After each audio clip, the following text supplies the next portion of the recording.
remember who you really are. Show me that you are still the only one for me.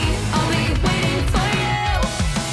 Wake up, open your eyes, raising up your fists and smashing through time walls. Before the rift splinters again, the unravel till the end. Rise up, open your mind, hold on to your powers. No one can stop us. We are rivals till the end of time. We will clash, no matter where. We will fight, reaching across time and space. 'Cause you are my destiny to the end.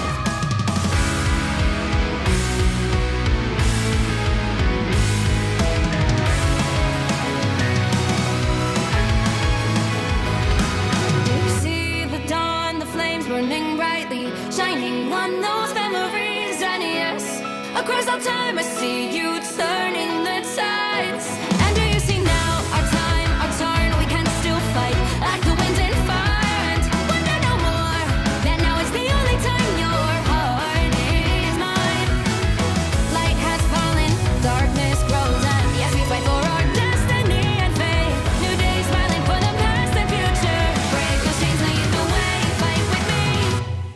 And when you wake up, open your eyes, raising up your fists and smashing through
trapping all those fighting souls. But yet, across the world I see you standing in my way.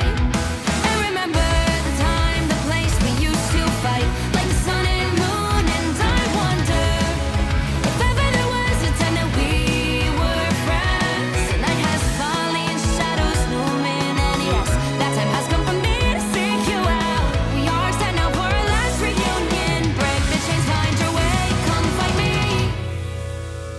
Do you remember who you really are? Show me that you are still the only one for me. I'll be waiting for you. Wake up, open your eyes, raising up your fists and smashing through time walls. Before the rift splinters again, we are rivals till the end. Rise up, open your mind, hold on to your powers. No one can stop us. We are rivals till the end of time. We will clash, no matter where.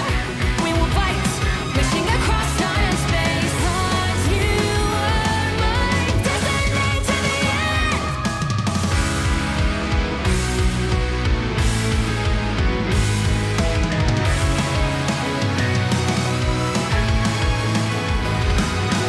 See the dawn, the flames burning brightly, shining on those memories. And yes, across all time I see you turning the tides. And do you see now, our time, our turn, we can still fight like the wind and fire. And wonder no more, that now is the only time your heart is mine. Light has fallen, darkness grows, and yes, we fight for our destiny and fate. New days smiling for the past and future. Break those chains, lead the way, fight with me. And when you wake up, open your eyes, raising up your fists and smashing through time walls. Before the rift splinters again, we are rivals till the end. Rise up, open your mind, hold on to your powers. No one can stop us.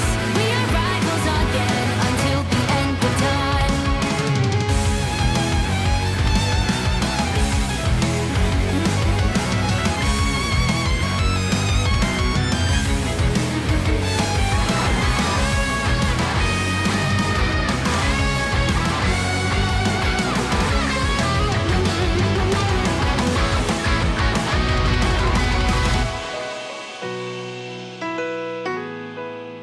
Show me that you are still the only one that matters for me. I'll be waiting for you. Wait up, open your hands, holding on to your heart. Look inside you. Can you feel it? The sparks in you. And it up, unleash it up. Wake up, open your eyes, raising up your fists and smashing through time walls. Before the rift splinters yet again, we are rivals till the end. And rise up, open your mind, hold on to your powers. No one can stop us. We are rivals till the end of time.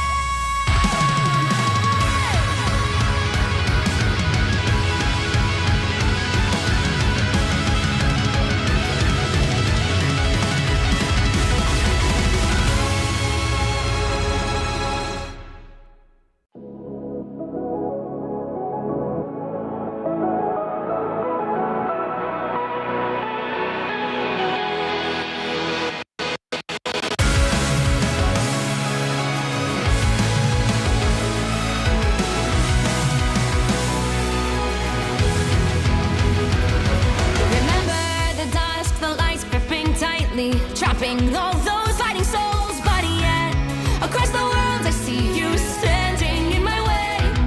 And remember the time, the place we used to fight, like the sun and moon. And I wonder if ever there was a time that we were friends. The night has fallen, shadows looming, and yes, that time has come for me to seek you out. We are set now for our last reunion. Break the chains, find your way, come find me.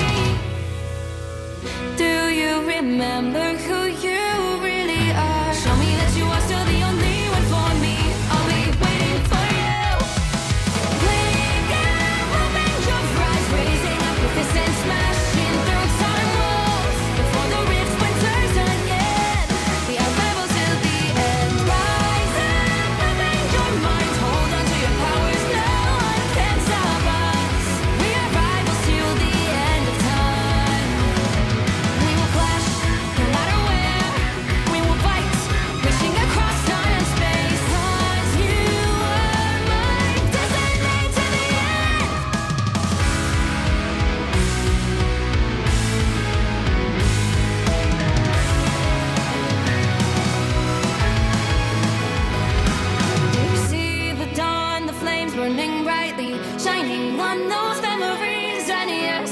Across all time, I see you turning the tides.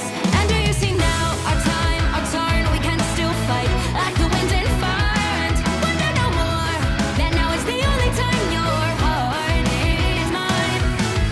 Light has fallen, darkness grows, and yes, we fight for our destiny and fate. New days smiling for the past and future. Break those chains, lead the way, fight with me. And when you wake up, open your eyes, raising up your fists and smashing through time walls. Before the rift splinters again, we are rebels till the end. Rise up, open your mind, hold on to your powers, no one can stop us. We are rivals again until the end of time.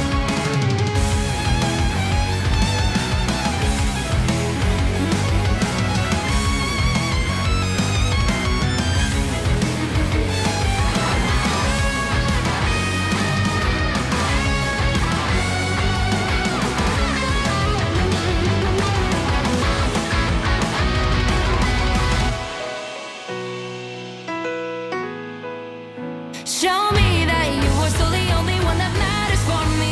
I'll be waiting for you. Wait up, open your hands, holding on to your heart. Look inside you. Can you feel it? The sparks in you. Add it up, unleash it all. Wake up, open your eyes, raising up your fists and smashing through time walls. Before the rift splinters yet again, we are rivals to the end. And rise up, open your mind, hold on to your powers, no one can stop us. We are rivals till the end of time.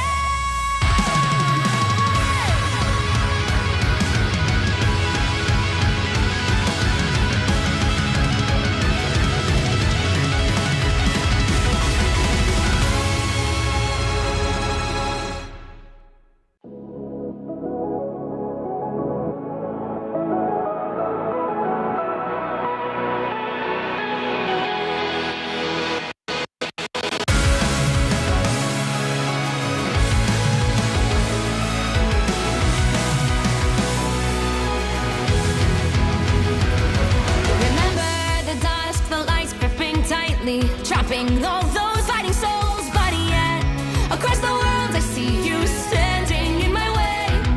And remember the time, the place we used to fight, like the sun and moon. And I wonder if ever there was a time that we were friends. The night has fallen, shadows looming, and yes, that time has come for me to seek you out. We are set now for our last reunion. Break the chains, find your way, come fight me. Do you remember who you really are? Show me that you are still the only one for me. I'll be waiting for you.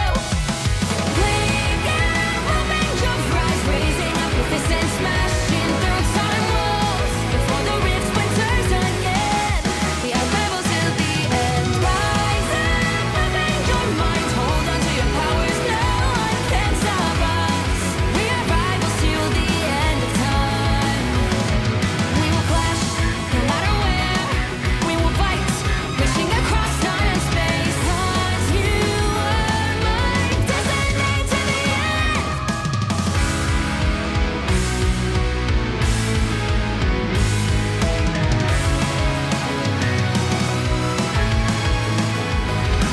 You see the dawn, the flames burning brightly, shining on those memories. And yes, across all time, I see you turning the tides. And do you see now our time, our turn? We can still fight like the wind and fire. And wonder no more that now is the only time your heart is mine. Light has fallen, darkness grows, and yes, we fight for our destiny and fate. New days smiling for the past and future. Break those chains, lead the way, fight with me. And when you wake up, open your eyes, raising up your fists and smash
stopping all those fighting souls. But yet, across the world I see you standing in my way. And remember the time, the place we used to fight, like the sun and moon. And I wonder if ever there was a time that we were friends. The night has fallen, shadows looming, and yes, that time has come for me to seek you out. We are set now for our last reunion. Break the chains, find your way, come find me. Do you remember who you really are? Show me that you are still the only one for me. I'll be waiting for you. Wake up, open your eyes, raising up your fists and smashing through time walls. Before the rift splinters again, we are rebels till the end. Rise up, open your mind, hold on to your powers. No one can stop us. We are rivals till the end of time. We will clash, no matter where. We will fight, reaching across time and space. 'Cause you are my destiny to the end.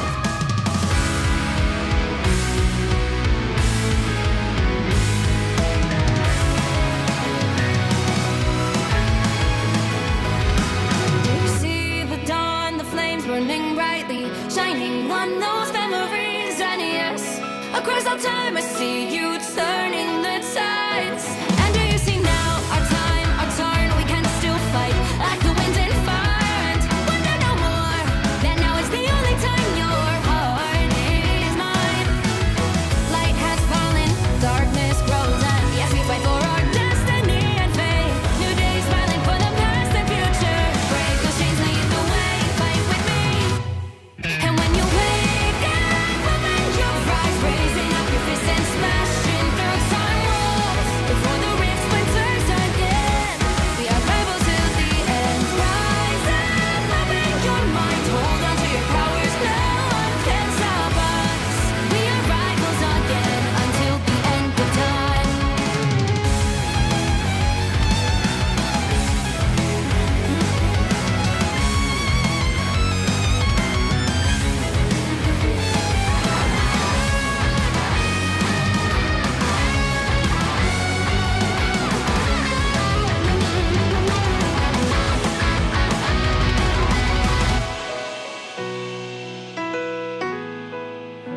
Show me that you are still the only one that matters for me. I'll be waiting for you. Wait up, open your hands, holding on to your heart. Look inside you. Can you feel it? The sparks in you. Add it up, unleash it up. Wake up, open your eyes, raising up your fists and smashing through time walls. Before the rift splinters yet again, we are rivals till the end. And rise up, open your mind, hold on to your powers. No one can stop us. We are rivals till the end of time.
bring all those fighting souls, but yet across the world I see you standing in my way. And remember the time, the place we used to fight like the sun and moon, and I wonder if ever there was a time that we were friends. The night has fallen, shadows looming, and yes, that time has come for me to seek you out. We are set now for our last reunion. Break the chains, find your way, come fight me. Do you remember who you really are? Show me that you are still the only one for me. I'll be waiting for you. Wake up, open your eyes, raising up your fists and smashing through time walls. Before the rift splinters again, we are rivals till the end. Rise up, open your mind, hold on to your powers, no one can stop us. We are rivals till the end of time. We will clash, no matter where. We will fight, reaching across time and space. 'Cause you are my destiny to the end.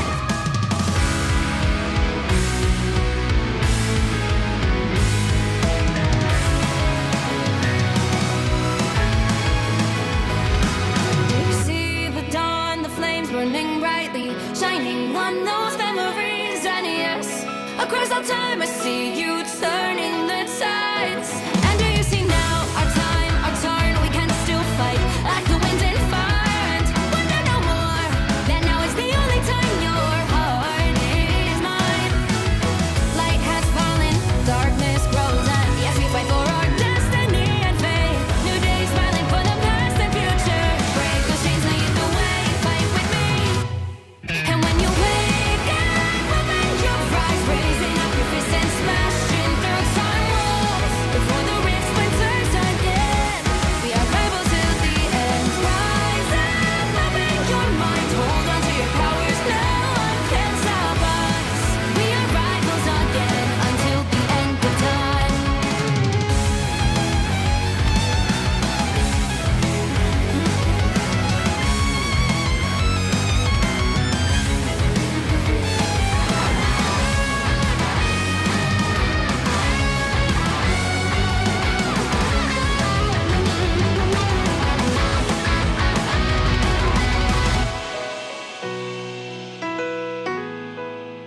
Show me that you are still the only one that matters for me.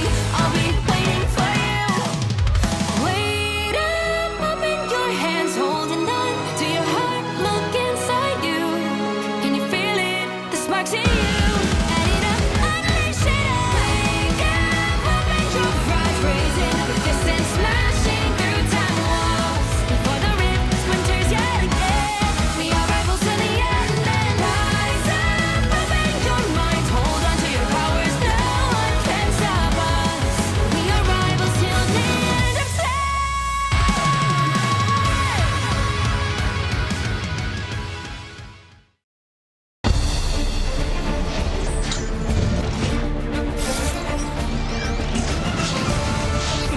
Onto the tanks here because there's no more sustain.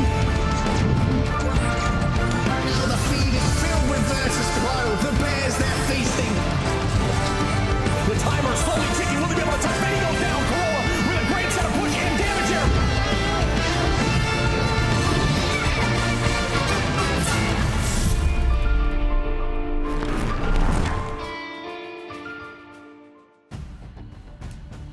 The stage is set, folks, for Heartbreak and Heroics. Welcome to day 4 of Marvel Rivals Ignite, the group stage, stage 2. I'm Cozy, joined by Vicky. And Vicky, we have another great slate of games as we're wrapping up this first part of the group stage seeding.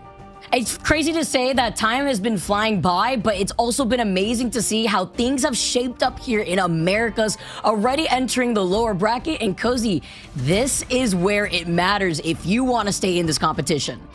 Yeah, this is the elimination phase of the seeding tournament, right? And so everyone from here on out, if you win, you get in and you get that seeding spot for what is going to be the $250,000 in the group stage. And so no safety net. If you lose today, your run is going to end here. And there's a lot of big names and different teams that it's shocking to see that we could not see them in the next phase of this whole thing. I mean, we have people from, ex-Sentinels and now playing for new teams. And this is where things really dial up and you see what these teams are made for, Vic.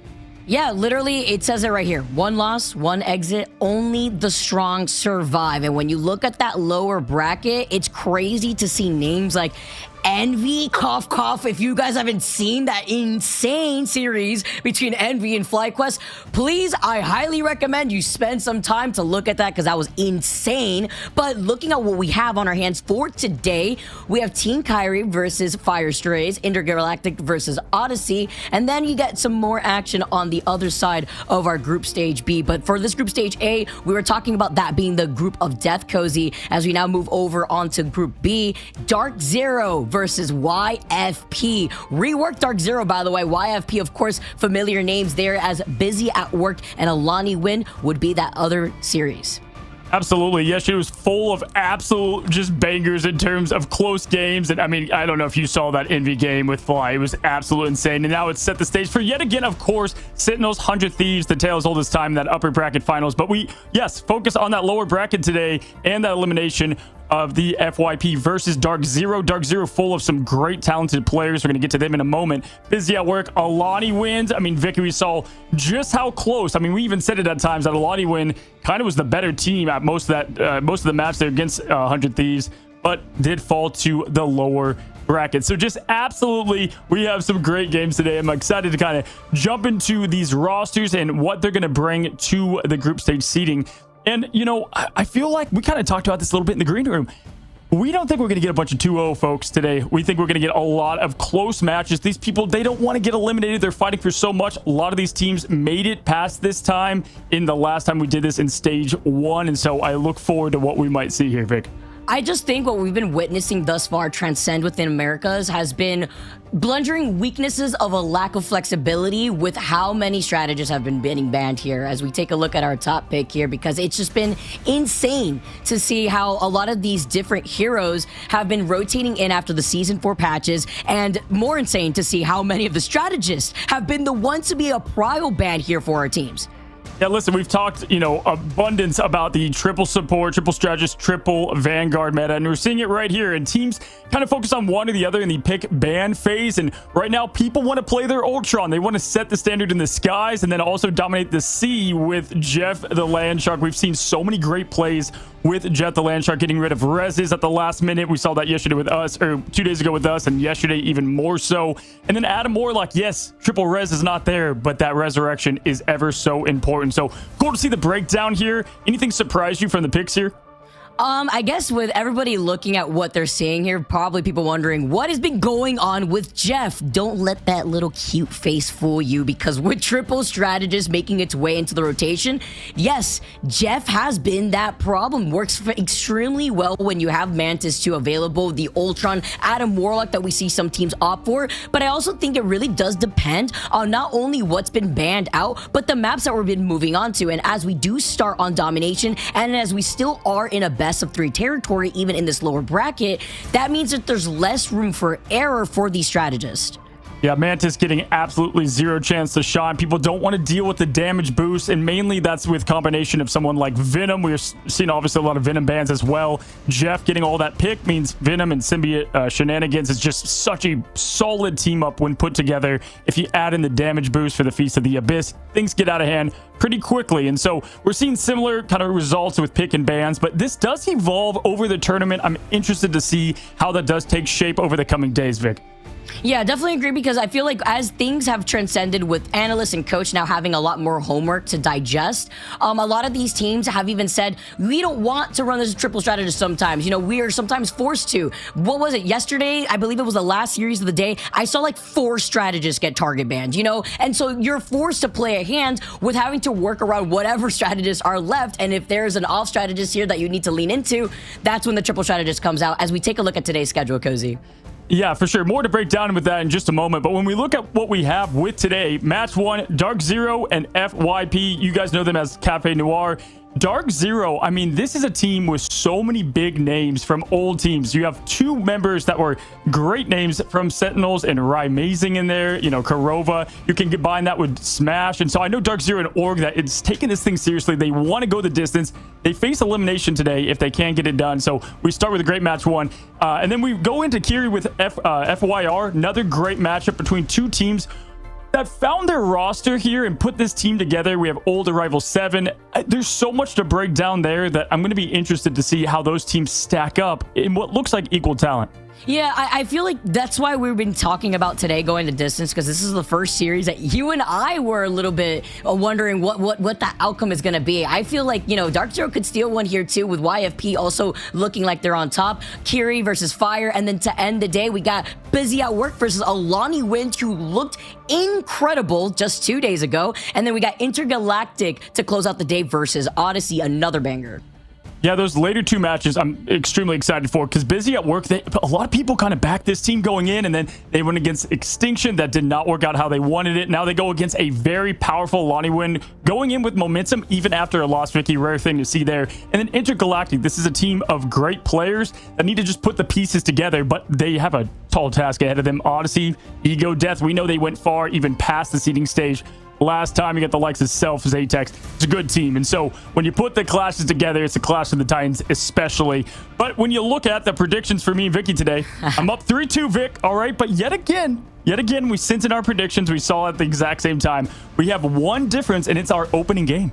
Which is crazy, because I just want to be super transparent to the audience out here. Cozy and I hide our predictions on purpose, and then we have to unleash them at the same time just to make sure it's fair. And I think the fact that your prediction and my prediction are different for this first series opens things up a lot, right? What have we seen thus far between Dark Zero and YFP? Dark Zero losing out against Team Nemesis, but despite that 2-0, it was an incredible performance there from Dark Zero. But then the Sentinels matchup versus YFP, a different look at Sentinels, it being pretty close. But I wonder if these predictions are going to hold true, or if the caster curse maybe continues. Yeah, it's pretty tough. I mean, we talked about how hard it was to pick between teams all of today, because you have a lot of just players and teams that I like on these. I mean, we've talked about Cafe Noir so much as these comeback kings, and so to go against them was tough. But for me, I looked at the top players there. That's why I sided with Dark Zero. And then looking back at what we've seen in the MRC, it's always tough to tell how that's going to carry through into Ignite, although it has done so pretty well thus far. And so yes, I do take it seriously. We'll see if we end up having the exact same. Of course, the caster curse continues to live on, so we'll see if we jump more into that. But yeah, Vicky, I want to kind of bring attention to what you were saying earlier. Yeah, we have a lot of meta play at first in these kind of triple strategist, triple vanguard, but I love what we find ourselves in, because you get the sweat at the beginning, but then as that map unfolds, you start to see very unique comps. I mean, we've seen Rad now, which is such a fun team to watch, with Guru and friends playing tons of Angela, a lot of different looks, right? I'm excited for what we might see today. Yeah, me too, because I believe it was our day that we had, what, 2 Angelas coming out, right? We had Guru coming through. We saw it later on in that same day, but it was exciting because Mace, there you go. Thank you, Cozy. But it was exciting because everyone's wondering, where does Angela fit into pro play? Obviously, it's very particular. When we were able to speak to Guru a little bit, we kind of figured out, you know, Angela's there as the disruptor. It's not about looking at what your impact is. It's the individual plays on how to set up everybody else and the board. But it's difficult when you're also dealing with what the current meta state is. It's all situational while we take a look at the Dark Zero roster to open up our first series of the day. Yeah, take a look at this all-star team. Yes, they had a tough task. Hey, you know, they didn't play the easiest team going into things. They had Team Nemesis, a very well just put together team who made it all the way in the MRC finals there for season 3. But we've got teams and players that you know from all over. Impunity, we knew from, I believe, old Shroud X. Smash was Dark Zero beforehand. But Amazing, Kurova, these were guys that won this whole thing, the group stage, to go to main stage. And then now they're facing elimination. I mean, what a crazy place to be in. Know these guys very well, Rye. Love you, man. It's crazy to see where they're at right now as we take a look at some of the hot plays that they've been putting, no pun intended, here with Human Torch. But yeah, Velocity, Madara, I mean, this is a stacked team. Yeah, Madara too coming through, having also a good amount of experience from old Shikigami, but it's about putting together all these veterans, players that have that experience, and finding that cohesion. Something that, you know, you have to talk about a lot when you go through these roster changes is is the foundation of what makes a team. Sentinels was a team that we were all used to seeing grouped up together. They had a lot of experience, obviously have gone through a lot of changes. Having two of those members here perform on Dark Zero and find themselves in this lower bracket, you know that the pressure is on, and I'm expecting them to go crazy today. And their opponents being YFP, a team that put on a very good fight against their forward team Sentinels here, going the distance in a Game 3 situation, as we've also seen them as Cafe Noir. Yeah, more on Dark Zero in just a second. FYP here, though, Cafe Noir, I mean, these guys know how to play. I mean, if you look at 762, that's the matchup. Him versus Ryan Mazing, that's what I'm going to be looking at. Remember yesterday, or 2 days ago, we talked about Self and the matchup there against Stinkers. It's kind of, that's the highlight that I want to see. Tones, though, does set the tone for the team as well. Just a tremendous Vanguard player. And Hopeful, we saw so much Hopeful play, giving the team hope as I continue to lean into these puns, but giving the team hope as he had great hit scan ability. If Phoenix is available, obviously look for that. You know, this is one of those players that are finally lining up with their image here on who they like to play. So excited to see what they can bring as a full team. They've done great things in the MRC. Let's see now be put together here as we are looking at what this team has done. And Vicky, I mean, both of these different teams and rosters have players kind of like Terra, let's say, for 100 Thieves, that can win it just for them. 762, right? Amazing. These are players that are so talented that if they lock in, they can get the job done. 100%. 762 was literally a name that you and I were speaking back and forth when we were watching Cafe Noir back in the day there too. So this is a player that you don't want to ignore, but it's not just him, right? Konya is a very great strategist here too. If he's also very good, hopeful this could lean into his win condition when it comes to the meta as well with that cracked Adam Warlock. But it's about breaking through these chokes that they don't have an issue with. When you're being held going forward after we're done with our domination map, this is a team that has showcased that they have no issue in breaking through a lot of these chokes that may seem a little detrimental depending on what's at line. Yeah, honestly, I think the storyline here, if you're watching at home and you don't know these teams too well, you have Dark Zero, which I would say is probably talent-wise a bit stronger. However, team-wise, very new, Vicky. And so when you look at the team now of Cafe Noir going into who they are now, they've been together. They've got the flow going. And so it's, can they put the pieces together? They didn't against Nemesis, and that's what I'm going to look out for today. That's the storyline right there. And we talk about roster cohesion and how long it takes to build that up. Trust, synergy, these are all mental things that people don't really consider under the bigger scope. And the fact that Cafe Noir already have had that experience for a long time, honestly, like there hasn't been a change here. It's even crazier to see how that's going to match up against a team that, yes, you could get all these godlike pieces of players, but can they make it work together? Yeah, I mean, Impunity was one of the standouts. One of the better groups that we have continued to talk about with Shroud X back in the day. Smash, Controller, Duelist. I mean, if you're right, Mazing is the Duelist one. I mean, Smash is right there too. And so you have just a huge 1-2 punch. Karova coming in at like 8 foot tall, by the way, when I ran into him at China. I got to talk to him a lot. Great guy. But fun to watch him live in scrims and how that team used to operate. But what a tremendous player. Finds himself in the best Adam era ever. However, people know that, right? So they go for that weakness, and he has been leaning into more the Jeff the Shark because you need to go there right now with where the meta's landing. Yeah, I was talking about Hopeful earlier too, like Hopeful being that duelist for that team, but also you see these duelists flexing over to these much more aggressive strategists. And something to note there too, I don't know, can you diff Karova when I literally picture Karova as the embodiment of Adam? Like that's been the joke, but with everybody else knowing that, you could expect maybe a target ban or two. And then we talk about what we've seen with the hero bans.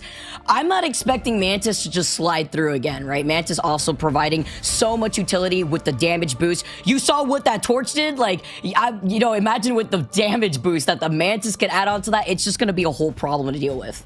Yeah, absolutely. And especially if you look at, losing coaches and strategies that you had. I mean, Ryan Mazing used to play a lot of Mantis, right? So with that being gone, want to see kind of how this team leans into different things. But talking about what I believe that they can bring together, I mean, both of these players have both been in reverse sweeps in championship positions. And so that's why I expect a 2-1 here. Best of 3 is super hard to prove, right? You can't really lose momentum because if it's gone, it's gone. You're going to lose the match in the set because you don't have enough time to reset, and that's what is the most nerve-wracking part, I think, of today. Yeah, I also feel like the portal based resets too is something else to consider that we've seen already before in the past with Doctor Strange. Also, Doctor Strange being as good as he is in season 4 too, but it's always that clutch moments when you don't have a Strange portal on cooldown for 3 minutes. In allowing a lot of these retakes too, we saw a crazy play just 2 days ago and just stopping a portal off the rip when we started off our day. So I want to see something just as exciting as we get set up for our first series.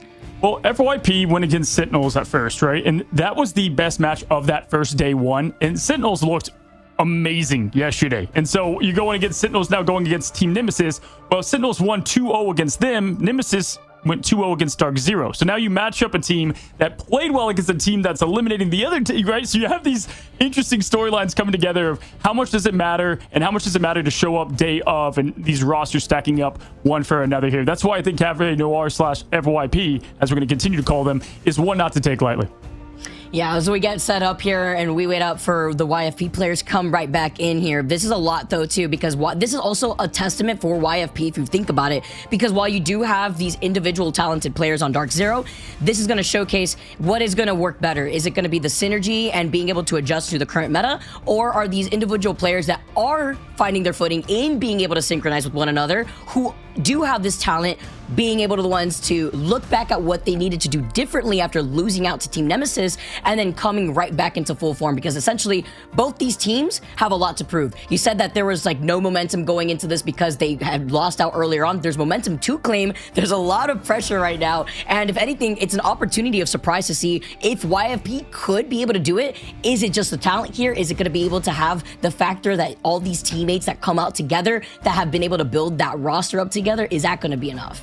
Yeah, that's a great point. And I think, you know, their name says it best. I call it FYP. Your favorite player, though, why they kind of defines what I like about this. You look at 762. This is a guy that can truly flex into what he needs to in the duelist position. And so I think a lot of this is going to be down to the pick ban phase. And this time around, compared to day one, day two, obviously, Vicky, a lot of time to take the analytical approach and just dissect every bit of the match of what they played before, what they like to play, what they leaned on, and what had them struggle. There's so much done on the back end of Rivals, and I definitely don't attribute it to all of the success that can happen in a match, but it definitely starts there to kick them off. And I'm gonna be interested if some of the seasoned veteranness of Dark Zero would give them that edge here, but we'll have to see. Yeah, you know, why don't we also talk about how that there's certain factors like the fact that the first map is always domination, but it's randomized, right? And when you and I were casting some of these matches 2 days ago, we had a heck of a lot of Hell's Heaven, let me tell you. And what that means here for some of these teams and how maybe they feel more comfortable. But then we also saw a plethora of Spider Island too, one of my personal favorite maps. But it's about how you hold maps like that too, depending on how you get to start things off. If you have a strong defense, if you want to push out through the attack, you want to open things up if you are already expecting the triple Vanguard, triple Strategist, to already have things with the Storm out, with that Moon Knight too, to break through that chokehold. And then sometimes we even see the Phoenix swap off over to being able to get slotted back in once you break through that chokehold. That then starts the momentum. We know that Marvel Rivals is a very momentum heavy based game, but we also know that before we even get started on these first maps, before we even get into the game, that a lot of these pros have said themselves in interviews that the pick ban phase is where some of these teams find themselves at a loss already. Yeah, domination can tell a lot about how a team's going to open up, but we've seen time and time again, not only just the days we've casted, but you go back, you can go even look in China.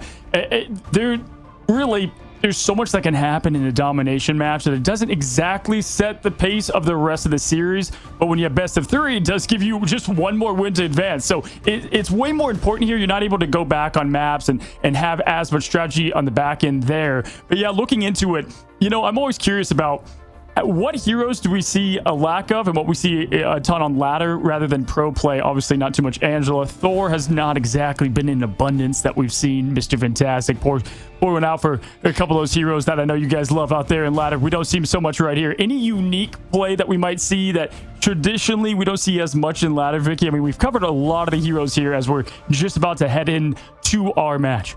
I'm trying to think about the Animal Crossing backline, right? You got the Jeff, you got the Rocket coming out. You know, the mix together with the Ultron. You don't really get to see that too often in ladder because without proper communication, sometimes this is easily dismantled, especially if you're not holding a proper hold or if you're not able to cover your tanks in a good way. Obviously, this is a way better composition to roll out with when you're on the defense, maybe on, you know, Midtown here. And so you have to think about those little factors while being able to communicate with your own team. If you're trying your hand out maybe at some of these comps that you're currently seeing here within the MRI, take note as to why it works, right? Why these holds are working out on the defense and then what the counterplay is on the attack. It's not like there isn't an answer out there. Absolutely, y'all. As the stage is set, we begin with match 1. You guys have made it through the F-Fest. We're here, Dark Zero. It is YFP, your favorite player. One team moving on, the other going home. Let's jump into it, Vic. Let's get this started, everyone. Thank you so much for your patience, by the way. And just as a little update, Kanya will have a sub in place for himself as Monotone is going to be slotted in for YFP. Yeah, now taking a look, there it is. We saw the graphics beforehand, and it's more the same. Mantis gone, Ultron not making their way in, and then we continue the graphic train with Monotone taking the Jeff the Shark, that save, potentially as we continue to look at the roster. But yeah, I mean, not much change here, and what has been kind of the meta pick ban early. Let's see where Dark Zero heads for their second. They're going to go and continue with that 1-2 punch strategist gone of Ultron and Mantis. Free Mantis as they get the protect on Mantis. As I said, that was actually pretty funny. The fact that we're seeing still this priority though on the strategist, now we've had a few days of Marvel Rivals Ignite here in Americas to have a lot of our teams fluctuate towards what they need to do differently as the Human Torch ban comes out from YFP. Remember what we were talking about? We saw those replays. Rymazing, he's pretty amazing at it. And, you know, if you get to protect on the Mantis, you know that that pest in the sky will be a problem. Yeah, I'd like the pick there. Rymazing can flex through plenty of different duelists, but he's been a terror there in the skies. But we got the Adam Warlock save. You know that's what they were hoping for there with Kurova. They have to spend it early to get it, but there you go. You have the match. You have to match Adam for Adam at this level, Vicky, or you're just giving away a game because of that perfection of the res, of the constant bombardment of just heroes coming back. Oh, we got the Strange ban. So huge for a domination. You have Dark Zero saying, if we win the points, we're going to win it. No portal back.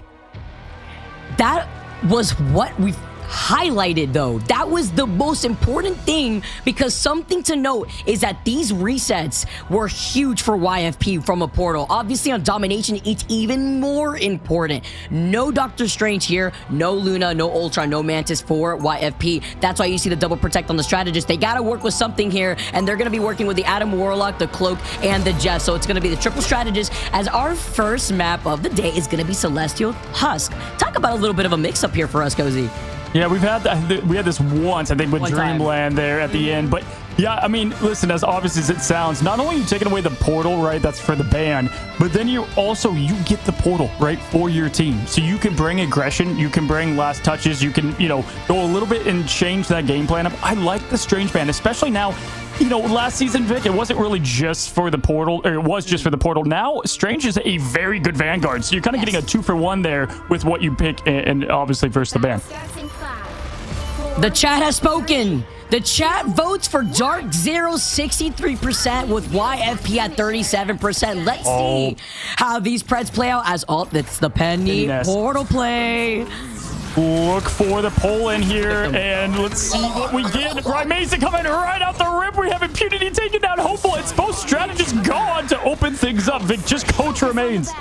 911, I just need to report a crime real quick because that was, oh no, that's not how you want to start things off, but even better in a flash share way for Dark Zero. Talk about some portal plays here, already taking a good amount of pressure with that lack of sustainability as Iffy and Coach are left here. Iffy falls down, Coach, it's inevitable, but talk about already a strong start just to set the pace in favor for Dark Zero.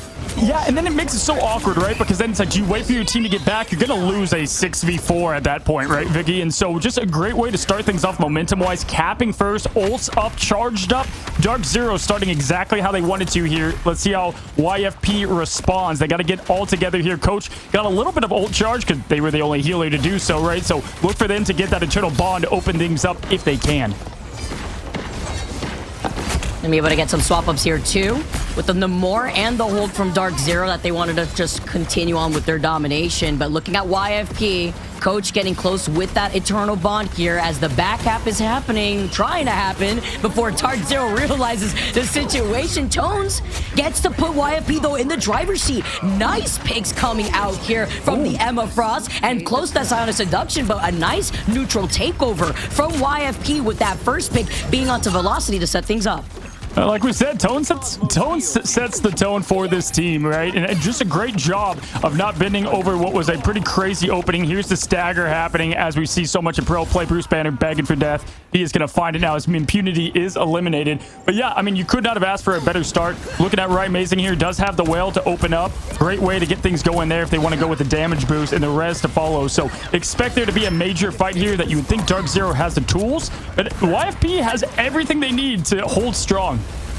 Yeah, they do. They have basically all the ultimates online. Although it could be matched here with Dark Zero. It's really only Madara who doesn't have that Sonic Seduction. But with the Supernova, perfect positioning because everybody is grouped up in that side room. It's going to get countered though with the Mantis ultimate here. Everyone's grouped up together as Smash sets them up, pushes them back onto the point, and the Eternal Bond is going to keep everyone alive. But with the Adam Warlock and the res and being able to self-res yourself here, it's going to allow YFP to stay in this fight. But Dark Zero, I like the way that they're cycling through these ultimates. Tones goes down though without being able to utilize that Psionic Seduction.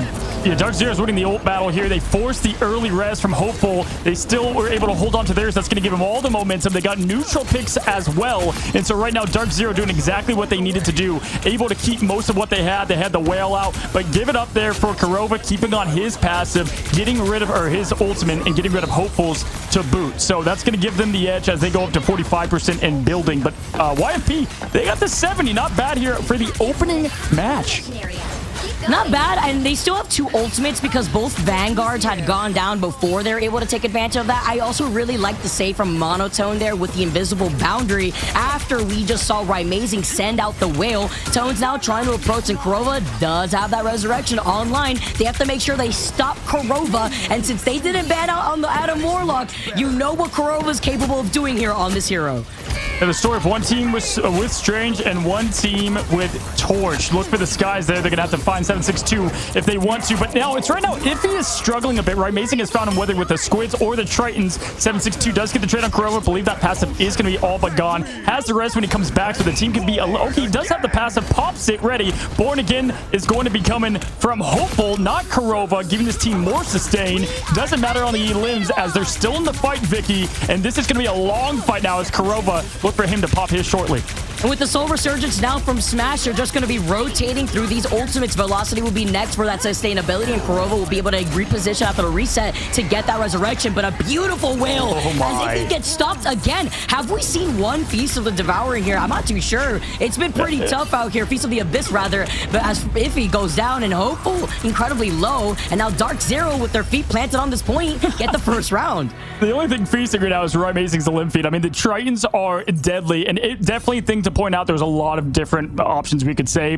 The start of that for sure, and certain in the way the ult charge happened with Adam Warlock. But really, Right Amazing, Ivy, Venom's great. Did not work out that time around. Had the number 11 final hits. I talked about this earlier. We saw this whenever it was Sentinels winning the whole group stage last time, and Right Amazing was at the helm of Duelist. He can single-handedly carry this team if he needs to. 10k damage, we're seeing it from him, but he's complemented by amazing players.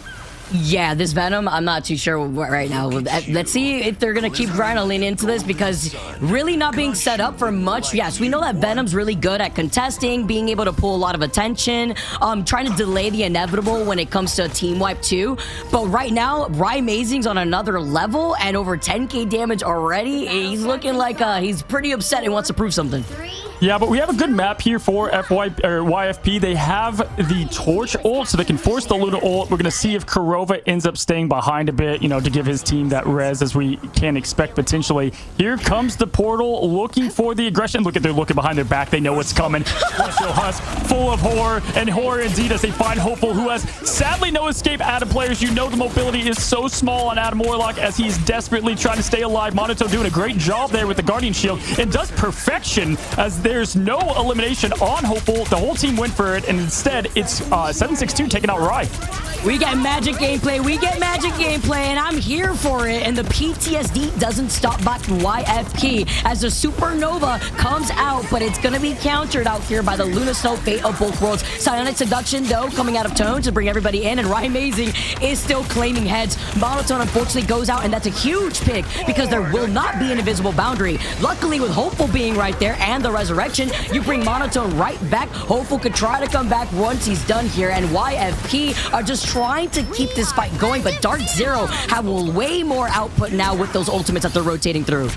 A great job at least staggering, not letting anything get the cap yet. Smash is going to be forced to get their ultimate net. Now we have a lot of time before strategists can fire up an ultimate from the side of Dark Zero. Coach is going to get that eternal bond out, but it's going to be Impunity who gets the Agamotto out, and with it comes eliminations. Monotone Tones is gone, and the first cap going to Dark Zero.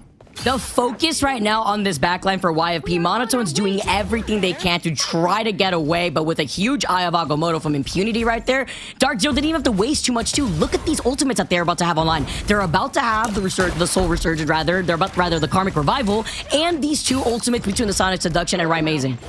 Not to mention, they left Velocity open with Luna, who has to team up with Adam. There's a lot of synergy going on with this team that's full of talent. Here comes Darkchild. Open up the portals and let loose of hell. Smash getting an elimination there on Iffy. We're looking for eliminations here from Rye Amazing. Kurova gets one right now. It's the whole team fighting him outside the sword. Coach goes down. Jeff right to hell. And right now, it is Dark Zero on top. It's just too much damage output right now. It's just too much. When you have a Mantis, you have an Atom, you're power boosting up the Atom Warlock. Rye Amazing is literally just enabled the entire time and not being stopped. And Dark Zero, the way that they're rotating through these ultimates once again after a P, have been fantastic. They're not burning everything at once, and they're cycling through where at least one member has 50% as the Venom's trying to run away, and Rye Amazing sending him back. YFP, they love to come from behind here. We've seen reverse sweeps plenty of times. They're going to have to do a lot here. 762, it's going to be on his shoulders, and Magic alone. 83% to Darkchild, looking to get some rotations working. Velocity has Ulto Kurova too. This is going to be a tall task. 99% is certain for Dark Zero here at the minimum now. Iffy, again, struggling, getting pushed aside, kicked aside. Kurova passive up, and now look for the ult. So we've got 7.62 activation. Hell's Gates unleashed. Although you let out the Darkchild, you still have to find Kurova first, and here comes Jeffy as Coach is going to be able to take them through where he's going to find him. A huge Jeff ult, by the way, onto the Emma Frost and the Magic, but the Magic comes right back around. Madara's gone, and Tones with the Psionic Seduction. YFP are just trying to split more of that attention to capitalize off of It's Jeff. Yeah, looking here, Monotone forced to get that internal bond out at this point to keep the team alive a bit more. 96%. They do get the wipes. Oh my goodness, what a follow-up Terror Cape. Getting a full wipe there. Hello, unexpected. 99% now for Dark Zero, though. Long way to go if YFP wants to get one map. Always feels very nice after you use the Eternal Bond, so you can let loose a little bit on being the healer that you are and just go crazy with a Terror Cape when you know you could capitalize here.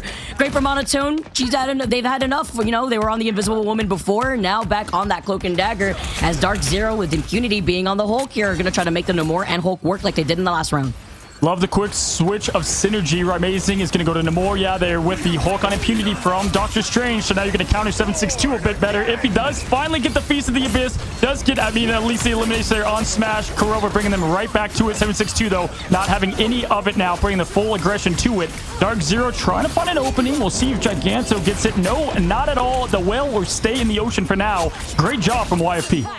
I'm loving these follow-ups. This is the organization that we need to see from YFP between Iffy and 762. Because with Tones being able to boost up that damage on the Emma Frost, they're essentially splitting up Dark Zero in a very scattered fight. Yeah, looking at it here, 58%, definitely set to success here. Hopeful's ready to go. Coach also. So you have what you need to hold this, make it a 99-99. We'll have to see. We saw yesterday or 2 days ago there with 100 Thieves saving their ults for the last seconds of battle, right when it's most important. We'll see if Dark Zero's lined up for success there. Impunity close as well as they're pushing in. Squid set up for a bit of a defensive approach as they were expecting, I'm sure, Tones with the Seduction who's moving in. One team offense, other pure defensive right now. Tones pushing in. Nice shield backing them up. Look for the Dark Child here any moment from 762 when he finds the opening. You saw how much damage they were taking, but with a choke slam, big opening from Tones as it is shut down by Impediment and Rymazing, but thankfully with Hopeful being right there and the Karmic Revival, they bring them back. Rymazing though still with these Squid Picks and the Trident is also able to find themselves, make it 2 with Monotone going down. That's the biggest pick he could get considering that the Eternal Bond won't be online for YFP. 99% of 99% and Dark Zero are here in numbers. The full whale lands on the shark that is Coach. Rymazing singles him out, gets rid of him. I'm telling you, Sue Storm right now considering her options with this, the way that Namor is being played by Rymazing. Now looking at it, getting some more picks. Impunity down by Hopeful 762. This looks to be Dark Zero. Guess what, folks? No Doctor Strange portal here. It's been banned out in game 1. Firmly goes to Dark Zero. All right. This Namor, this Hulk, Impunity, and Rymazing together, it's been enjoyable. I like what I'm seeing right now. Dark Zero with a clean dub for game number 1 on Celestial Husk, and in a very nice fashion with the adjustments that they had to make too. Yeah, and YFP finally started finding themselves a little bit right towards the end, and it was a little bit too late. But the good news is you know, we have another match to play. I told you right here, best of 3. It's tough to really get things bouncing back. But hey, we said this team has, I would say, could go toe-to-toe with most teams in terms of talent and raw skill play. We finally saw some amazing team play from Dark Zero, something we did not get to see day 1 from them. So insane job from them putting it all together here. Obviously, Rymazing doing it all there. 20 final hits, but we cannot be remiss not to mention what was just an onslaught of strategists, not only good survival, but look at the damage numbers behind it. Just such a well-synergized unit. And that helps when you have a Mantis that does not get banned out to give you that damage boost. It has to be highlighted, and then you allow Namor and Hulk to get through. I know a lot of people could relate within their own respective ladder plays on how lethal this could be too. Not only are you boosting up the damage from the Namor, you're doing it onto the Adam Warlock, and then you have to look onto the other side with the Hulk being able to move in, the whale placements too that we saw from Rymazing. Aside from the little bit of magic play that we did get to see, we also got to see Dark Zero utilize some portal plays in the very beginning to set the pace. I mean, completely comfortable with having Human Torch on the other side. They did not even blink from it, and they were able to deal with it accordingly. And this is a good map for Torch, so hats off to them for that. But I can guarantee you, I don't think we're going to see a lot of Adam, especially paired with Luna in the future ban here of YFP. We'll have to figure things out as they get to pick the map and change the pace a little bit. But you have 2 great Magic players. I've seen a lot of people play Magic before this patch, right? Even when Magic was struggling a bit. And it was these 2, Rymazing, 762, Self a little bit. Love Magic. And you look at the other side and like wondering what's going on here with YFP. Coach was doing a really good job, by the way. Like we just saw right there, almost 30,000 healing. It's hard sometimes, especially when you're trying to be impactful from trying to get it's Jeff. And that's the difference maker too sometimes as we take a look at our MVP, Rymazing. 20 final hits, almost 40 KOs. Actually crazy to see how Rymazing could open this up so strongly. Almost like what, almost 25,000 damage in total. Yeah, right here as you can see. Comparatively to the other side where 762, we were highlighting this player from YFP with only 22,000, but you know, we saw him stick to that magic for a long time. Yeah, hey, he's amazing. They say for reason the name sticks. The guy's been number 1 on leaderboards plenty of time, and it's interesting to see him out of Sentinels now, and just with Karova, you know, we've had that team that was such a strong unit. They were kind of like the godfather of the rank experience around here, playing together since the beginning of Alpha, now separated, seeing how they do, and holding up to the task. Just love that clip of the ocean-on-ocean violence. The full whale goes for the Jeff Holt. Great stuff there. But yeah, looking at it right now, YFP, I think you could do a bit better in the ban phase. They're going to look to change that up a bit. We'll have to see. We'll go back to the drawing board, Vic, and we're going to have a great matchup right after this break. Guys, don't go anywhere. We're going to be back in just a quick second.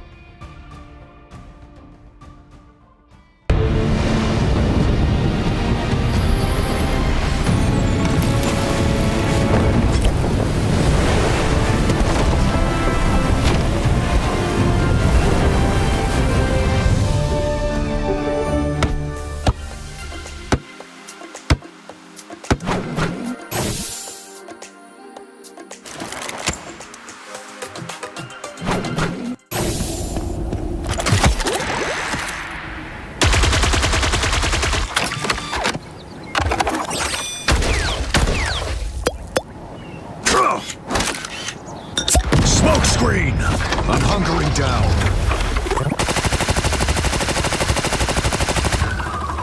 Judge!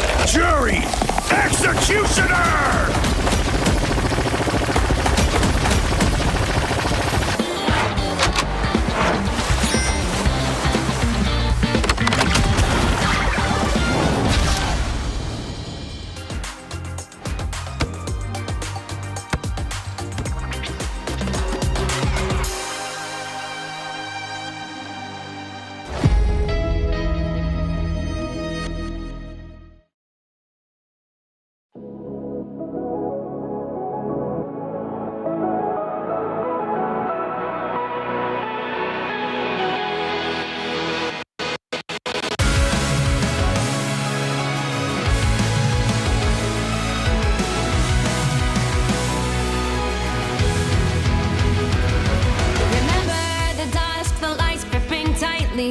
saving all those fighting souls. But yet, across the world, I see you standing in my way. And remember the time, the place we used to fight, like the sun and moon. And I wonder if ever there was a time that we were friends. The night has fallen, shadows looming, and yes, that time has come for me to seek you out. We are set now for our last reunion. Break the chains, find your way, come find me. Do you remember who you really are? Show me that you are still the only one for me. I'll be waiting for you. Wake up, open your eyes, raising up your fists and smashing through time walls. Before the rift splinters again, we are rebels till the end. Rise up, open your minds, hold on to your powers. No one can stop us. We are rivals till the end of time. We will clash, no matter where. We will fight, reaching across time and space. 'Cause you are my destiny to the end.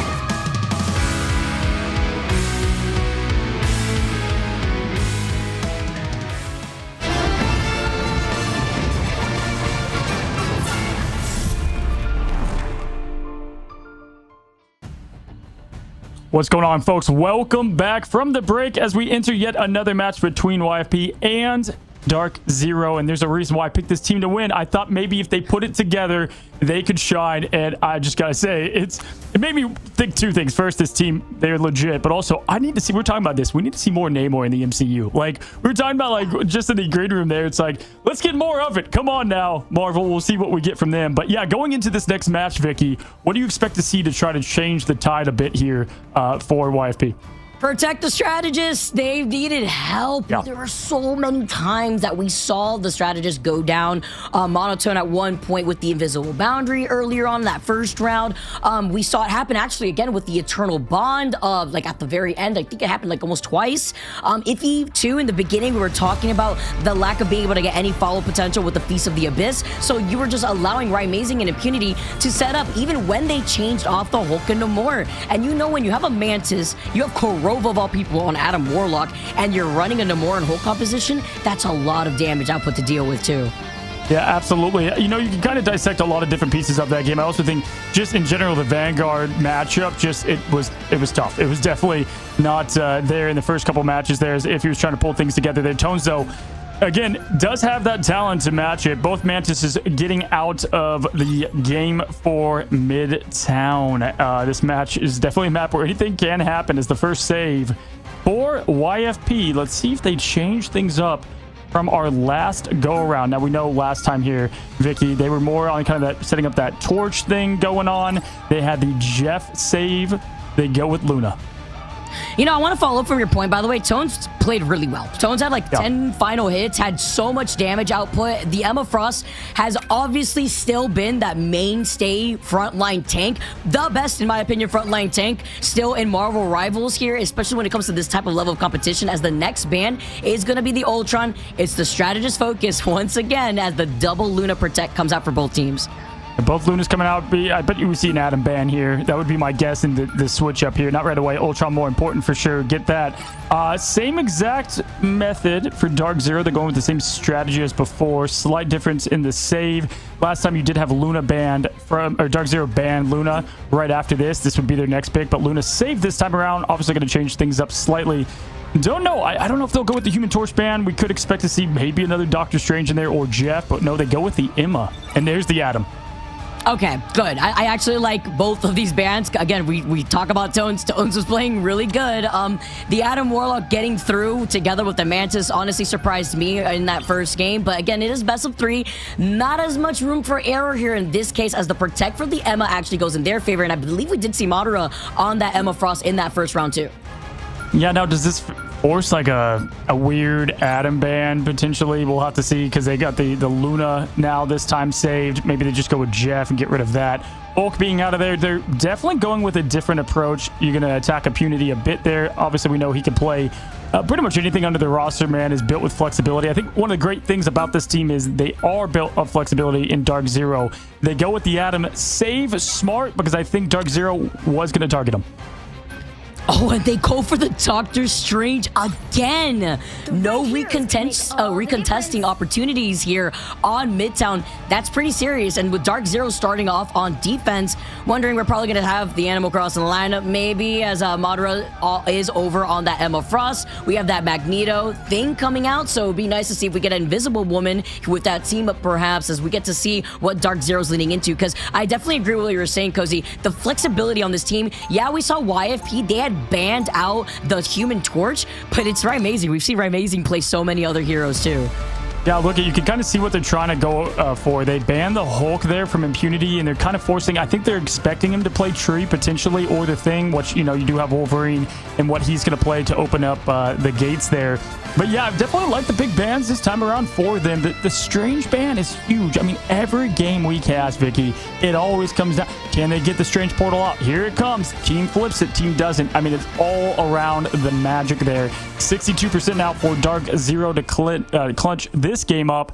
And we'll have to see what style we have here for Triple Vanguard and the Triple Strategist open and close. Does Moon Knight Storm make an appearance? Most likely. You know what's interesting too, though, is if you let a Strange pass through and an Atom, it's just the reset potential is just incredible in retouching here. And, you know, both of these teams will have those key factors here with only one team not being able to use Doctor Strange, the other one with Adam Warlock. But getting things started here, Madara already taking the front line now. Going to be able to try to harass and looking at YFP. They're the team going to be able to try to rock the Storm and the Wolverine already expecting that Triple Vanguard here in between the Groot walls to try to isolate. I like the answer attempt here from YFP, but Dark Zero having the rocket being Amazing gets the BRB and gets their teammate back. Yeah, roster-wise, right now, I like the team picks here for YFP. The Wolverine's going to work nicely into what Dark Zero is going to try to do here as you just look to hold as long as you can. They do have the Strange portal to come back immediately. Madara, oh my goodness, with the 1-2. Coach Hopeful, 762, all gone at the hands of the Vanguards. Look at the entire limb feed is the Thing into the White Queen, and it's going to be YFP resetting. Just punches right here between Madara and Impunity. Just black and blue all over YFP as they are duking it out in this first choke. We're talking about how we like the way that they're trying to control the space, but you have to also imagine you're running Groot into Emma Frost, which was something else that Dark Zero must have predicted because being iffy has that Groot, and it's great to try to break some of these chokes and to isolate some of the members of Dark Zero, but they have 3 Strategist ultimates as Iffy gets interrupted in the middle of the strangling prison with a chokehold. They do double support ult here into the Meteor Imp, so yes, they have to make this capitalize here, and they do just that. Probably wish to get that one back. They did get the stun on Iffy, so now they're only going to have Kurova to defend what is going to be the imprisonment into 7.62's hand of Khonshu. Small error could make them pay a little bit of the price, but they have the seduction as well to counter somewhat.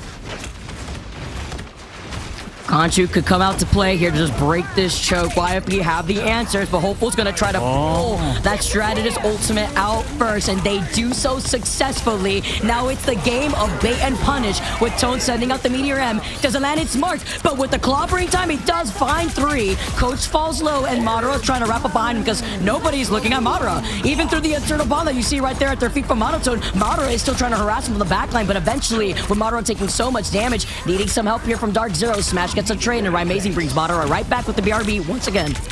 Yeah, I like what they did there where they tried to go with the aggression into the tree ult right away. They got nothing from it, but that was the right move to not let another strategist build up, but it did not work out for them as Madara was in the back line just absolutely going wild, and they spread apart perfectly. Iffy unfortunately missing and not having that Groot ult come to light there. 762 though, look at him. Just use it. Khonshu came out. He's right back to play 95% in climbing.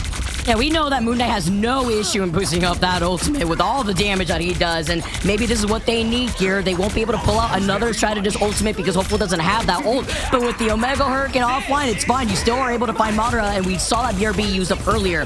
Sia's coming out from Amazing though, and Madara makes a swap over to the Doctor Strange, something YFP can't do, so Madara will get right back into this fight with that portal. Kurova with the invisible boundary, and a hard stare down while Smash looks at Coach dance around. It's a shame as we sink down the shark. That's one of those, as coach, he knows. Like, he already knows it's done, and what a great way, and honestly, WO production to get that vantage point there of Magneto throwing down the Spaceball special. They do have the combo. This is an insane hold right now from Dark Zero, using and rotating their ultimates legit to perfection. And here it is. Even if Iffy and 762 get a full wipe here, Vicky, guess what? Doctor Strange, they're right back. Madara, though, here we are as Strange, hopeful now, throwing in, getting a quick pick early, but Smash does pay or return the favor there. 762 unable to get too much of the connection. This is spelling doom for YFP. Oh no, and then the Eye of Agamotto finding 3 tones, then gets CC'd by it because then he gets frozen by velocity on the Luna Snow. No one can catch a break here from YFP. Dark Zero are playing this amazingly, and YFP are desperate to touch. They contest with tones being on the Captain America, and Hopeful makes a swap over to the Phoenix.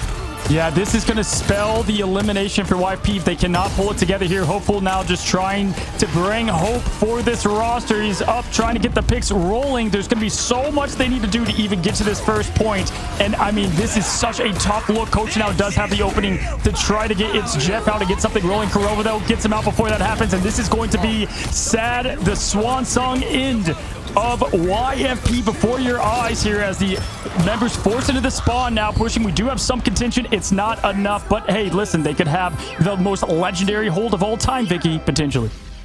Time to switch things I mean, up. they tried everything, YFP specifically, to try to break through that hold. If it wasn't the Moon Knight, if it wasn't the Storm, it was finding some of these picks. It's what you mentioned, Cozy. The rotations of ultimates from Dark Zero made that so difficult. And then we even had a swap over to the Doctor Strange just to recontest. When you had the invisible boundary from their own respective team up, you get to just go in for a free reset after you were just sent down. Hopeful did make that swap over to the Phoenix, and that Phoenix ultimate was online to delete the Sia from the rocket, but it was too little too late at that point with no bodies left to touch the point.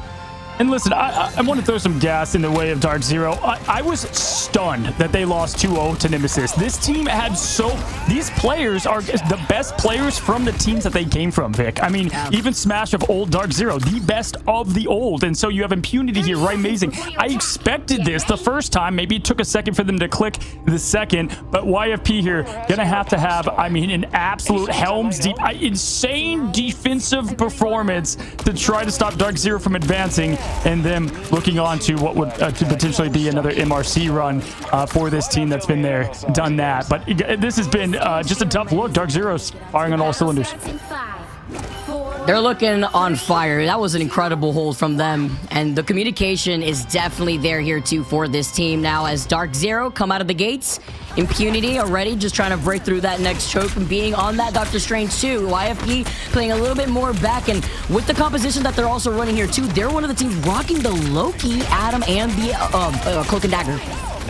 You have Smash here on the Star-Lord on the sticks as well. Notice a controller duel is so fun to see at this level of play here. Madara gonna get Iffy right off the gates. They do not have a rocket to reset. Hopeful's the only hope to get the resurrection. Velocity going down, or taking down 762, and the hope and the dreams of the group stage and the main stage vanish. YFP eliminated. Dark Zero advanced just like that. Let them know it's not a speed run right here. It's about getting to the finish line, but Dark Zero, they've wasted enough time here as they move forward in that lower bracket in a clean fashion, let me tell you too. There was a clear difference, I'll be real here, Cozy, looking at the vanguards of what we just witnessed of Dark Zero and the YFP. Yeah, I mean, you name a role, and there was you know, struggles there with it. 13-0 velocity, what an MVP moment there. And just looking at the total time of the map as we head to the stats here. Dark Zero advancing on 5 minutes 15 seconds. That's amongst the fastest that we've burned through here to get through another set of matches. And again, you have 3 people on the team that did not get eliminated, not one time. Both of those being the duelists. Guess what, Vicky? If your duelists are alive the entire time, it's probably not going to be good. That's incredible. I mean, again, they also were the team rocking the rocket when it came to this triple strategist composition. Look at the other side when YFP were holding the defense. They did opt to go for the Loki. We know that Loki's gone through, you know, a good amount of nerfs here, but when you have that BRB, it's so important in this hold. That is what is going hand in hand with the triple Vanguard and the triple strategist, just to recontest if you have that time. And then that one moment too, the point blank Meteor M going down on that shark. Very unfortunate there as coach could not figure things out. And I feel for YFP here because they did so well against Sentinels. Oh my gosh. They go so well against Sentinels, right? You barely lose that. You head down here, and then you lose to the ex-Sentinels players. So it's just a tough look because sometimes it's just not your day. You know, we had a sub in here for YFP, and it's a talented team that we do have to say goodbye to, but they will be remembered here as we look at the winners and the legacy that is building of Dark Zero. I know this org is very happy with what they've put together here. Smash, Amazing, Kuroa, Velocity, Impunity, and Madara. Expect to see them more often as they will be advancing forward. Vicky, that was a good one. Yeah, Velocity being the MVP, coming through together with Kurova, who is on the Jeff, by the way. Kurova Jeff, always enjoyable to see, but Velocity with the 23,000 healing. And we saw some pretty clutch reses onto Iffy, who had also opted to go over to the Venom a few times. Tone 762, who was on the thing at the very end to try to hold up that triple Vanguard lineup, because Velocity, you know that Velocity is going to try to clap back there too, and also was able to put in some damage aside from those freezes.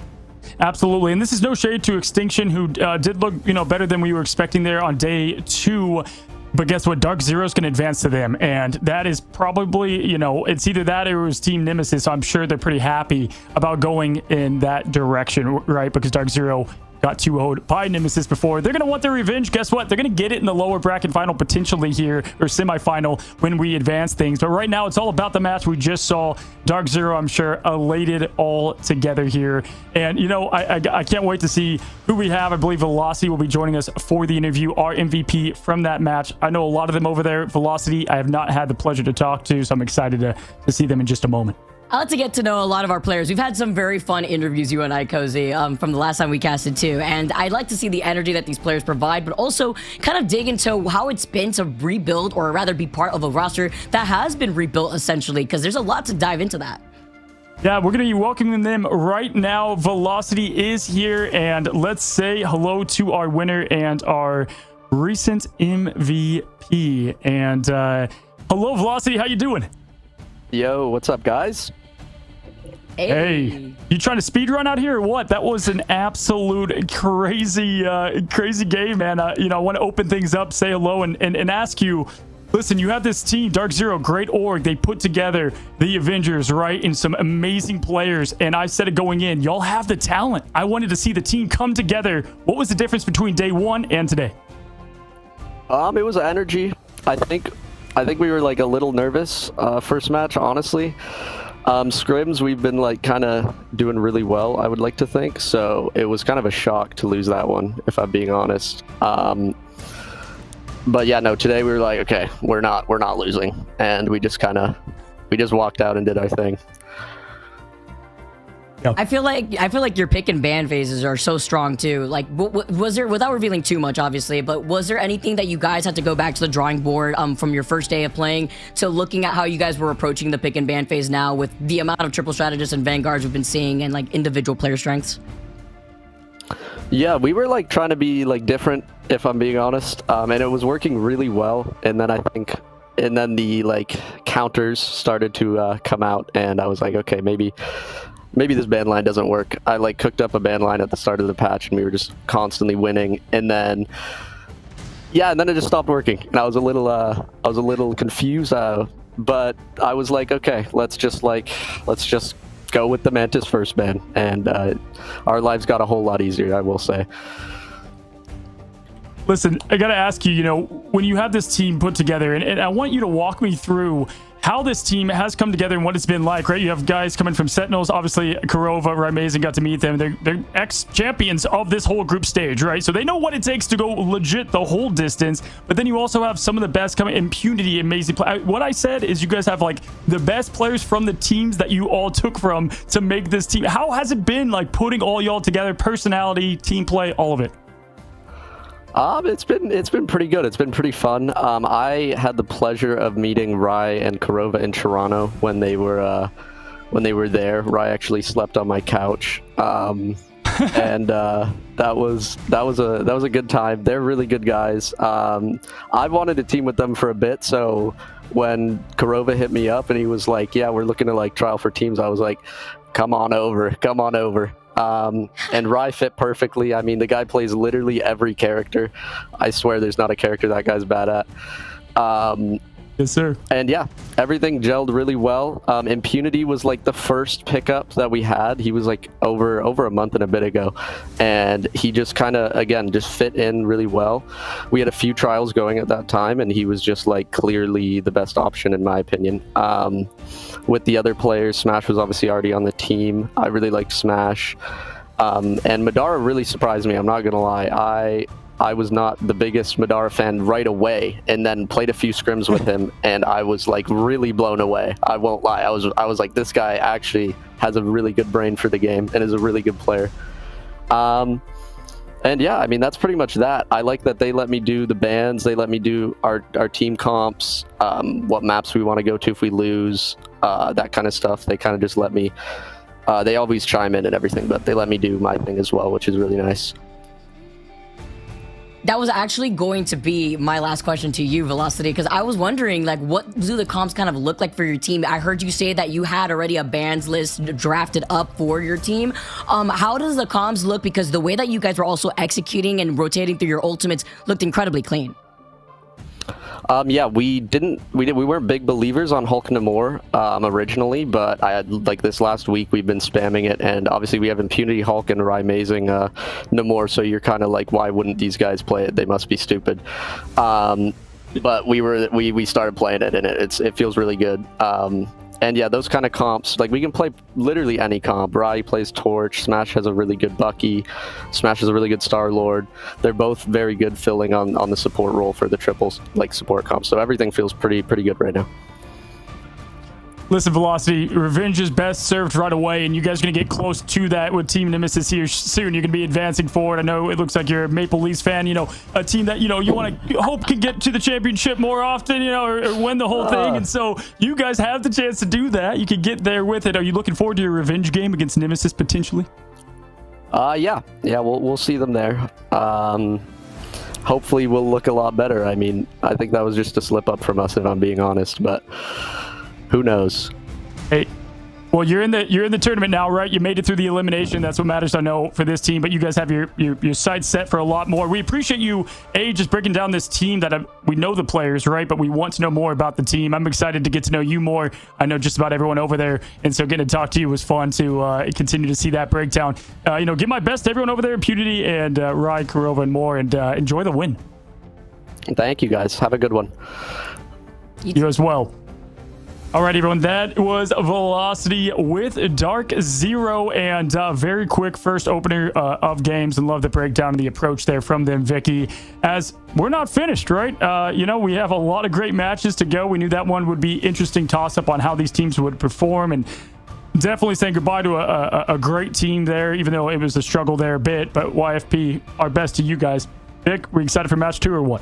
Oh, of course I am. You already know how I feel, Cozy. Some more Marvel rivals upon the horizon, and I can't wait to see how that next matchup is going to play out. Because like you said, the first series for me, honestly, was a toss-up. I was expecting it to go the distance only because I wasn't sure how, after what we witnessed from Dark Zero that first day, was going to match up against a team that put up a really good fight against another pretty heavily stacked team, Sentinels. But then hearing Velocity there, it really reassured me to know, like, Dark Zero recognized that was, you know, a flop up on their part. That was just a one-day mistake. Now looking at them in true form, that makes me excited to see how these other teams have been able to review how they've played to come back. Yeah, absolutely. And if you're Dark Zero, you are beaming with happiness that you were able to take 2 great players from the winning team of the group stage and find the team in the roster that they've put together and making it hell out there for their opponents. Speaking of hell, Vicky, we've got ourselves an amazing skin from Marvel Rivals, one of my favorites in a while. They're all great. But if you guys want your hands on Hela the Grim Lady, well, you can do so in-game right now. Vic, look at this masterpiece. This is such a good skin. The Goddess of Death shows no mercy. You can instill fear into your own enemy's eyes. And it's been available since September 25th, so don't forget to pick that up because this skin is beautiful. Absolutely. Here we love the skins in Rivals, and we expect to see even more, I'm sure, each and every week. I love the releases. Look forward to Twitter on the Mondays, Tuesdays as they come out. But we'll be heading to match 2 in just a moment. We have Team Kiri versus the Fire Strays. And fun part, I believe the org for Fire Strays or the people that help put on the Boger Bash. So it's cool to see them have some representation in here, and a great team as well. Older Rival 7 and Kiri, they finished in second in the MRC, Vicky, in season 2. So a lot of great talent once again, and we'll see how they continue to stack up in the Ignite phase. Y'all don't go anywhere. Great match 1, match 2 coming in just a moment after this quick break.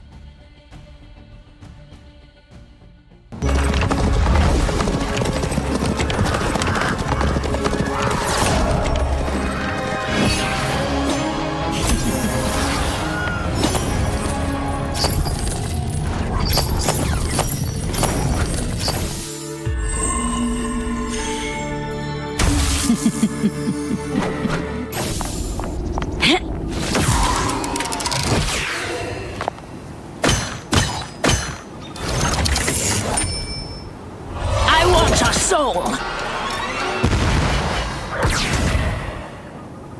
Hell unleashed!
Hello and welcome back, guys, to Marvel Rivals Ignite Group Stage 2. We are in the elimination phase for this. You lose, you go home, you win, you fight for more, and your seeding spot. We go into match number 2, Vicky. Lots to play for here. Team Kiri versus Fire Strays. Let's start breaking down this matchup. Are you excited for it? We both picked the same team this time around. Yeah, we did. That means, I guess, if we follow the cozy timeline, then I should be able to get my point this time around. But you know what? You know what? We have to talk about who these teams faced to put them in the position that they're in right now. Because I feel like it was a tough run. The first Team Kiri had to run into the best team, probably, or I guess you put a question mark now. But what we were considering, Envy going against Team Kiri as they beat them in the 2-0 before they fell against FlyQuest in an incredible series. And then, of course, looking on the other side, Fire Strays had to deal with the team that dealt with that team, which is FlyQuest. Great. Yeah, the best thing you could say here. Who they lose to? Envy and FlyQuest, arguably the 1 and 2 here in our tournament. So, you know, you can't be too mad about it. And we really don't get to find out too much about these teams during that fight, right? I mean, it's just a tough thing to look at there as there's 2-0 pretty firmly on both sides. But Team Kiri here, looking at what they have, it is looking solid between them here. Yusher, we know, has been a really great player and has come now from Citadel of last time. But also, this team's made up of heroes from all over, which is fun to see them put together. Now, looking at it, this was the Arrival 7, right? And they did great as long as Fire Strays as well. Fire Strays, Vic, this is Super Gomez from Sentinels. Come on now, we know him. And break down more of this team because they're coming from all over. Literally everywhere. Like British Tree, another name that you and I were talking about for a hot minute. British Tree comes from Jobless Bums here. Z-Cube came from Old Dark Zero. Etsu as well came from AMER. Like, it's just crazy to talk about the fact that you get another roster coming in from other teams and they're trying to find that cohesion, but it's the talent and the experience that is also here on Fire Strays. Yeah, British Tree coming from Jobless Bums. He was a very good Groot in the games that was going successful for that team. And so definitely excited to see. And again, we talked about this, bringing the experience of winners, right? He played at this level before. Some of them either did or were eliminated. Super Gomez, even though he was a sub there for China. First of all, we all love Super Gomez around here, but he's a great player in the terms of being that duelist anchor. What I love about him too is just so casual. He's so cool, just out there having a good time, but winning as he does so. So it'll be fun to see them put head to head here again. And the tale that you said, we didn't get to see a lot of them day one. So we'll see what we get here in day 4.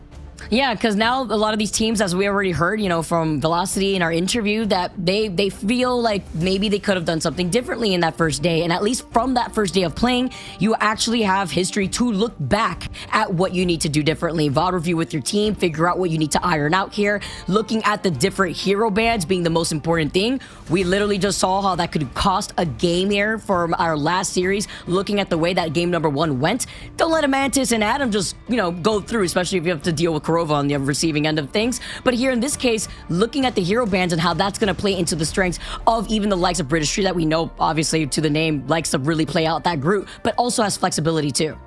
Yeah, that's a great call out because I think that's where we're going to learn everything about these two teams and what they learned from their losses is in this first pick ban phase. And I expect us to see kind of more meta-leaning things. I mean, Super Gomez, we know, has played Jean Grey Phoenix in the past. Star-Lord just goes with the name so well there.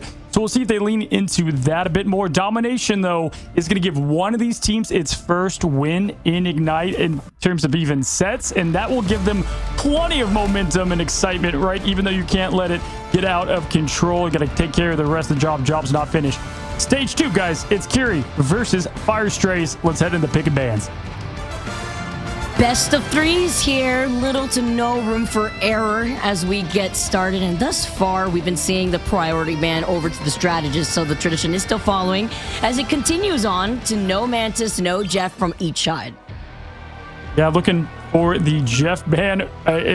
We don't have a lot of first Jeff bans, so fun to see out there. They go with the Adam save immediately.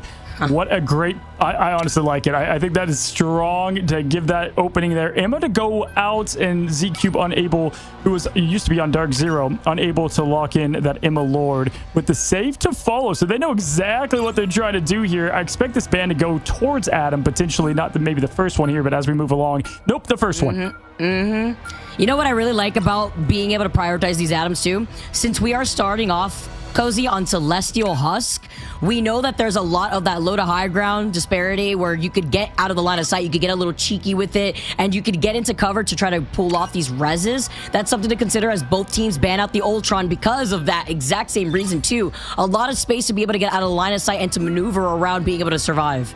Oh my goodness, I was just about to say Human Torch ban with that Invis save. It really, kind of tells the tale of what they're trying to do. I got to be honest, I'm much in favor right now of what Team Fire Strays has been able to pull off in the pick ban phase. I give them the favor a bit more here. Ultron gone, Mantis gone, Adam gone, and then they take out the air as well. The protect on the Mantis as the final thing here for Fire Strays. They did their homework. They were calling it out perfectly. I like that timing that you just mentioned with the Torch and the Invisible Woman. Let's see what that last ban is going to be here as we're going to be able to lean into our strengths. I'm thinking about Fire Strays and what we've already seen thus far. No AMER protect, though, in favor for Team Kiri. And while the Invisible Woman goes through, maybe going towards the Luna Snow Invisible Woman that we have seen thus far. Yeah, and more specifically, something to look at is they get access, if they want to the Adam and Luna synergy. I'm looking at what this team comp is they're trying to put together here early. Usher, very good Phoenix though, seen them before, so matching, you know, tick for tack there is going to be important. Listen, they might have their game plan going in though, exactly what they wanted to ban here. If you are Team Kiri, we saw plenty of chemicals on Winter Soldier back in, I think that was back in the MRC, Vic, me and you, when we were talking about our Rival 7 back then. This is a team that can do it all, and we'll see if they can put it together. As we get started here, our second series of the day, ladies and gentlemen, thank you so much for tuning in. The first match that we just had here within Stage 2 of Americas was a bit of a speed run. If you blink, you may have missed it, but going into the second match, I'm expecting this to go the distance, especially looking at that pick and ban phase, but I don't want to jinx it at the same time as we get set up. We saw our pick and ban phase, wondering how that's going to go hand in hand if you are looking at Team Kiri with the Invisible Woman perhaps coming out with the Luna Snow. Celestial Husk is the map in Stage 2. Here we go. Match number 2 is underway as we're getting the bubbles to get things going, and then the quick Jeff switch, it seems here, as we're going to have slightly behind the team. And the aggression's going to be coming from Z-Cube and the Doctor Strange. Both teams do have the access to it, and right away, they are on this point. This is typically a tough point to take super fast here. We usually see a good stall. Super Gomez damage boost up and ready to go.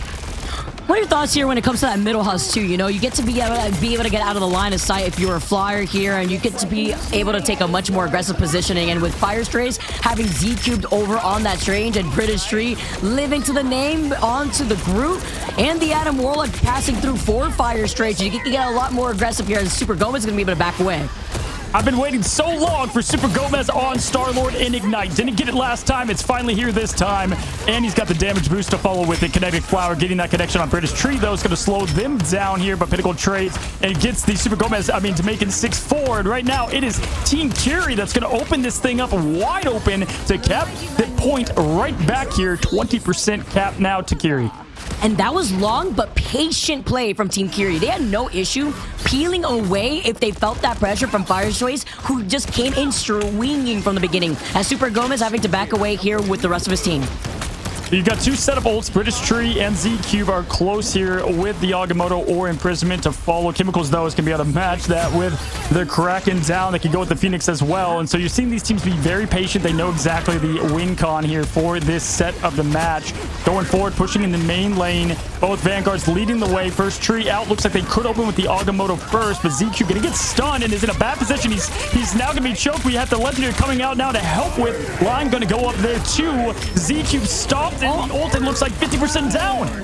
Oh, that was Sector who froze him, but the Born again as a Karmic Revival Fletsu comes out, and then the follow-up after the Resurrection comes out with the Eternal Bond, but it's not gonna be enough. You sure is gonna be able to find them, but guess what's still active? The Adam Warlock Karmic Revival. So they come right back around. It'd be ashamed if all that hard work from the Phoenix were to get deleted, as it were right there. But Team Kiri still trying to put in the pressure as Chemicals is taking a quick nap. They lose out on Pinnacles, and Fire Stray has a number advantage. Yeah, British Tree here in the Vanguard's getting it done. Chemicals goes down, has not used that Kraken impact to make the impact 70% up now for Team Kiri, though. They've got to get this point in their name. All these great limbs are awesome, but it means nothing if you don't get the point. 22% and climbing here. Super Gomez doing his job now as Usher is going to pull back with the team. Nope, doesn't even get the reconnect. That's a stagger. And that was after the Magneto bubbled, Usher. That was quite unfortunate there, as now Team Kiri is going to have to wait up, and Chemicals will at least have that Bucky ultimate here, the Kraken impact, to see what they can do with Kinetic Flower also having that invisible boundary. And it's interesting because Usher's a very good Bucky, I believe, as well. And so to have Chemicals on that role, I know that's what they play almost strictly. And so interesting to see how this kind of first map rolls out. Legendary is ready to rain from the skies. Damage boost is active here. We'll see when they decide to pop it. They've been using it in kind of chaotic moments, which I always love in these team fights because it just completely takes the focus and the commitment to the point there away from Team Kiri if they so choose to. But now going forward, this is about to be the Michael Bay special. Vic, all ults ready. Qs are going to get pressed. steer it momentarily. Look for the fires, look for the explosions, look for the stuns. Fire Strays have everything until they lost out on the Eternal Bond. And before they can even press a button, they go out. But Etsu, the insurance policy for the highly rated, comes in to bring them back in. Magneto Meteor M misses its mark here. And even with Chemicals trying to get the reset, cannot come back in. Now Super Gomez comes in with a legendary, but he has to avoid the Psionic Seduction. So that way it doesn't stop him and pull him into Cartier Sky's line of sight. Team Kiri with Sector also having that Lunasoul ultimate brings everybody together to dance off of the fate of both worlds just to allow them to stay on this point. Yeah, two great answers to Super Gomez and the Star-Lord, either with the Seduction or the Meteor M now as Chemicals trying to open up his lane. It's 99% and climbing and staying. Wow. Chemicals gets 2, though. That's going to help things out massively. Going for that Super Gomez. Pesky gets out of there and done with. Now, as the team is going to get this cap right back. And it is, once again, we have had so many 99 to 99 Vickies. It's cinema. It's crazy, but I'm also so impressed to see how long Fire Strays stalled on that point, for how long that fight was, too. As now they're going to try to portal in. T-Cubes is trying to get into a better angle here, and Team Kiri are trying to hold it down. Looking behind them, though, a nice little split up. I like this positioning to make it use as an extra defensive opportunity here to back away.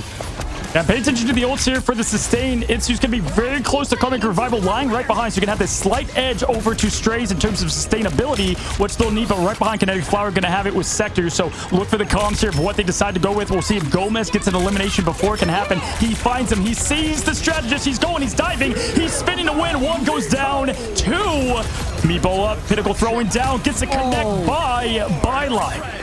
And that was in the middle of using that Soul Resurgence from the Mantis. Etsu brings them back, though, with that Soul Resurgence and the Karmic Revival. Sends out the Meteor M here, misses out. ZQ does have the Eye of Agamotto, but with the number advantage on Fire Stray's side, they get to flip the point right back. Chemicals has that portal, though, so they're going to be able to recontest. And Sector 99%, so they're going to actually make this a lot longer fight than you might want to think. Here, getting through the point there, going right away with the dance floor to keep the team up, and this is going to have now Strays play perfect, but they have Legendary. They've got Eternal Bond. Remember, we've got a map after how much you want to use to continue.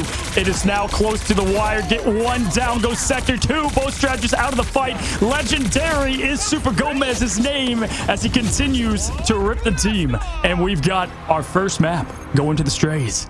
Got away with it. Who's going to contest the Star-Lord in the sky when you make the swap over to the Wolverine? It's a difficult situation when you're also forced to recontest, and the tanks were a problem, but Fire Strays looking great in the way that they were able to retake that there too. That was a good match. It was a close match between both of them, and honestly, even how the team fights landed. I mean, I got to give it there to the edge on Strays on how they handled their last ults there to get the strategist out of the fight before it can even begin. And then at that point, even if you get the portal in, right, Vic, it trickle in. It's tough to really kind of get locked back in. But looking at the ults going into this next round, you have the Agamotto to open things up about a mile away there from anything strategist-wise from every single team. So it's going to be more of a quick fight, I think, for this first point.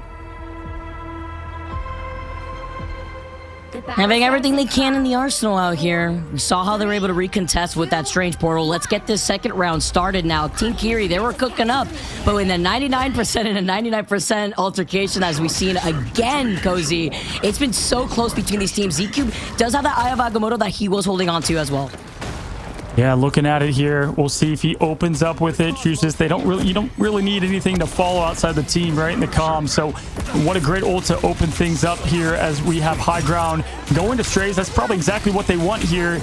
We can see if he lands this out the way he wants it now. We got Super Gomez gonna be matching Yusha in the skies here, but Chemicals getting the first of it. Gomez going down slightly, not going to win that matchup here. Spinning the win, Yusha going for more, and at this point, it's gonna be a tough call if you use anything here if you ZQ, because you're going down 1 by 1. They lose British Tree. They gotta reset. If you can find the cracks, the foundation of what Fire Stray's win condition here is, Etsu had gotten such clutch reses here, but being able to find these first picks and making the swaps that you could see Yusha in, being on that Star-Lord, Fire Stray's now forced to back away, but they do have some ultimates before they get to recontest that Team Kiri would be able to have answers for. Yeah, 15% and climbing. Still have Agamotto online. Now Karmic Revival, followed by the Guardian of Lying and Mantis here. We've got the seduction going right away. Now going to be unable to get too much value out of it, and going to be moving and rotating left sideline, getting up the strat. There goes the Agamotto. EQ finds one sector pinned against a wall, and the Phoenix rains down, and Pinnacle gets the 2. The answer back after just losing out on Sector and now Kinetic Flower after they were both stunned by the Eye of Agamotto originally before you lose out on that Invisible Man. And here comes Usher just flying around. The res is though coming in clutch for Fire Strays again. Yeah, Marvel zombies out here with the res comps. I mean, they just come back right from the dead, ready for more, and that's what makes it so tough there as the Atom is on one side versus the other. Such a huge, advantage as we continue to say in domination now. Resetting, reloading, looking at what we have. I mean, Sector is going to be able to at least get the sustain rolling, but we do have the Eternal Bond to match it. Super Gomez with the legendary No Seduction or Meatball to suck up this defensive ability to stop the ability of legendary. Now pushing in the teams is Stray. That could look like a mess, though, when you drop all the spaghetti on the floor, and Super Gomez coming in with a legendary. He's going to be able to find Kinetic Flower first. Thankfully, Sector was ready with the Luna Snow Fate of both worlds. The Eternal Bond, though, is going to also keep Fire Strays alive and elongate this fight. It's up to see what Z-Cube is able to do with his Eye of Agamotto, since now there is no strategist ultimates here, and Team Kiri are going to have to restart entirely.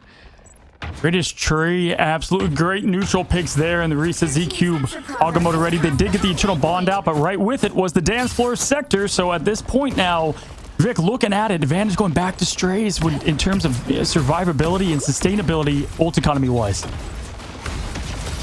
We're going to be able to have it nailed down here, you sure, with the legendary chemicals too. A lot of damage output, but then as you mentioned, Fire Strays, at least having the Mantis Soul Resurgence could help keep them up. Looking at Super Gomez getting stunned here too. Pinnacle just taking the front line right here. That Meteor M is going to be important, but Team Kiri coming around with Pinnacle having that, and Cartier Sky to open up with that Psionic Seduction first. Trying to look up to the sky though as Super Gomez finds Sector. That's fine because Kinetic Flower is closer to that invisible boundary, but they have to nail down Etsu as they get taken out, and Etsu still is able to pull off this resurrection. Westworld out here with the connection of Usher, and I love that combo there with Seduction into Legendary, something we don't see too much of, but yes, once again, the zombies come back. Z-Cube getting 1-2, Super Gomez to follow, and that's what we're talking about, Vicky. We continue to say it because it's so important. You can play great, but you have to play perfect to get through what is the onslaught of Resurrection. It's crazy with the retouch too off the portal here. The Eye of Agamotto that he was holding on for so long only hits the Doctor Strange at his Sector. But with the Eternal Bond, they stay in this fight. Now Sector just got it, but gets taken out almost immediately by Etsu, who is there ready, and Super Gomez to follow up. Etsu and Super Gomez, it is the show. So keep their feet on this point as Fire Strays, they show up this first game. Yeah, wow. I mean, that really just was an economy snowball. I mean, they were able to always answer what they had no matter what, and using what it was just great comms and strategy there to counter what Usher was pumping out. I mean, the guy was doing his job, but just wasn't enough to get through what was defensively. Super Gomez, though, showing why he should not have been benched, showing why he deserves to be in that duelist spot for such a big time here in Ignite. Love to see it for the guy, good friend and great player. 30-5, 17 and final. Elims looking on the other side. They played good over there, Vic, but it just wasn't enough. Yeah, Super Gomez coming in formerly from his team of Sentinels here, now showing up with 22,000 damage, 17 final hits. Are you kidding me? You sure did make that swap over to the Star-Lord for that second round. Put on a performance. There was a lot of damage output there too, but you have to consider the way that the Vanguards between British Tree and Z-Cube were holding it down on the point. Combine that together with Etsu, in my opinion, MVP plays on those Karmic Revivals. Yeah, honestly, it was a great team effort all around and really well done. You know, I'll give Kiri credit. A lot of the combos that they had was set up for success, and I like the game plan approach, but we said this as soon as this match lined up. The pick ban is where we're going to learn everything from these teams, and we gave the victory in that phase immediately to Fire Strays, and it showed why, right? Right there in the action as we see Super Gomez put the mixtape in, headphones on, and the Elims to follow. Good match one, though. It was closer than, might have led on there in the 2-0, but Vicky, we know now they can reset, kind of learn from what just happened, and I think they're definitely going to change some of their pick ban approach. Definitely agree there, right? Because if you look at what Team Kiri had protected, they protected the Invisible Woman, they protected the Emma Frost, and then eventually we had Pinnacle and Sector swap over to the Doctor Strange or recontest, and then Pinnacle over to that Magneto. We did see British Tree having to swap over to the Magneto too. The Groot was just getting blown up a few times, and Team Kiri with Chemicals being on that Phoenix, they try to lie. They even try to shut down the Resurrection. But Etsu, and it's again on this map of Celestial Husk, that high to low ground disparity and being able to reposition after a little cheeky res like that could go so far. Well, yeah, if you're Adam Warlock, you need to survive. You certainly can't fly, and so being able to be up there, we saw it from Yusha just then. They combine the seduction with that. 1, 2, 3 down. Even Adam goes down, doesn't matter. Team's back up in the fight. They flip it just like that. 30 KOs, 5 deaths. Great job from the team as a whole. Excited to see more from them again. Did not get to see what this team was made of exactly when you're going up against such a strong org, and only that team here, Vicky, with the day 1 action. Day 4, though, showing up right now, big time.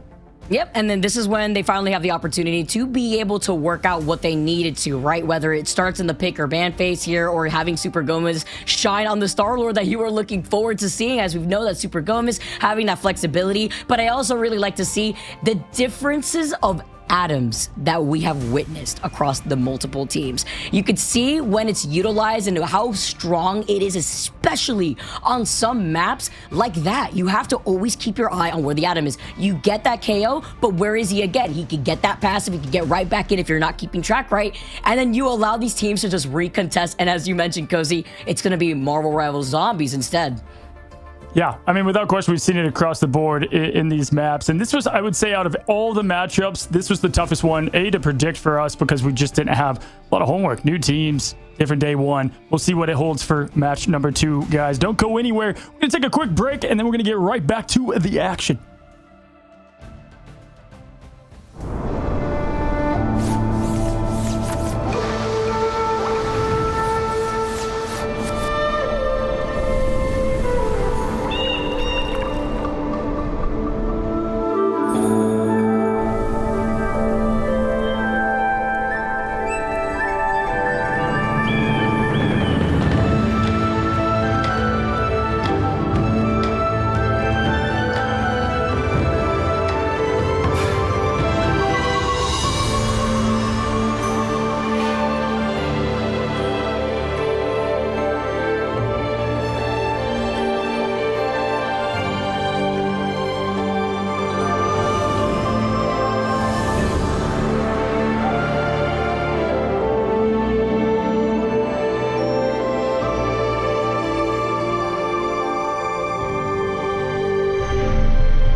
What's going on, guys? Want to welcome you back to day 4 of Marvel Rivals Ignite, the group stage. Stage 2, as we get ready for the seeding. Teams face elimination, and right now, Kiri is looking right at the door to get out of this thing. They don't want to be there. They're against that wall, trying to push back.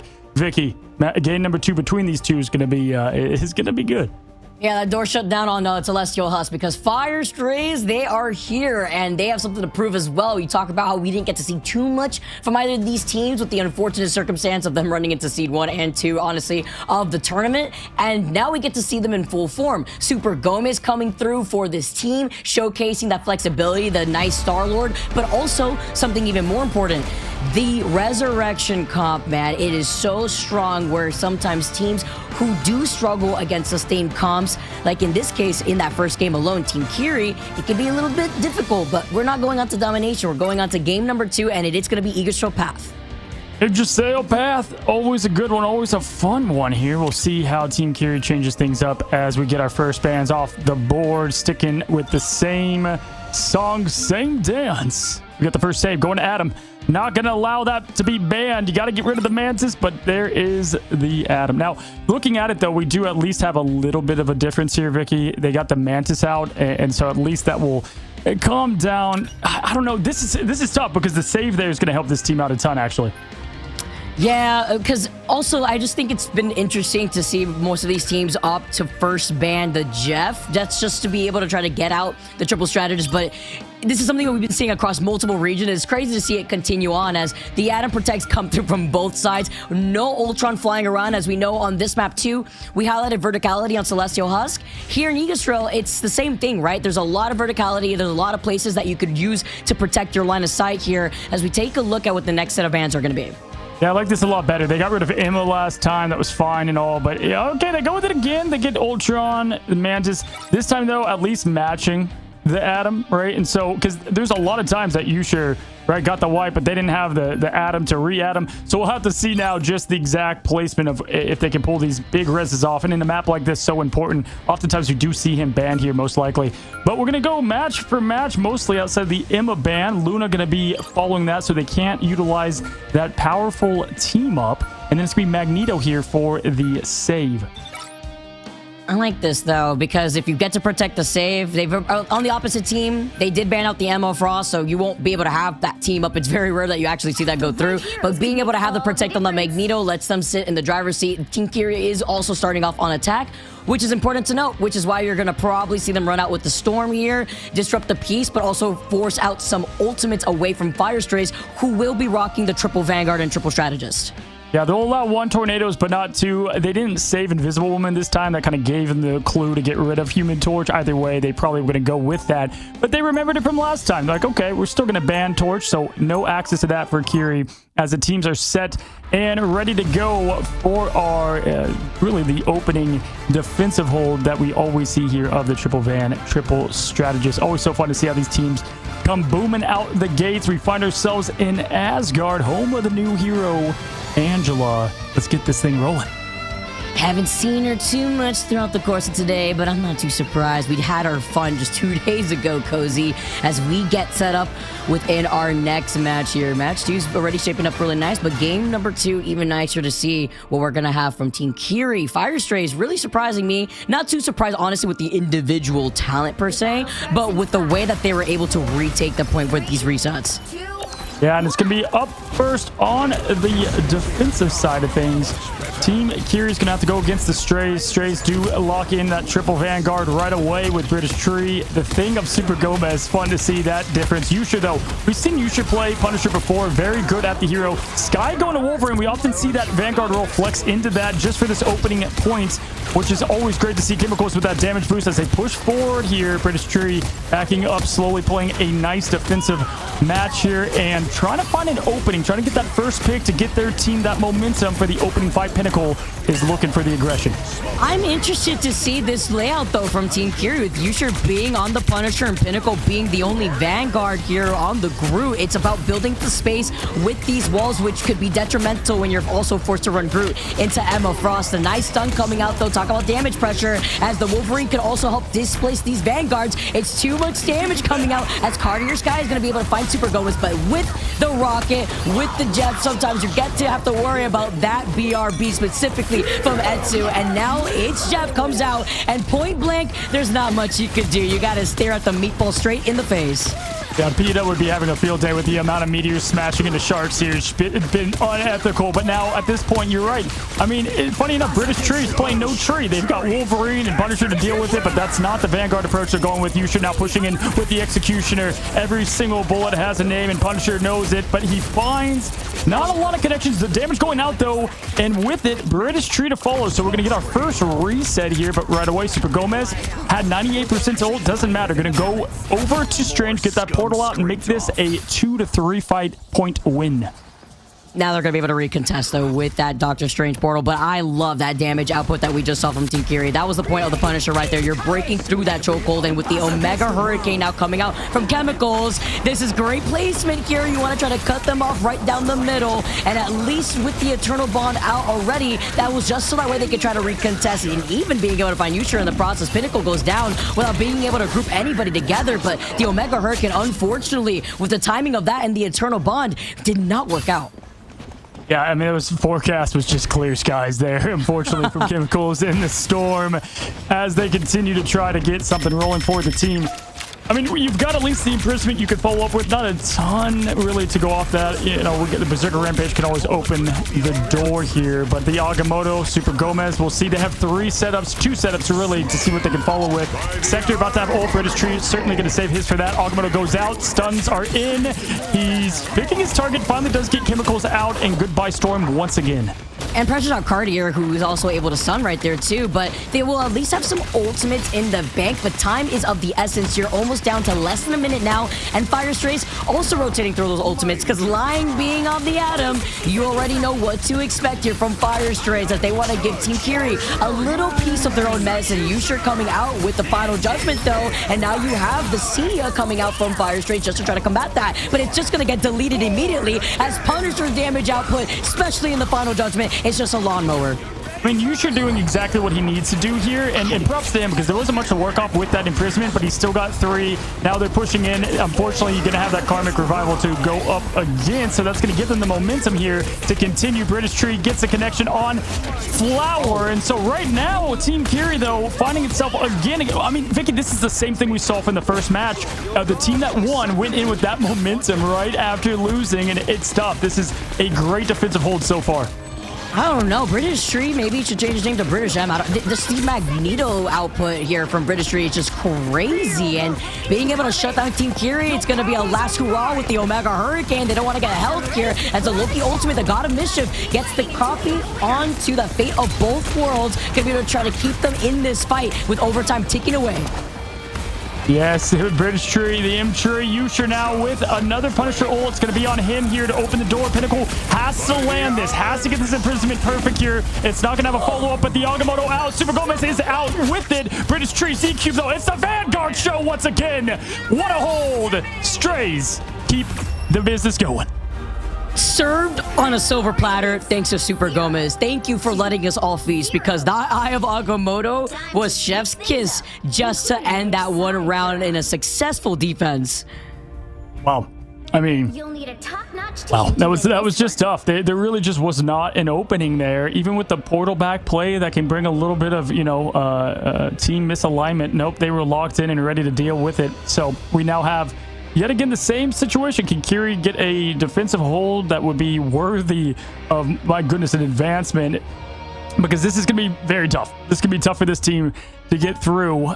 Looking at it, you know, not really going to change too much, but I like the approach of Strays and what they went with there in the triple Vanguard. Super Gomez showing you can play the thing, but hey, little wizard action as well.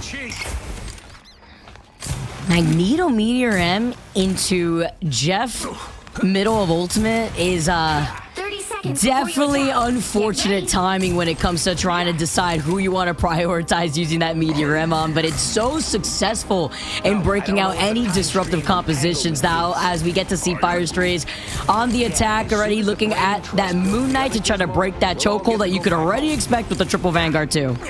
I haven't got to see Gomez on Moon Knight all that much. That was kind of Amazing's role for the team back when they were with Sentinel. So excited to see the Hannah Khonshu serve him this time. As they move forward, Pinnacle pushing up and Chemicals on the high ground. So we have the the res available for Team Kiri. They're going to need every bit of it here as it's morphin time. Gomez has got the Battle Pass skin. It's so nice. Just also so satisfying to hear the noises, the sound effects when you take your shots. It tickles my brain in a different way here, and it's tickling for him too because the way he's just pushing up into position, he's building up that ultimate just as quick as you could expect when it comes to Moon Knight and that damage output, just so that way you can get that Khonshu just out in that choke and deal even more damage. They're trying to split that focus onto him, and he sends it down here, tries to block out their point of exit.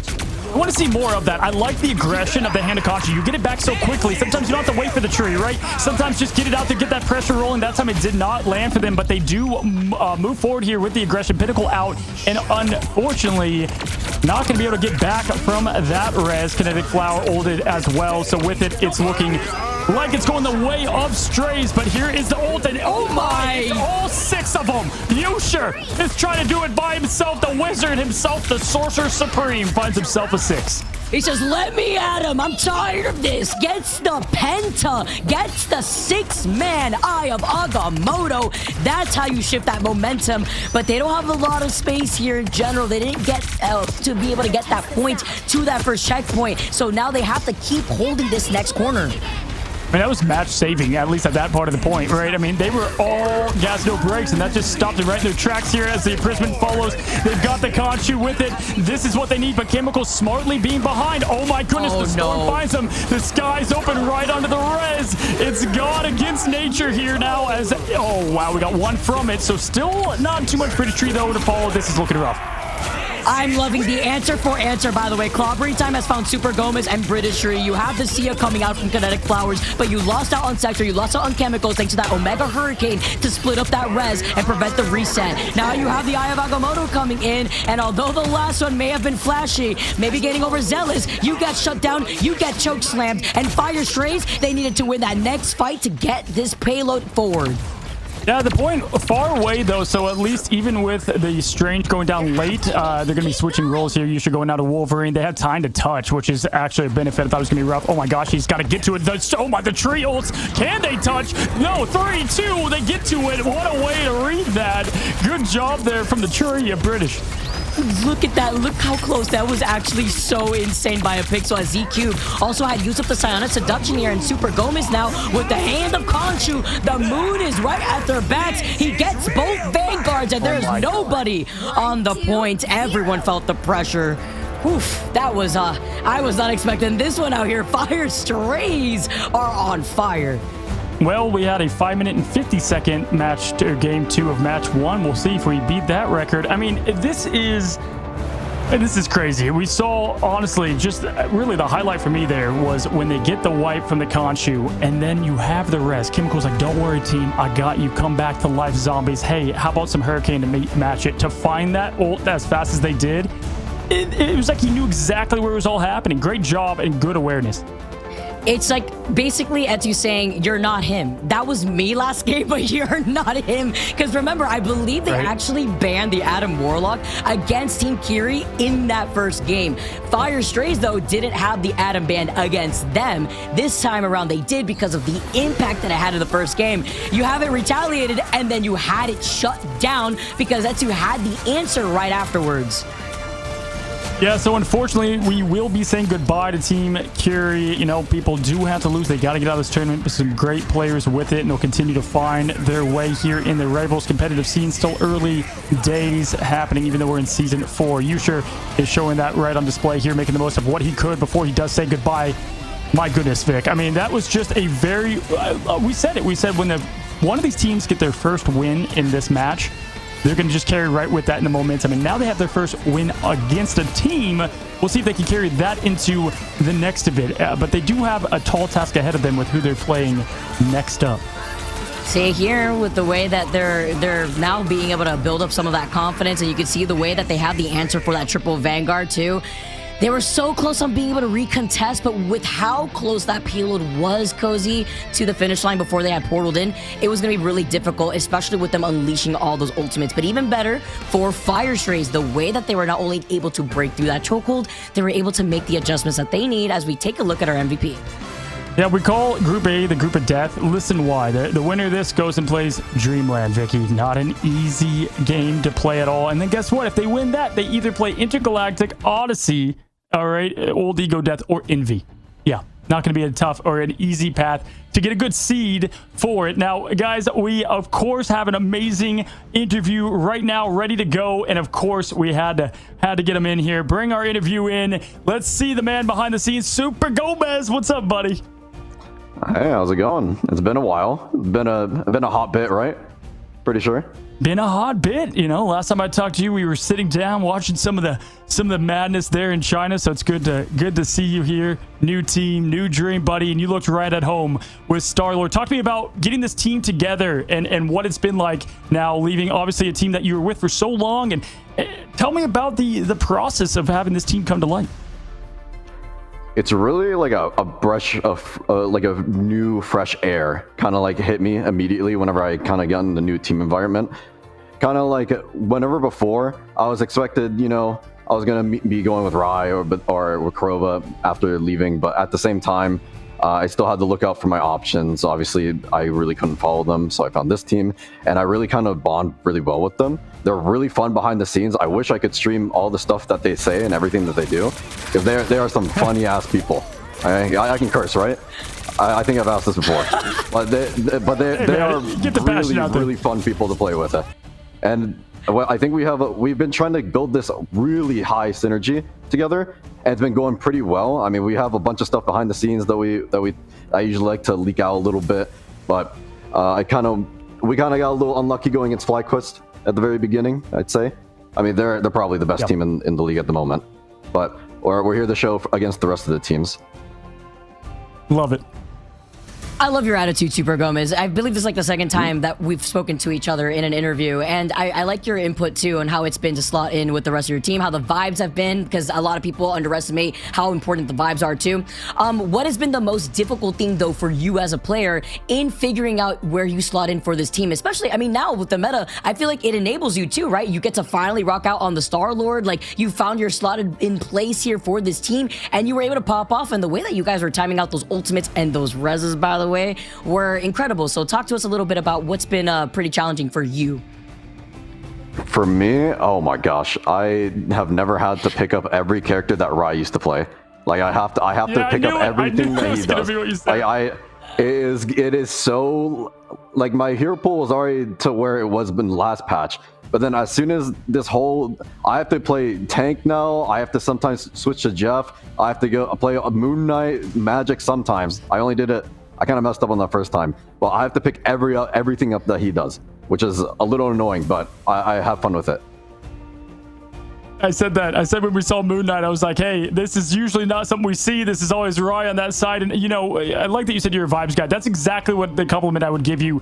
Even when you're in China, man, the way you were there for that team was just so fun to see in person. The way we were obviously able to just talk to one another, get to know each other a bit more, and get to know just your passion for the game and fun attitude. Listen, you can be competitive, but also have a good time doing it, and you showcase both. When you look ahead, not an easy path to huge success. Obviously, you avoided elimination. That's a huge clutch in itself, right? You have Dreamland coming up next, right? You know a lot of these players play against them all the time. And then you potentially face either Envy, Odyssey, Intergalactic. Talk to me about Dreamland, though, and what you expect from that team. I mean, they've been really strong. That's what I know. I can't really talk about anything else that we've kind of scouted and what we've seen, how they play it and all that. Of course. But I know that we have to cook up something. We have a couple of days, right, until the next matches, right? Yes, sir. We gotta find something, because I know, well, what we did with Kiri and with the rest of the teams after, we've been really doing our research. But for Dreamland, we're gonna have to do a little bit more, because they are surprisingly very flexible. Awesome. Thank you, Super Gomez. I really want to also highlight something about you having to be flexible. Is there any advice you would give to the players at home who are grinding ladder right now and feel like they could just stick to one role rather than having that situational awareness like for the other roles and what the players on their team may be doing so that way they could climb in their own games? Stop ego picking. Just fill. Just that's like the easiest you can do it. If you have someone that you know is just better than you, why are you egoing them? Why? It's just you make the game harder for your whole team. Like, why? Hey, listen, this guy is a streamer. He's such a good example of flexibility. You play with your viewers, right? So, you know, going to a new team is right at home for you. You know exactly how to kind of plug and play with different people, different roles, and you're actually rising to it here. Excited for you to get your first win, man. Pumped for you as you guys now are going to be moving forward into what this thing is. Hopefully I get to see you again in person here in Georgia, buddy. Any last things you want to say to the viewers, to the team? Any shout outs, man? Floor is yours. No, I don't got anything. I mean, I guess my Twitch, I go live every day, or sometimes. I go live sometimes. I'm busy. I do that sometimes. You know. Get the plug in there, man. I love it, man, and I'd love to see more from you here in Ignite. Always a pleasure talking to you. Been talking to you since now almost a year in December, bud. So fun to see you succeed in all walks of life, man. Good luck to the team. Give my congrats to them, guys. That was Super Gomez as the team of Fire Strays will be continuing in Ignite, man. Enjoy this one, Vicky, as we did that match too. Gotta love Gomez. Yeah, I really like the individual pieces on this team, right? Gomez, awesome person to talk to. Xantho had popped off. Etsu, I like the flexibility that we're seeing. I want to see more of this team. I know we get to see more of this team now as they progress to that lower bracket. Yeah, for sure. And listen, it's tough. Like Nectar and Amazing over there, insane too. So that team was just so stacked duelist wise. So fun to see him kind of break away. And I do like what he said. He could have gone with, you know, Kurova Amazing. He's been with those guys forever. Cool to see a different path for somebody that we all love over here. But now we've got another match coming up. It's Busy at Work versus Alani Win. And Vicky, there's so much to break down with these two teams. Alani Win, though, such a different outlook than what we saw in stage one. They were, I mean, seconds away from advancing in the upper bracket multiple times. And then, of course, Busy at Work. A lot of people like them going into the tournament. Yeah, let's not forget that Alani Wins took 100 Thieves' very first series to a Game 3 situation, and it was so close.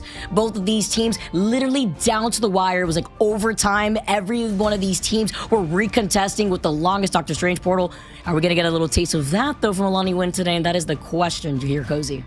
Well, so far we're at breakneck speed. We're speed running this day 4, and we're halfway mark, y'all. So reload, get ready, get some water, get a pizza. We're gonna be right back with match number 3 and a great one. The last two to end the day are bangers, so don't go anywhere. We'll see you in just a second.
worshipping all those fighting souls, but yet across the world I see you standing in my way. And remember the time, the place we used to fight like the sun and moon, and I wonder if ever there was a time that we were friends. The night has fallen, shadows looming, and yes, that time has come for me to seek you out. We are set now for our last reunion. Break the chains, find your way, come fight me. Do you remember who you really are? Show me that you are still the only one for me. I'll be waiting for you. Wake up, open your eyes, raising up your fists and smashing through time walls. Before the rift splinters again, we are rebels till the end. Rise up, open your mind, hold on to your powers. No one can stop us. We are rivals till the end of time. We will clash, no matter where. We will fight, reaching across time and space. 'Cause you are my destiny.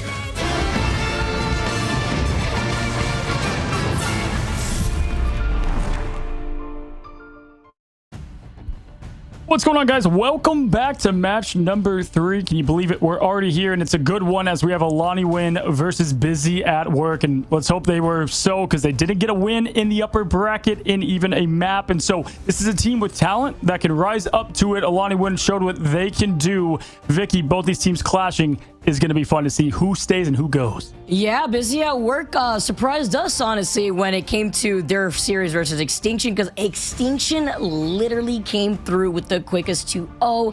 And I say quick loosely because it was actually pretty tight, but Extinction just played so well. And then Alani win versus the Titans that are 100 Thieves put up such a good fight, taking that series into a Game 3 situation. And it literally went down to the wire in overtime.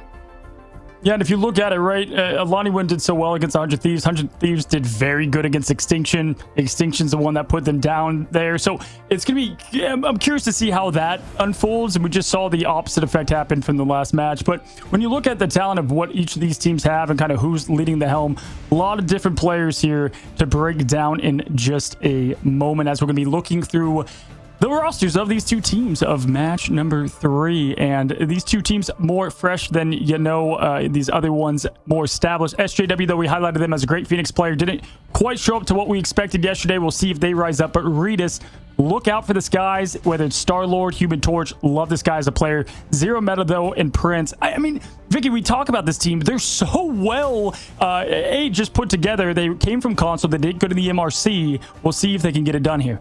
Showcasing that, you know what, if you believe you could do it, if you have to make the adjustment you do, then they did it. And Prince also an incredible Emma Frost too, as we've seen before. Redis, yeah, like you mentioned, being on that Phoenix. But Zero Meta has been on another level being on the strategist too. I feel like Busy at Work, they have also a lot of the players with experience of playing with one another to being able to get these dubs. But it's about the execution too, right? We saw this exact game, actually, where actually being on the Hulk and SJW being on the Namor has really helped them out. Together with that of Redis, you already know the follow-up between the Phoenix Ultimate into the Whale with how lethal it is. It came down just to some of the ult fights on this matchup. So again, Busy at Work has what they need. It does start to me at the Vanguards. I think Prince and Axery are very good in terms of talent pool level, where we would rank them. We'll see if they rise up to the occasion. Now, Alani Wind, I mean, we saw Goma do some crazy stuff as Jeff the Shark, right? I mean, so fun. Shinzo, I would say, is probably the biggest rise in name here in the tournament so far as well, Vicky. As far as players that we've seen just glow up, was good on Star-Lord and really everybody as we saw them. Yeah, you see Logan too, the little rocket with the little toupee, the little Adam Warlock toupee right behind him here. But yeah, each individual player here in Alani Win really surprised me within their series versus 100 Thieves. I think that this is a team as well with Chenzo specifically. Like, he is a really good player. He's been able to really put the way that duelists have been aligned for this team up in display together with the Star-Lord. We saw Chenzo Star-Lord go absolutely crazy to the point where you and I were wondering, do we ban out the Star-Lord? Because this has been a problem. Yeah, and one thing I want to highlight when you go into with the domination map is Alani Win played a very defensive lineup, and so we oftentimes saw Jalen Mans, you can see him on Captain America. If they didn't get that point first, or if they got the point taken away from them, they had such a hard time getting it back, Vicky. That was the main issue with them. They could not, they had a great time holding it down as a defensive comp, but there wasn't a lot of firepower to get it back, so the opening fight, look for that especially. 100 Thieves forced him into Captain America. He's a Venom player, so we're going to have to see if the same strategy and approach is going to be used towards this team in the pick ban phase. But yeah, you've got duelists, v-duelists, some of the strongest in the game. Going to be fun to see these guys clash together. Listen, do you think they look back at the tape and change much? If you're a Lonnie win, you got to be pretty happy with your whole approach to the entire thing. Yeah, I also feel like it could be going either or. It depends on the mindset of these individual players, because they could have seen it be so close to getting an upset, because that's what it would be considered, right? An upset through that bracket and then falling short. If anything, having to look back at that one last game to figure out how you were fully held, and I believe it was on Eagle, how you were fully held there and what you could do differently with convoy maps, that would probably be the biggest key. And of course, we do start off though for our first map always on domination, as the Jeffrey and the Emma are the first to go. We're finally on Krakoa here too. I love Krakoa, and it's just been nothing but Hydra. We got a little bit. It's just been all the dark, man. I want a little bit of light here. Yeah, want some Krakoa action now as we get the Ultron save. We saw both these teams utilize Ultron in different ways. I know Zero Meta's the Ultron player there for up above. We'll see if they try. I mean, I wonder how early do you even go for the Atom ban? We know both teams. K. Jules was a great Atom for them previously. They're taking some time thinking about this, right? Means like, you know, obviously they had a game plan going in, but really trying to think here, okay, if they're going to go Ultron, what else are they like? 5 seconds left, and they just match tick for tack. They go, you know what? If you're going to go for the fly meta, we're going to shut that down right away. Also got to see that SJW with that Phoenix was a little scary here, but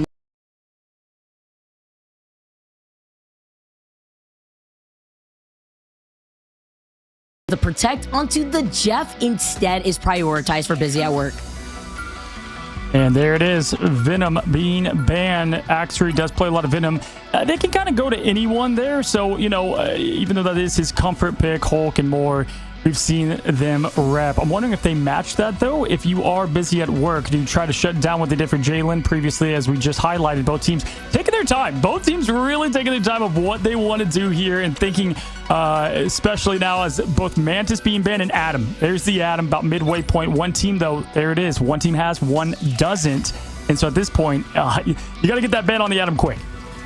Oh, is it going to come out, or are we going to see it a miss like we did, though, in our first series of the day? And we saw what that costed, too, and which benefited Dark Zero, as we get to see the very last safe for the Busy at Work squad with a Protect the Jeffrey, the Captain America. Heck?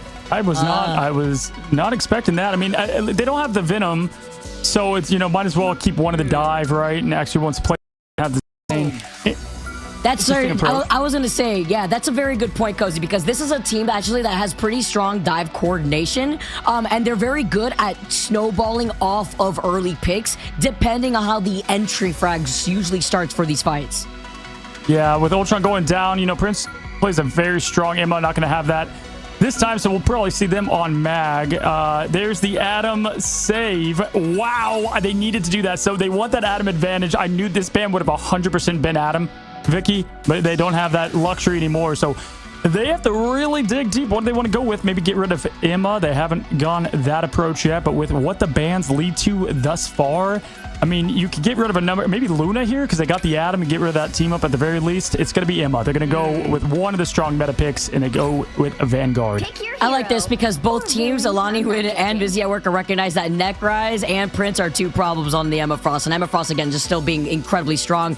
The difference maker here, though, as you mentioned already, and as we've seen already from K-Jules, that strong Atom Warlock player, and it works great into the composition that Alani Win had ran before. Necrise being on that Doctor Strange, it looks like here, while Logan also a very good strategist on that Luna Snow. Yep, so exactly what I expected there. Most likely Magneto we do see Prince on Strange time for time, so we'll see if that's the route they end up going. I probably like the Strange a bit more. They go aggressive here, and if we have Captain America, not a bad way to go about it here, as we see the fireworks pop for match 3, and Krakoa, the Hellfire Gala, is set, and it is here at the Ignite Stage 2 elimination. One of these teams going home, Vicky, and the other moving on to at least proving what they can do in the main group stage. Let's get this going here. I feel like it's been flying by, and this was just not what I was expecting. I need some more whiplash in my life here as we go on to this third match. Krakoa, though, to change the scene. And the chat has spoken. They got a Lonnie win, taking the 63%, only 37% of believers here for busy at work. They're being told to get busy and going, and we're going to be able to see how that's going to open up here first with a Lonnie win, going for something cheeky with the Doctor Strange portal. Main win condition, folks. Look out for it. Redis in the Shark. Whoever's playing Jeff, can they get rid of Adam during the res? That's what it's going to be. That's what it's been lately. One has Shark, one doesn't. One has res. Izzy does not. Here we go as they clash. Goma going to get a pick right off the bat. Both strategists, goodbye, gone. Redis, the only one left. Busy at work is without heals right off the rip. That's a tough look. Oh my god. Wait, a Lonnie win with the coordination and the positioning of that portal also allowed them to just walk through, block out that high ground point, and then walk through down that middle before isolating the rest of busy at work. And on top of it all, a huge stagger onto Redis. I mean, Jalen gets the Venom. Insane at it. We saw Lonnie Wynn pick up. We know they're going to pick up where they left off, which was a dominant performance. Doesn't surprise me how they opened up here. Let's see if Busy at Work can adjust. Now, Jalen jumping in for the dive, getting out of there a bit. No Mantis damage boost up, though. Going to have to do all the damage the old-fashioned way. Chinzo doing what he does best and looking for those duelists and making this thing even as he tries for SJW, farming up that ult, spinning to win. Now going up towards the top and spreading his attention all over. Soulbond is allowing him to push in, and there goes Mantis. Once again, Busy at Work losing everybody. They've got to figure this thing out. Sure, you do get Logan here if you're Redis, but right now this is a second team fight win in favor for a Lonnie win, and Busy at Work have just been very staggered and split up with the way that they've been trying to take this approach, but I think the biggest problem has continuously been Chenzo. Yeah, if we look at ult economy here, not going to be easy, though, because they have plenty of answers to it. It's going to be Necrise first. Can go with the Agamotto if they so choose. Like I said, if Busy at Work can get this point, they've got such a good defensive hold here. Actually, feels like I can stay alive forever. But here we go. Prince now moving in. Shinzo trying to find something for his team. An opening pick. He's going to go for the other Star-Lord here on Peter Violence as they both are rocking with the 80s now. We got the Legendary popping for one, Agamotto for the other, and the pop Necrise in the Vanguard's collapse. Oh no, the stun of Agamotto, and then now SJW coming back to retaliate. No invisible boundary necessary. No Luna Snow Fade of both ults needed, because you come back in and you get healed by Redis, but now you have to worry about the Karmic Revival from Cage Rolls. This is the same page that we've seen within our last series on Celestial Husk, and now Alani Win are trying to copy that here, but with the eye of Agamotto, Goma goes down and Chenzo follows. Yeah, no, this is definitely going to be advantage, at least for this cap of the point. Busy at Work. Great job finding the Atom early. They did use the passive. You got to get rid of him twice. They answered that res perfectly, and they still have 2 ults to the name. Perfect job there if you're looking to flip the script, which they need to do desperately, and we're having now some rotations. I mean, Alani Win used just about everything. Chinzo is going to have that legendary to try to counter something, but I mean, honestly, they've got the strategist ults to prevent it now as they're going to be pushing in aggressively. I mean, we have to be considerate about how you want to use this as the freeze onto Jalen now, and Chenzo takes out SJW. Alani Win have the number advantage, and Kajos is able to find Prince here with the invisible boundary from Silent Blaze. Doesn't help either of those players out as they had gone down right before. Another freeze onto Actuary this time around before Redis backs away, and with overtime taken away, they have to stay with their feet planted here on this point as they try to pull in. Yeah, they still have people to touch, luckily, but one's going to go down instantly. Redis is dying as the Shark, and now we do not have... Okay, the touch is there. Zero meta in. SJW popping in reverse. Has to flip because all the pressure from Logan, who does connect with the ice to freeze that momentum right in place. Necrise, Agamotto, Wizard out. Stun's not going with it, but they do find Zero meta alone, and the pop is going to send them home now. The offense approach is looking rough. Alani Win looking on top here. And it's just a matter of time. Alani Win, they stay here on this first round, and they look great. The way they even opened up that entire game here, Cozy, showcase how they were able to split up a lot of the attention away from Busy at Work, even though Busy at Work was able to recontest. And really, the only thing that happened there to them is they got eliminated by a legendary 4-piece, right? I mean, Yeah. they did everything else quite perfectly, so that's what you want to see when you're coming off such a good performance against 100 Thieves. But Busy at Work is ready to answer the call. They have plenty of the ults to set up this opening fight.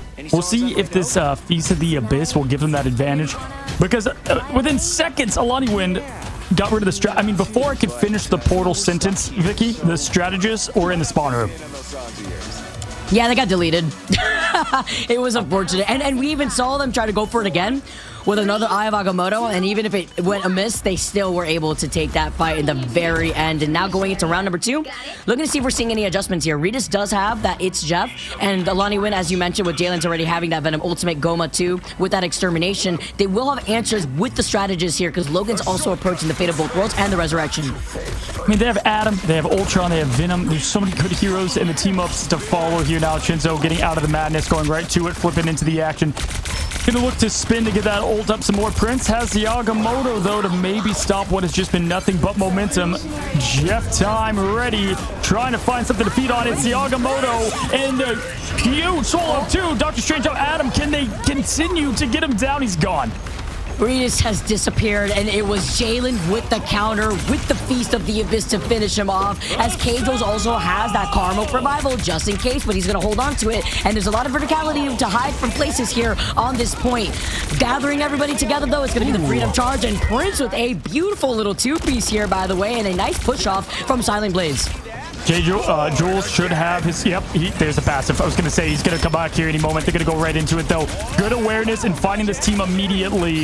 You get down the Atom, but you got to wait. That passive probably came off seconds ago. Shinzo now just trying to get them back down. Point 17% Alani Win at the moment. SJW rolling, shooting. And okay, there you go. You get the flip of the point. Not bad. Good awareness, too, from Jalen. He knew at that point it's not even worth it. SJW had pulled the trigger on that Legendary originally, and now they get to go for a reset for Alani Win. But even better, it's a shift of momentum in favor for Busy at Work. All right, now as the teams look to reset here, Necrorize does have the Agamotto that can go with the Feast or Shinzo to follow. And, I mean, every ult was used for Busy at Work, and rightfully so. You had to eliminate them 12 times to get rid of both that and the Res. Cajul's passive is not going to be available, though, so anything you get here is going to stick. Agamotto out, just trying to save the team, and good job rotating back, peeling a bit. But will it be enough? They get SJW out of this fight. Shinzo continuing to hold the offensive pressure for Alani Win. That Eye of Agamotto overzealous in that backline, just point blank in Chenzo's face when he popped a Legendary from It's Jeff. It's hasta la vista for everyone that is K-Jules and Goma. Alani Win, though, up to 3, and Busy at Work have the number advantage, and they're having the dance off here. The Fate of both worlds activated now for 0 meta after Alani Win had used it up from Logan before. Try coming back from that, K-Jules. Right off the edge, says Regis now as they're pushing in 64% and climbing. What a response from Busy at Work. They had nothing outside of that Jeff ult to open, so that was so huge for them to shut down the momentum. That is Alani Wins here now. SJW back here with the Legendary, the Invisible Boundary to follow. This is the defensive comp that they have. X3 can continue this thing moving for them as that Captain America 3rd strategy support, pseudo support that is. Goma shooting in. Pressure rising here as Goma's just blind firing into the Roman Coliseum. Just got to cover his eyes and hope and pray here as he was able to keep his team up, and Alani Win now are going to be able to hold up because they have 2 ultimates here and they can get a little aggressive with that Karmic Revival once they activate it. But SJW is still the menace in the sky. He's found 2 of the strategists here. Regis follows up, and it's going to be another huge Star-Lord ultimate for SJW. And Necrorize is going to be the last to fall, so they're not going to be able to get back with the portal. That was absolute perfect timing. What a way to respond. Hello! Busy at Work has been busy at work. They get themselves the win on that map. So now it comes to the Grove. Can't get cheeky with it with them Doctor Strange portals this time around, they said here. They learned their lesson after what happened at the very beginning of that first round here. But I like how close it seems here for both of these teams, because Alani Win, once they lost that lead, they were struggling a bit when it came to recontesting. I mean, I'm going to be honest, they not only played better on that map, but by a far mile, because they were able to handle the Atom as well. SJW finally rising up to the duelist that we came to expect, that we saw in the MRC. You've got both strategist ults available. To me, the highlight of that map, they had nothing but Regis. Regis was able to go through, get the portal, and get them right off the map for that win of the point. So, they meet up. Winner of this takes match 1, Vic. The battle starts in 5. Down to the wire. This is the first time I believe we even go that distance here. Let's get this started. Busy at work. They have been busy, and they've made those adjustments. Alani Win will be able to come right into this with 3 ultimates as they start things off first with a portal. Chenzo will also be able to get that legendary just as quickly as it's a face-off through the portal. Love to see this here, little Infinity War action, but there's no cap outside of Axe right now. Going with the spin and win, you have it's Jeff. He's going through the No way. pushing the point. Oh, wow. Unfortunate. The full commit there for Ritas. They had the room to get back in there. Now Chenzo going to be shooting the skies from legendary. Logan to follow, and right now it's going to be Alani Win. But no, the trade-up Prince and SJW fly off the Agamotto in glorious fashion here, but the point going to Alani Win for the first cap. Yo, though, K-Jules, look at K-Jules. He's still alive for now, and he used up that passive. And with Alani Win being able to wipe out Busy at work this time, they get to get a lot more advantage on the point first. Already at 10% with Zero Meta just waiting for the rest of the team. Yeah, you know, by the time Prince was able to get that with SJW, it was a little too late here. Zero Meta, Snowflake on, pushing through this top part of the map here, and Busy at work. They do got the dance floor and the boundary here ready to go, but none of this matters until K-Jules is dealt with, right? They've got that res. They got to find the Atom here as they continue to farm up. Rita's 34%, still has a while for the ult. That's going to be the prior right now. Another freeze coming out, but Ritas is the first to go out, and that forces Zero now to come out with the fate of both worlds with the Lunastone to keep everyone alive. They're going to cycle through this with Silent Blades and the Invisible Boundary, but with the Eye of Agamotto, it gets pushed back. Invisible Woman showing why Invisible Woman is so strong here within Season 4, and now with the Legendary from SJW, you got to deal with that and the Venom, as Jalen Nance is going to be able to also utilize that ultimate.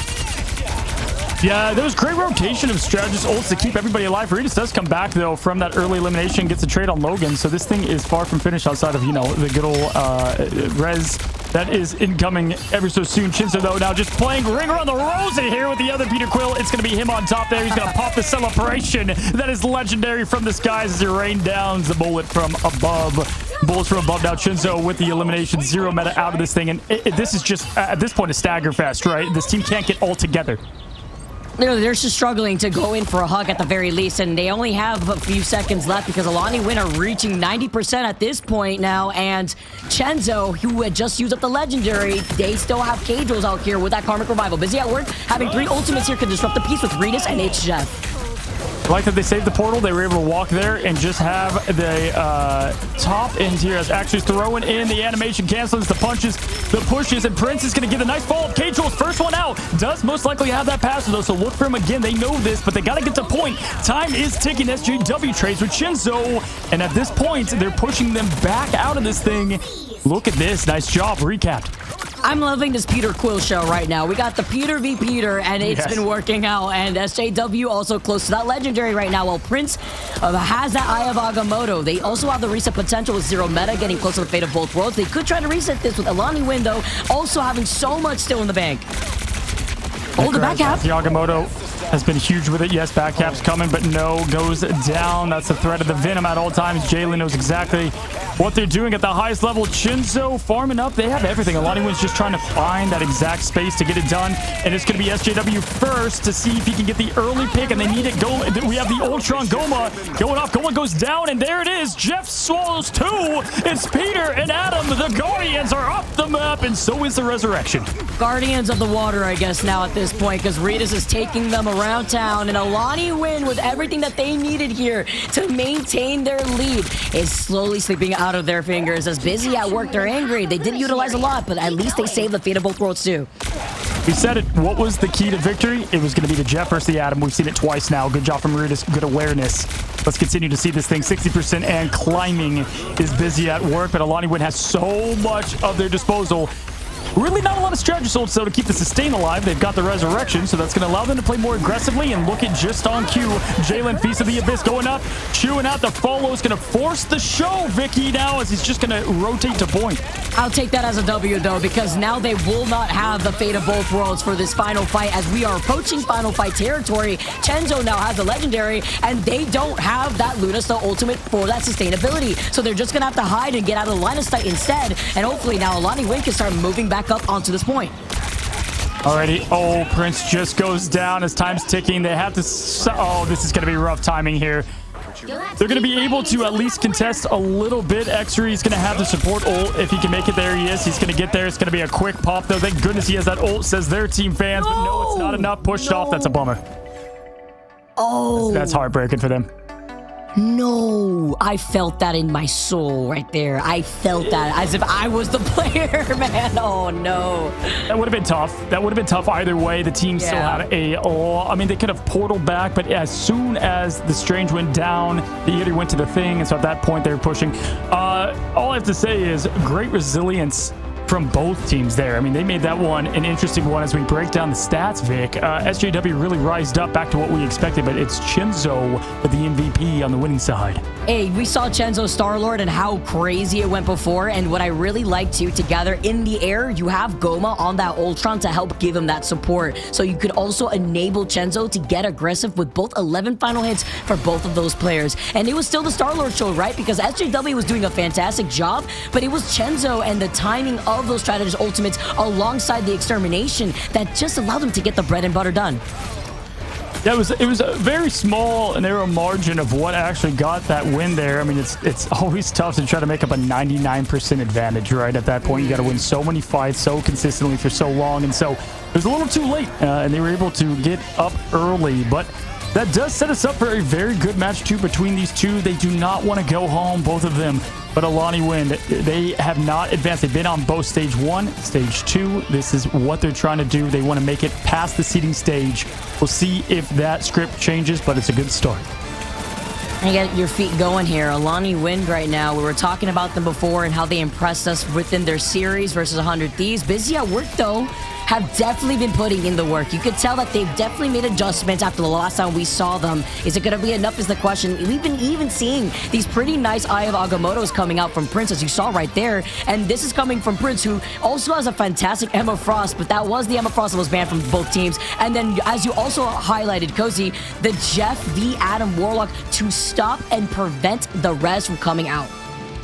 Yeah, so what I would say here is the big difference is the big ban phase was pretty one-sided to me, and so I give a good expectation to them flipping this around because they just allowed so many great comps to be able to make their way through, and so they had to really play down. And really, Alani, when this is a team you can't afford to do that on right now, is Chinzo. I'm telling you, this was the guy to know, the player right now that I've got my eyes on. We saw it earlier in day 2. Day 4 is doing the exact same thing, Vicky, and I expected that from this team. That's why we both picked them to win, right? As we head into what is going to be a pretty crazy match number 2. But yeah, you know, Prince, that one ult we just saw, I'm shocked that they didn't win that because he had the whole team, but they already had a couple members and it was over from there. It was a little awkward too, right? In terms of timing, they literally baited out the Luna Snow ultimate when it was still 78 seconds or so on that point. You're already approaching final fight territory. If you're not already ult tracking properly, the legendary was going to be up, and you had nobody there with a strategist ultimate to keep the whole team alive. And that's usually what the Star-Lords like to do. Whether they get impact or not, it's about clearing space, right? And if there's no strategist to keep your team alive, they just get away with it for free. Yeah, I wasn't crazy about the cap, too. I mean, you got to get one of them. They saved it, right? And you saw the team with the Venom be able to feast quite literally, and what we thought they would do. When you don't have access to Venom in this meta, it's tough. It's just a very strong dive hero. You know, Cap now is taking what seems like 50 hits to nerf after nerf, patch after patch, but still great hero. And we see them plenty here at high level play. But Vicky, these two teams, they meet again here in a moment. It will be instead now their chance to pick the map, and the loser again will be able to pick and see. Busy at work, we'll be busy with that. While we are going to go to a quick break, don't go anywhere. We're going to be right back. Match number 2 between these two teams.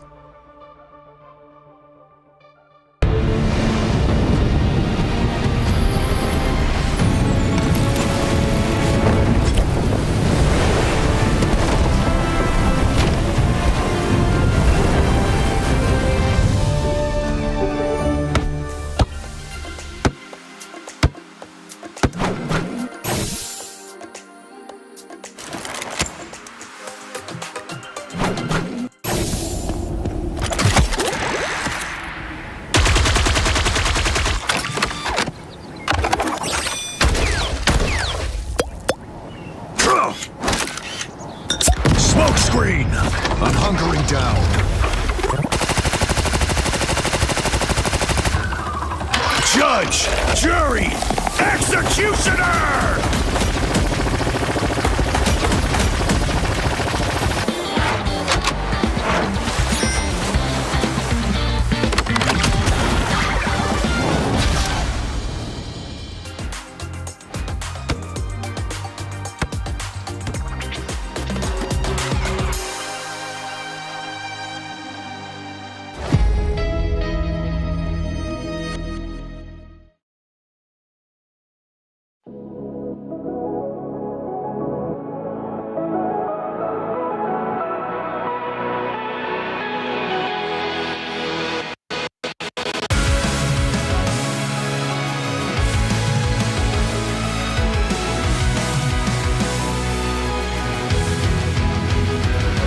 Remember the dusk, the lights gripping tightly, trapping all those fighting souls. But yet, across the world, I see you standing in my way. And remember the time, the place we used to fight, like the sun and moon. And I wonder if ever there was a time that we were friends. The night has fallen, shadows looming, and yes, that time has come for me to seek you out. We are set now for our last reunion. Break the chains, find your way, come find me. Do you remember who you really are? Show me that you are still the only one for me. I'll be waiting for you. Wake up, open your eyes, raising up your fists and smashing through time walls. Before the rift splinters again, we are rebels till the end. Rise up, open your mind, hold on to your powers. No one can stop us. We are rivals till the end of time. We will clash, no matter where. We will fight, reaching across time and space. 'Cause you are my destiny to the end.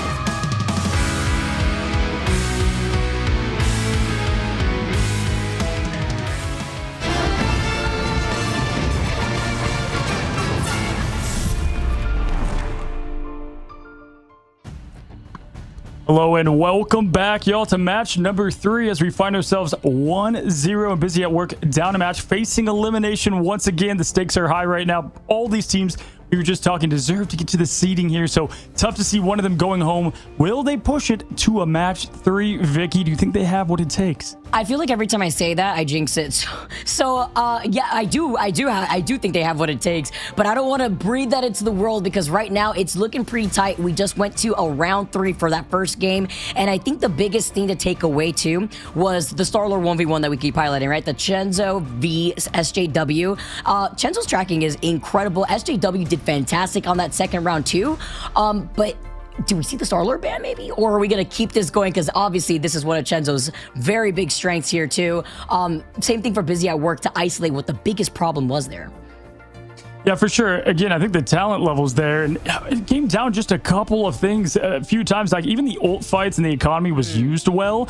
It just felt like when you look towards one side, Alaniwin didn't need all their ults each time. They kind of did. I would say I would give the edge to them in the neutral in that regard. And we're talking about, again, teams that are neck and neck talent-wise, but Alaniwin, they're looking like they cannot be stopped. We've got a lot of action between these two teams coming up here as the loser picking the map. Busy at Work will be selecting what we roll into, and it is going to be Wakanda.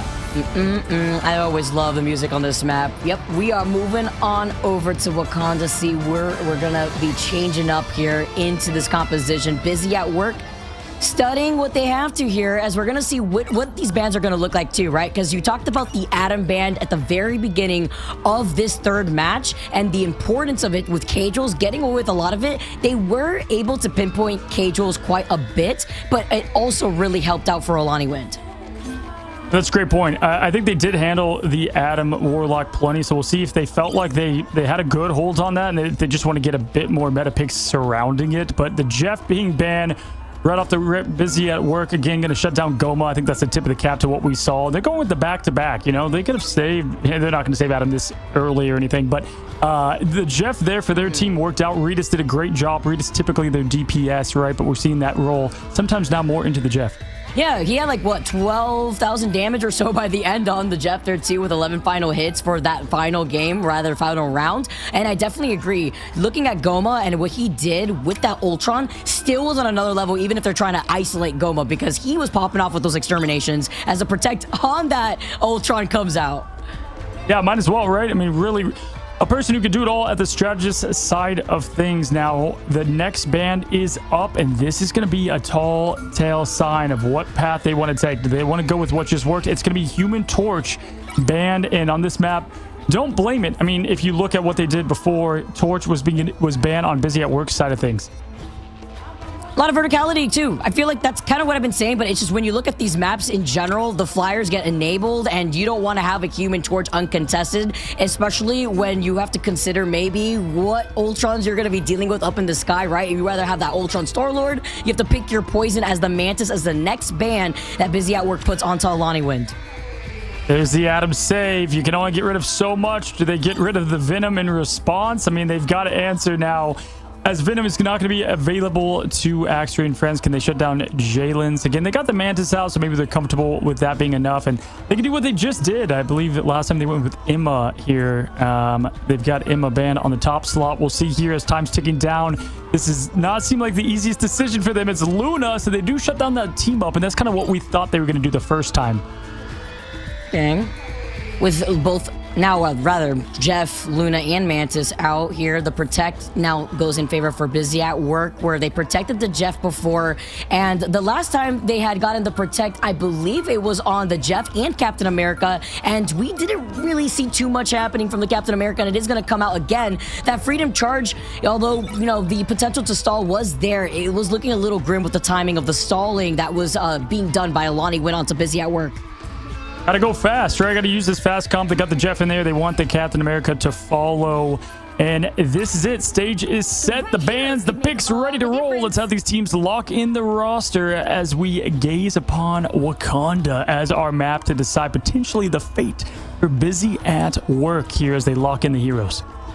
Nice to note, too, with the Emma Frost ban that Alani Wind put onto Busy at Work, that means Prince can't use the Emma Frost, whereas Necrise can, because prior to that, Busy at Work had gone forward with the ban on the Emma Frost. So that's the little change-up that we're currently seeing here going to the second game. Yes, as we go into map number 2, and Vicky, again, we talk about this kind of all the time here with this map. At this first point, we said it last time, and it showed very thoroughly and quickly that the momentum can ride right through point 2 when it comes down. This is where we see a lot of point 3 holds and point 3 final finishes, grand finales. And so I'm excited to see how these two teams approach it with portals being available. They've got the res on at least one side of things. This is going to be a defensive effort, and all of the predictions, 75% is a good chunk going for Alani Wind. Chat has voted, and they want their tokens. Busy at Work was kind of close there in the very first game here. Went to a round 3 situation, and Chenzo is right back on the Star-Lord. No surprise there. We saw them protect, rather Busy at Work protect the Captain America for Axry, but now with the portal plays that you were talking about, Cozy, we're already trying to get cheeky with it, trying to block out from the back line. And Necrise now gets access to Emma. They wanted this last time, had to play Strange instead. Goma Soulbound coming out right away. Chinzo trying to be that difference maker that he's been so far here as teams are just clashing it out Obi-Wan style on the high ground. Now pushing forward, it's Captain America.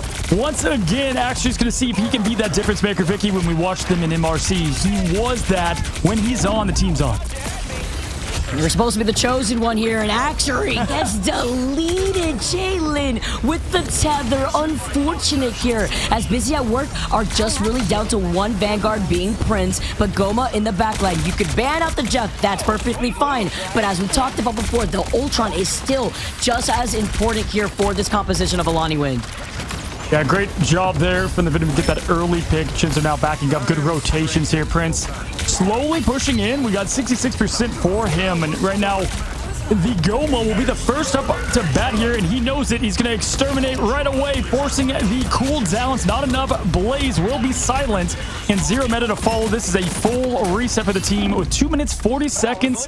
And all it took was one ult. He was the first to it. And the fact that Ultron gets that ultimate rather quickly too, right? He had enough impact to be able to dance around that wall that's over to his left side when he's on the defense and was able to put in that pressure. And also, now they'll be able to have that invisible boundary for the next approach that Busy at Work have. This is a great Jeff map, though. Reedus, just like Goma, who got a whole wipe with that ult. Reedus can respond if able to get the advantage that he's looking for here. Jalen hunting, prowling like the symbiote that he is. Big body up there, can hide very well, but doing great job at it now. Is just going to push in right away. They're going to link them, slow them. There's the Jeff ult, and the Swole. It's the Feast of the Abyss right on top of it to escape there. Vicky, he's got two. It's the Strategist. He's running for his life. The Shark, as he is able to escape. Oh, before he sends everybody down to their doom, the Adam Warlock being the biggest thing here, as now Alani Wind are crumbling right below their feet. That was both strategists that have their ultimates between that Karmic Revival and that Invisible Boundary that we talked about, that win condition. SJW then gets Jalen. It's a nice little stagger before Busy at Work finally get this point and the payload moving. Reedus has been clutch with those and just matching that call that they wanted to answer. I mean, listen, we said that was enough to get the whole team wiped. They used a couple more on top of it, but they will surely take that. Tough cap point to cap there. Zero Meta's got the dance floor. So much sustain here for the offensive approach. Goma, though, ready with the extermination once again. Putting in that pressure. Busy at Work, though, do have an answer for it. Zero Meta having that fate of both worlds here. I'm going to see as they back away, they're going to be able to hide behind the statue for now. Just wait it out. SJW is incredibly low. He gets healed right back up, and K-Jules gets that passive to resurrect to be alongside the rest of Alani Wind. I'm just going to allow all the aggression here. K-Jules popping it early. Going to let this team be able to push in. Doesn't matter if they get eliminated, they're going to come right back here, but the show is on. Zero Meta knows it, and they're pushing towards that res point. Necroize gets the elim on Silent Blaze. Nothing to bring that team back from the dead there. Chenzo trading with SJW. Alani Wind is looking to hold this one at this point. Biggest pick, though, from Silent onto Silent Blaze prevented them from having the invisible boundary to actually keep them alive through the onslaught of ultimate pressure that we just saw from Alani Wind, including that Psionic Seduction. Guess what's back? Jaws is here, and you can hear the music behind it as Aretas is close to that ult once again. A little bit of a tougher point, though. I hate when I'm playing Jeff here, and you try to go between this statue right there, and you can't. Vicky, you cannot go in between there. I gotta tell myself that every single time I try to get a team wipe, though. But now we got the legendary popping SJW. 1, 2, X-Ray, and more. There's the cap we're looking for. Looks could be deceiving with how small you could be, but SJW showing how large he is up in the sky with that legendary. Why are you running? It was just a matter of time. Jalen was just waiting for them to take him out just so that way they could regroup here and reset, because you know too on this map here, Cozy, when a team gets that momentum and there's no opportunity to regroup to find that stall, it's so difficult to stop the speed run. No, that's a great point. They try to push this point, by the way, that's all the way back in the beta. I mean, that thing is far from the point. They've got to continue to try to keep pressure on it, though. Here comes Jeff. Reedus has been huge with these so far. Legendary, though. They're not going to allow this thing this time around. Prince is trying to counter the Legendary. Good job at it. Good defensive effort, but there's going to be nothing coming from it. There we go. Once again, up is the invisible boundary, and they're making their progress towards point 2.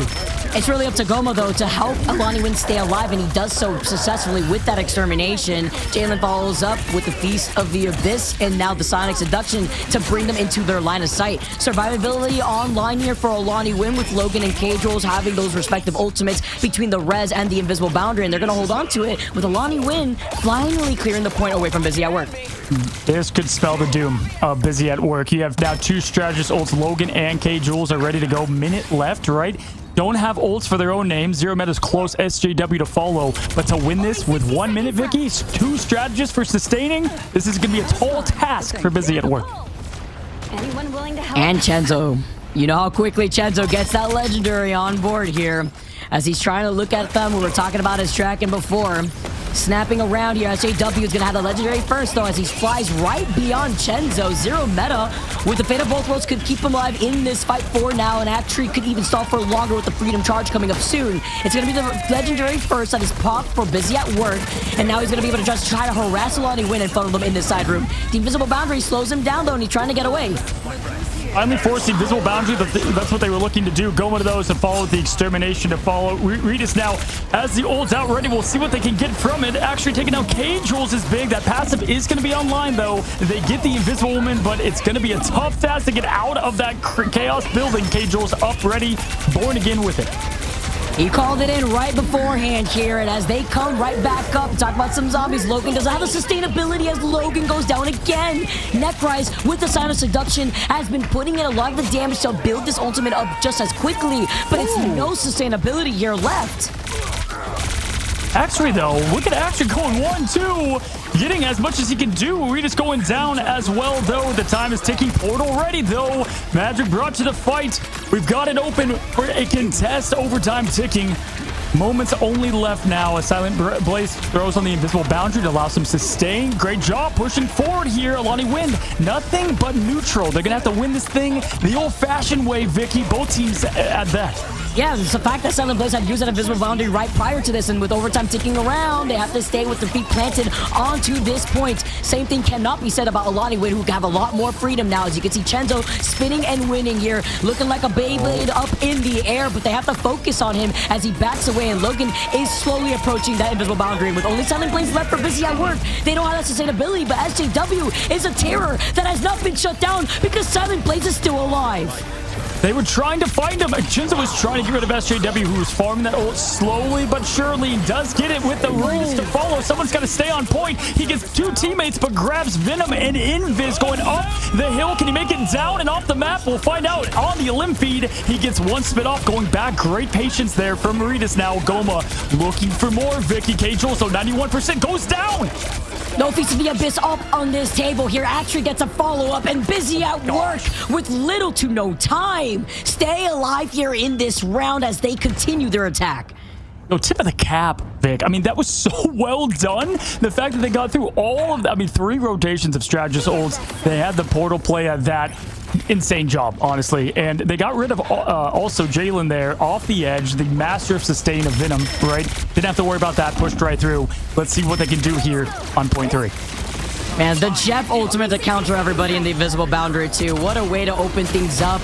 As now less than a minute on the clock. They had little to no time already, and the invisible boundary for Busy at Work as they're going to rotate through that and then eventually zero meta and that fate of both worlds. But they're just going to back away for now as Alani Win looking right through it. They have lost out on Cajos a little bit earlier here, and now the legendary from Chenzo comes out.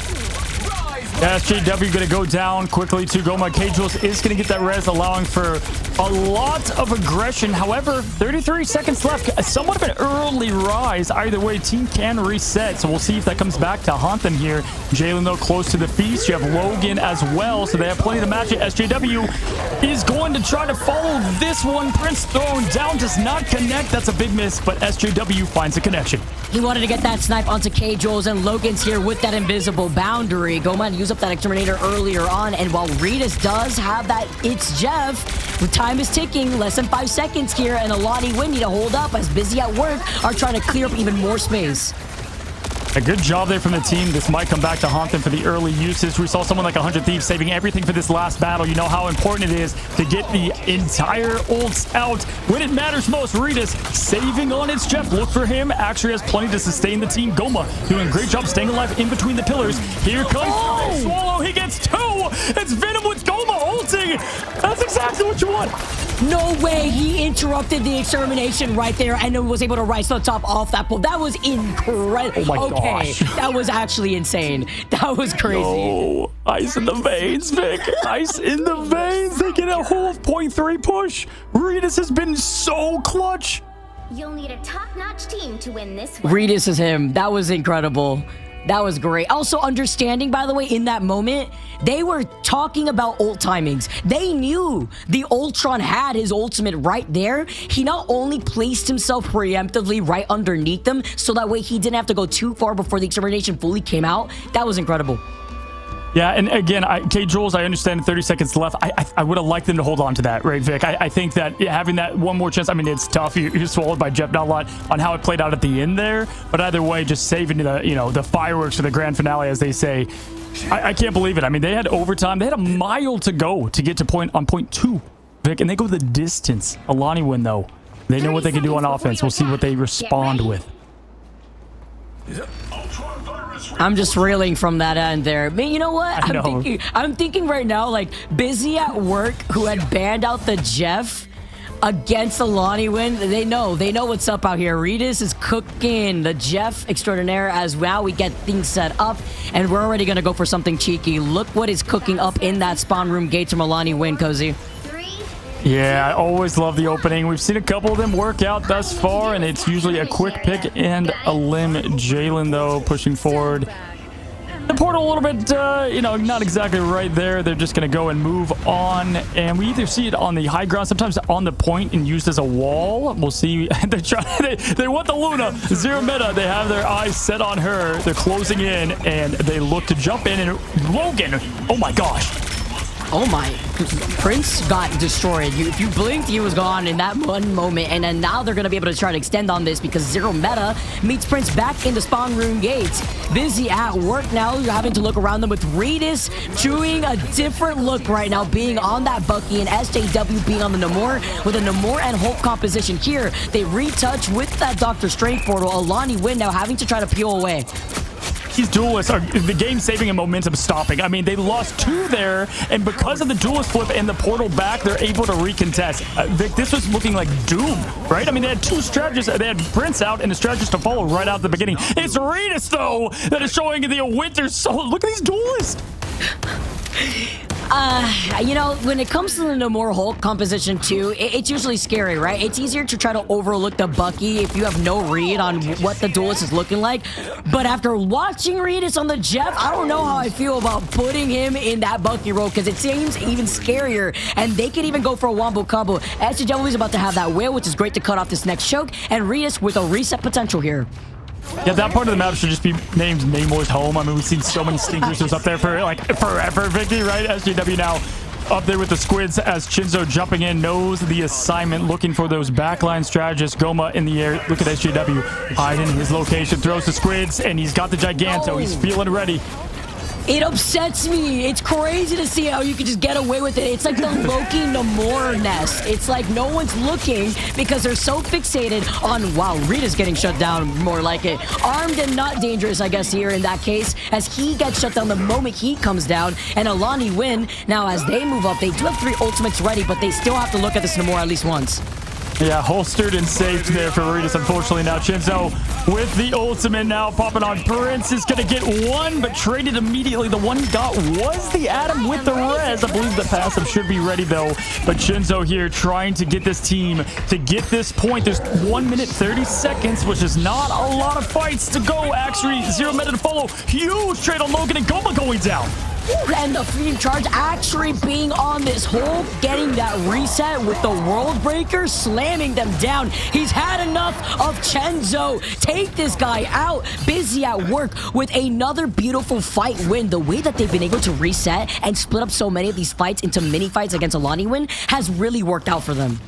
Yeah, have them reeling a bit. They know this is it. I mean, busy at work, you go home. Your story is over if you don't hold this team. Getting 3 to prove it. If you get a first point stop, I mean, insane. Now, if you look at Alani Win, they have the res, Vic, but a Goma to follow, this is going to be overtime. When you look at all the ults, they could save them up, but you're going to have a lot happening as SJW still at the top, has Giganto ready to roll as they're taking the back end, it looks like. It really depends on how Silent Blaze gets away with this invisible boundary and the timing, right? Because Necrite is going to want to look to get the choke slam and maybe kick out the invisible one from her own ultimate. Or you could just do that to open things up where Jalen just completely dove on Regis. And with the whale coming out, talk about damage. Jalen has taken out both of the duelists, and now Goma together with the extermination. Alani Win don't want to burn out too much. They see the invisible boundary from the other side, but there's only one slight choke from the garage that they have to go through. Yeah, we'll see if this portal's off cooldown. Axer's trying to be in there to... No, I don't know if it was off cooldown for the last time they had to use it. Yeah, that was definitely anticlimactic as we saw Jalen head back. He was Captain America. He's like, you know what? I could do this all day, but why not just Venom and Slay? It does exactly that. Gets 4 of them.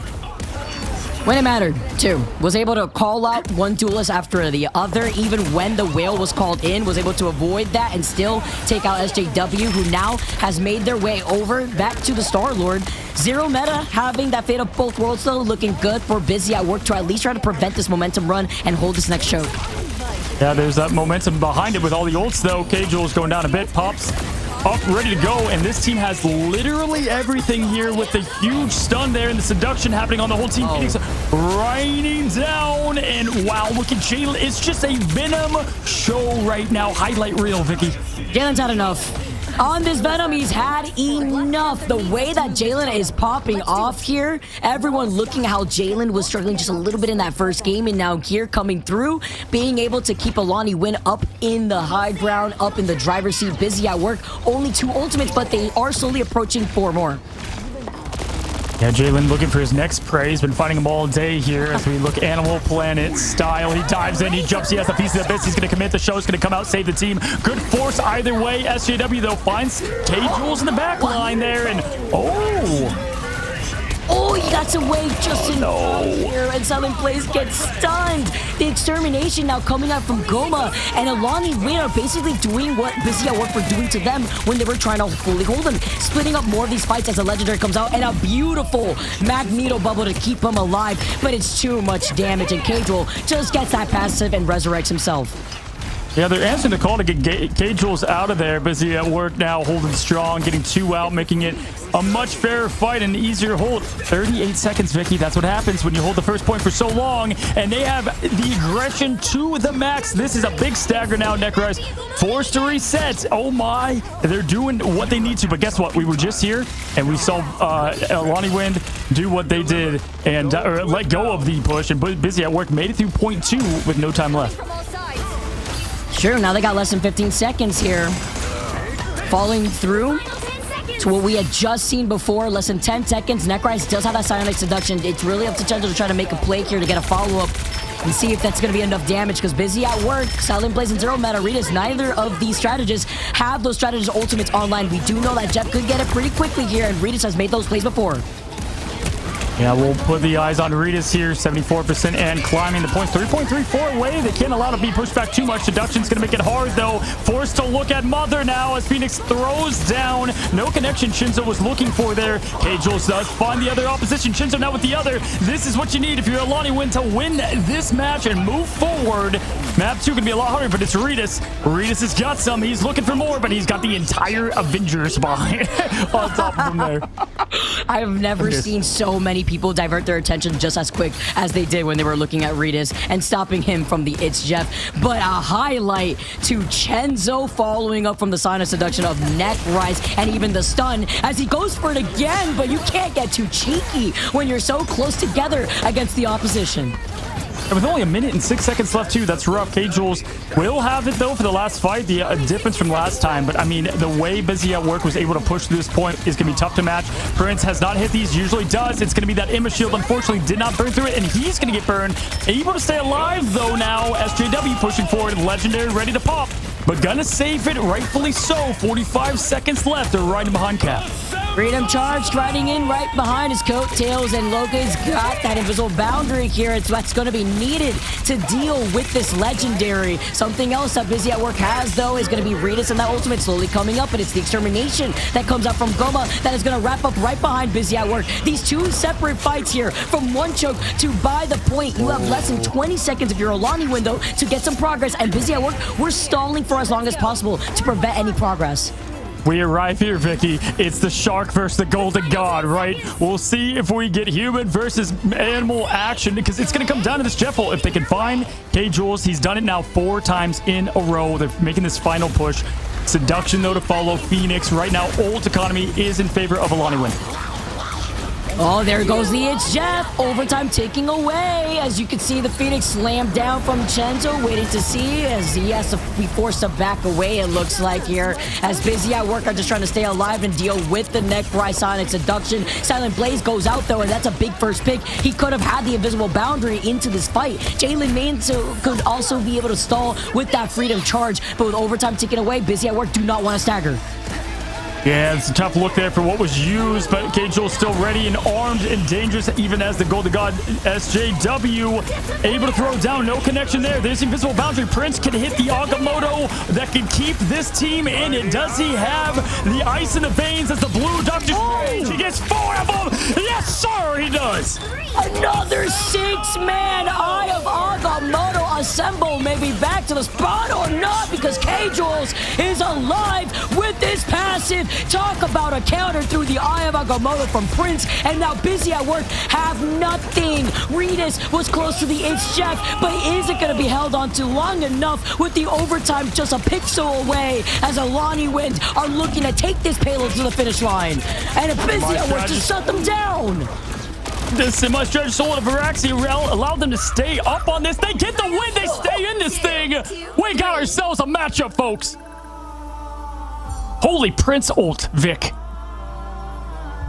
I cannot believe. And despite the res, they were able to stay up and win in that neutral fight that you keep highlighting, Cozy, that they were on top of consistently. I'm blown away. They were able to eliminate a strategist right after that res, which just then buried it. And man, we said ice in the veins for the Blue Doctor Strange, and he showed it. I mean, Prince, we've talked about Prince for a while, Vic, and how the standout that he is. But you look here, Axry was so much of a threat constantly there on cap. You name it, he did it. 23,000 damage. What a show. What a match, Vicky. Are you not entertained? I am. I understand now why that protect over to the Captain America has constantly been going through for Busy at Work. Because actually, too, with the Freedom Charge, it's like a silent but deadly, right? Because when you're in a situation as Alani Wind was in, when you feel like you're not getting progress on the cart and the time is against you, any stall is lethal. SJW did it too alongside Axry, and SJW was able to split so much attention. Look at that damage output, by the way. 42,000 damage done from SJW. And that's with him swapping over from the Namor back over to the Star-Lord, back and forth, honestly, as we take a look at some of these replays and Regis with a lot of these cheeky eats with the It's Jeff. Yeah, Regis and that swap over to Jeff. And I mean, tell me if you thought the same. I thought after that miss on the last point, that was kind of going to spell the ending, right? I mean, they were forced to push back, but it just came down to getting the ults right back in time. That's actually showing it, you know, the old-fashioned way, getting 3 with the old hands and shield of Captain America, and SJW locked back in. Definitely a different SJW than we saw in previous matches. Yeah, I was worried about K-Jules and that res too at one point, and when he had gotten the passive off, I was like, oh man, you just got the craziest 6-man out of Agamotto. But it was the fact that they were able to keep pressing the advantage that prevented Alani Wind from resetting fully. I don't believe they had that strategy ultimate aside from that one resurrection at the very end there. Yeah, but I think there's a double strategist ult at one point in there too, and you know that's bound to happen sometimes when there's so much chaos going on. Only so much you can do, you know, from it there. As we're watching, just highlight after highlight. There it is, Prince with the look at that pop. Oh my gosh, you get the buff on that now. Could do it ever so more as we look at our MVP, and they were busy at work doing that break. They did what was needed, and to think that it was 0.2. I mean, they had so much to go on that point and got a 3 cap finish. And you know, being able to do it at the very last point right there when you think you could be cheeky through the fog, because we had the fog war going on too, going into the side to try to get that res and still not be able to re-maintain with K-Jules going down. Actually understood the assignment. He knew what he had to do right there to stay on that point. Alongside Prince, I think this Vanguard lineup knows exactly what to do to basically cover each other. Yeah, and again, I'm 99% sure this is the team that they were just dominating on console, and they were like, you know what, let's go do it over here on PC and see how far we can go, and they're showing it just now. We talked about this when we looked at the MRC and why it's so important to have those tournaments. It's so cool to watch these other players rise up. It's like, you know, I love to call the MRC kind of from the couch to competitive. You really can make the dream come alive, and we're seeing that here as they make it 1-1. Vicky, 1-1. One of these teams going home, and I don't want either to. I'm going to be honest. Both these guys deserve to move on, but sadly, only one can do so. But this is the way, though, that you get us excited, Cozy. This is the third game that we finally go on to. Match 3, or rather game 3 here in this situation. And we haven't had this all day. It's been clean 2-0s. Now we have a tied series on our hands. 1-1 with, the Eye of Mama Coco being able to put the cherry on top for the very ends right there just to lead us into the distance. Absolutely strange being such a dominant performer and honestly just hero in this meta, y'all. I know we're not going to be going anywhere because clearly we've got ourselves a 1-1 best of 3. I feel like if we did best of 7, they both would answer the call with what we have talent-wise. You know, I look at Shinzo versus SJW. That's going to be a big thing to highlight. Pick ban phase, though, I think definitely went a lot more towards their direction. And you kind of said this, like, are they just comfortable with the Atom? I think they're fine with what they did with Regis, and they answered that call pretty firmly. Yeah, Regis being on the Jeff, though, and doing the things that Regis did, it makes you wonder if Alani Win is going to keep that in mind for their pick and ban system. Yep, Alani win, Alani lose. We're about to find out who advances. Don't go anywhere. We're going to take this quick break and get right back to the action.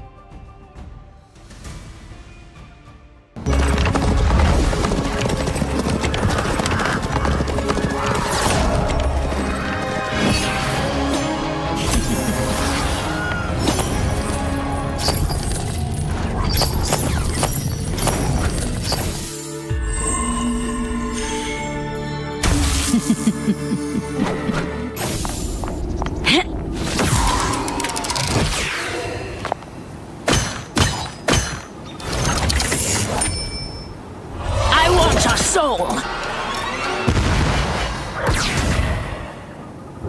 Hell unleashed!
Holy Agamotto, we're still saying over here in the green room as we come back from our break and on to match number 3, Vicky. One of these teams, the momentum of Alani win, almost advancing in the upper bracket, now facing elimination. One more game to go. Busy at work, climbing back.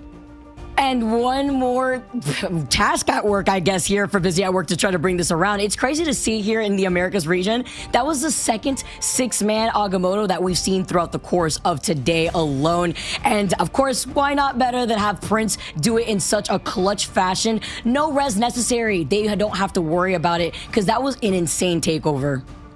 Yeah, I mean, when you're busy at work, you clutch most in overtime, right? I mean, that's whenever you do it plenty at work. You're doing it here in Rivals, and we saw it there, 0.2, 0.3, just bending, not breaking. Prince, allow me to introduce you guys to a Vanguard that has been hitting these Agamottos, going back now, MRC to here. This feels like his 20th one. Even in the loss, Vicky, you highlighted one that he had that was going to set the team up for success. Didn't find the capitalization from it. Big ban wise, the thing is, Alani win, you played that well and you banned well, so it's, you know, I wouldn't change too much up. The Jeff ban, you kind of have to look maybe that direction. You let them have Adam, right? Like at this point, like fine, take Adam, get rid of Jeff this time. We'll see what they answer with.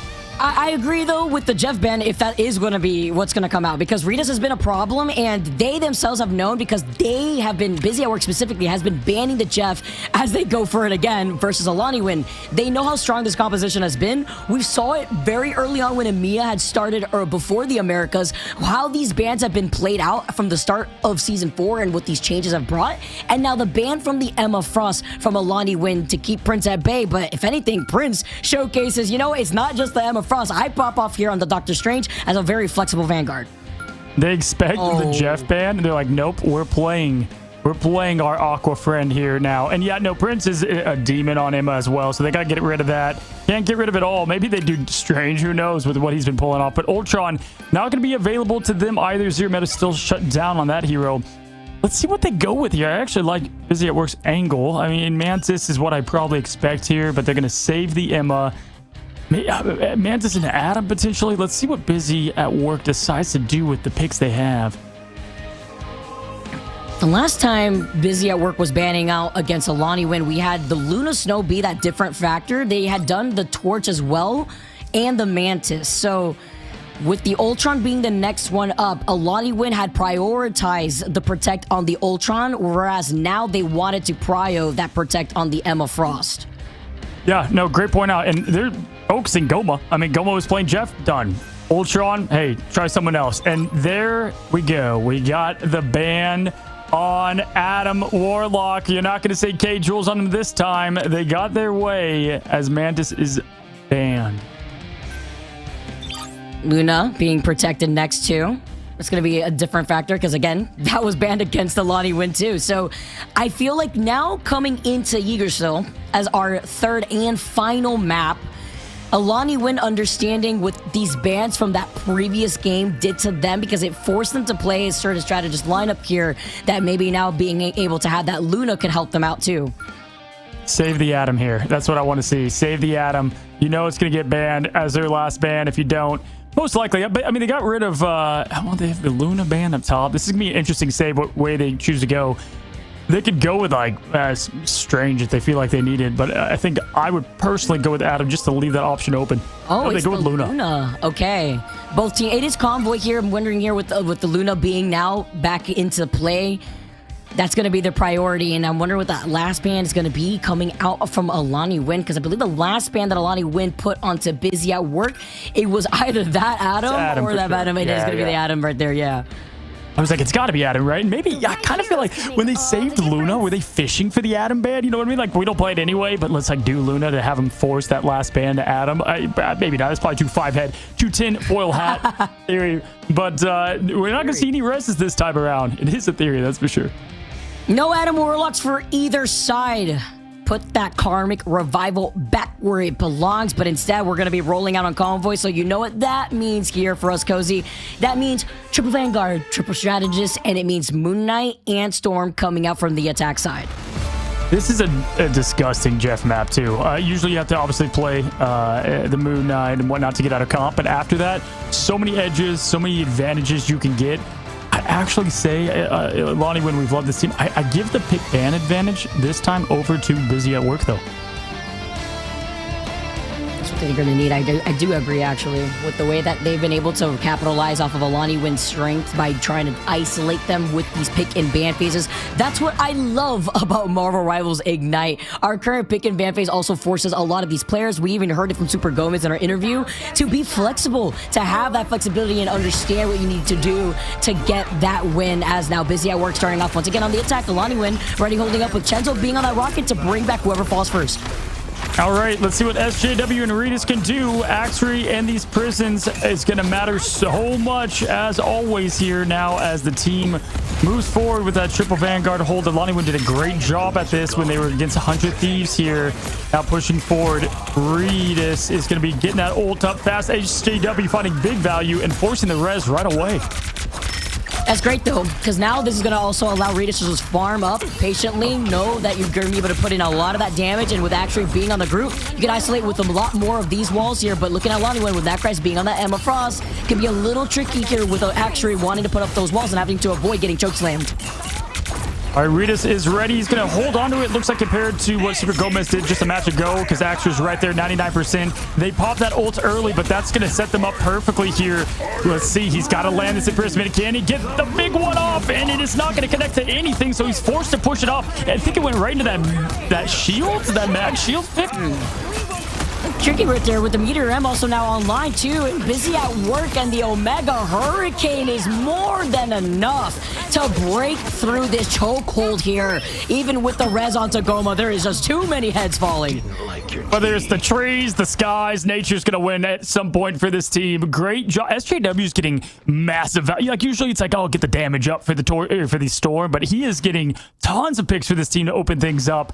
That was huge. And at this point now, Goma looking for that portal play as they're setting it up. We have the kind of back view here. Loki going to already go into that ultimate. They're going right into it.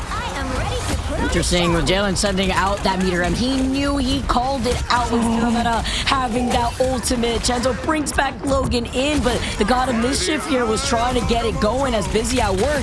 Get Eye of Agamotto and Eye of Mama Coco as Silent Blaze is the first victim caught. He hit 3, and now he gets taken out right afterwards.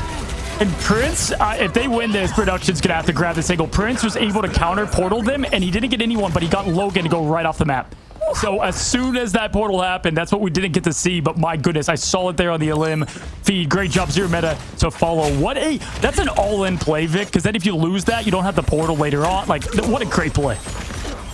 They understood the assignment now, and as we see also some changes coming out from Goma and Chenzo, it's going to have that power up between the Phoenix and that Wolverine, and Necrise does have that Sonic Seduction. Alani Win are just trying to plant their feet to finally find some sort of progress here on this defense, and with the group being a problem, they try to get the kidnap, but a beautiful save there with the Invisible Woman from both sides. Hand of Conchu, though, is going to split them up as Jalen is going to fall victim. First one didn't connect. This one, a lot easier to get that thing rolling out of cooldown, so we just can't jump up too high to try to chase down their target in Shinzo. But oh my goodness, forced to push everyone together. Just a quick boomerang of the Crescent Darts, and Necrise is going to find that spawn room once again. This is just the momentum from the last game, Vicky, going right into it as Busy at Work is doing numbers on this team. Jalen saw his life flash before his eyes. Thankfully, the invisible boundary from Logan was placed just right as the Phoenix reset comes in from both sides as 2W slides down and slams down as Zero Meta pops that fate of both worlds seconds, keeping Busy at Work alive, and Regis has a Hand of Conchu up again as the Hand of Conchu slams down. There's no survivability. Alani Win, Cage Rolls, and Logan had already used up their ultimates, and now Busy at Work are about to clear Alani Win here as we still see some trades though from Chenzo. Is it going to be enough with Prince and SJW still being there? They're so locked in, and Logan even had another 5 Agamotto save. Logan pushed away Prince, who was about to get the whole team, luckily, but it wasn't enough. Didn't matter. The team still capitalized on top of it, and we saw Goma play Wolverine yesterday on this map against 100 Thieves, Vic, and he did so well, and so it's just not coming together right now. Remember, 100 Thieves had such an easy push on this one as well, so we're seeing the same kind of thing happen, and maybe that's why we had maps picked where they were. But here we go now. Axery has the imprisonment once again. Hasn't really connected everything here, but Regis 60% and counting for the follow-up. I think a really big part of that success too really also lies on Silent Blaze, who's been on top of making sure where Goma's positioning is to prevent Goma from trying to kidnap the Groot. Actually does have that Strangling Prison ready to go, and with the slam down though from the Wolverine, the invisible boundary is the next answer against the last stand. You slam down if you're SJW, but actually goes out without using that Strangling Prison. The Eye of Agamotto finds Cage Rolls and Goma, and the follow-ups come in right afterwards, preventing Jalen from even using the Meteor M eventually, as Busy at Work have not found their stop yet because Regis is just going uncontested here. Chenzo trying to look at him and he just deletes him. Taking the opening spawn map or matchup now and taking all the way to the end. Can I highlight this? After getting they got Berserker Rage to like season 5, Vicky. They still use Prince and the Agamotto combined with Khonshu instead of the prison. They didn't need the Churi, and Regis absolutely showing Egyptian god power there, and with the portal block to finish. I was about to say that portal block, like Prince with these portals have just been crazy with the way that they've been able to extend on this. My gosh, I mean, just Alani Win has just been so close now. time after time to advance to the next set, right? And finally get their first team win in Ignite. And it's everything. The force is going all against them. Busy at Work is coming back. I mean, what an insane push. And now they get this hold. They flip the script. They advance to pass the seeding stage. Can we take a look at the score right now? Because SJW has not gone down. I mean, 3 members, SJW, Prince Regis, like, this is insane. He is 20-0 right now. He was getting away with so much. Regis too, 17,000 damage. Thanks to the hand of Conchu, thanks to being on that Moon Knight. And Axry and Zero Meta only went down to the Berserker Rage that sent him across the map. I mean, that really, no one was getting eliminated. And so that is the big difference there. That was just, I mean, the opposite of what you want if you are Alani Win with the momentum behind you. And it's play after play that this team was able to pump out here. Alani Win has a tall assignment, big push to go. Can they force yet another overtime against Busy at Work? Let's find out. Picking things with Necrise being on that Emma Frost, and Chenzo trying to match that to break the choke of that triple Vanguard that Busy at Work are holding down. Prince now this time being on that Groot instead, though, putting up those walls, and Goma just trying to wrap around with Chenzo getting frozen by Zero Meta being on that Luna Snow. Alrighty, here now pushing in, getting that charge up fast. Jalen is rocketing through. What is that Groot charge? They're going to go with the approach of just putting the pressure out right away. The unexpected Khonshu gets Zero Meta out of this thing. The rest, though, to bring them back up. They're back to even numbers. Actually, though, goes down. That's going to help this team push right through it. This is nothing, as now, even though Reed is getting that ult off, doesn't help. SJW, though, going to even the odds here a bit to slow down what was all momentum. It's nice to be able to build into these sets of ultimates, though, because with Necrise having that Psionic Seduction, Silent Blaze is right there with that invisible boundary. You have to look at what's rotating, because Goma's going to want to force that out eventually with the Omega Hurricane. Busy at Work have 4 ultimates ready to go, and Alani Win are slowly approaching that with 5 as the Omega Hurricane comes out and the invisible boundaries to follow. The sky opens up, and it forces now 2 of those ults to go through here now. And the Magneto Ball up, down. K-Jules out of there. No Golden God passive this time to bring them back here. Seduction on. Necrise looking to lock the targets. Someone needs to follow up here. He's got 4. Goma has Prince down, Vicky, so a little bit of a push here. Okay, Chinso and more. Goma to trade. This is looking as close as it gets here to get around this corner. Yeah, but the way that Busy at Work just backed away to then recontest was huge when everyone's grouped up together because of the CEO, so you have to be careful with the hand of Khonshu. They get away just in time, and Prince was able to get that pick onto Necrise for holding up. 2 minutes, 4 seconds. Axry does have ultimate behind him, though. It's going to take a while. Silent Blaze trying to get that invisible boundary to protect the team from what is the onslaught of the storm to follow. The Omega Hurricane just moments away. Imprisonment is going to be a massive hit here now. Skies open up. Tornado goes down. Nothing to save it. Terror Cape to combine, but just in time, like a hero he is, Silent Blaze keeps the team alive. I heard that invisible boundary, and you know that Busy at Work were kissing the feet right now, because SJW slams down that Meteor M and finds Chenzo.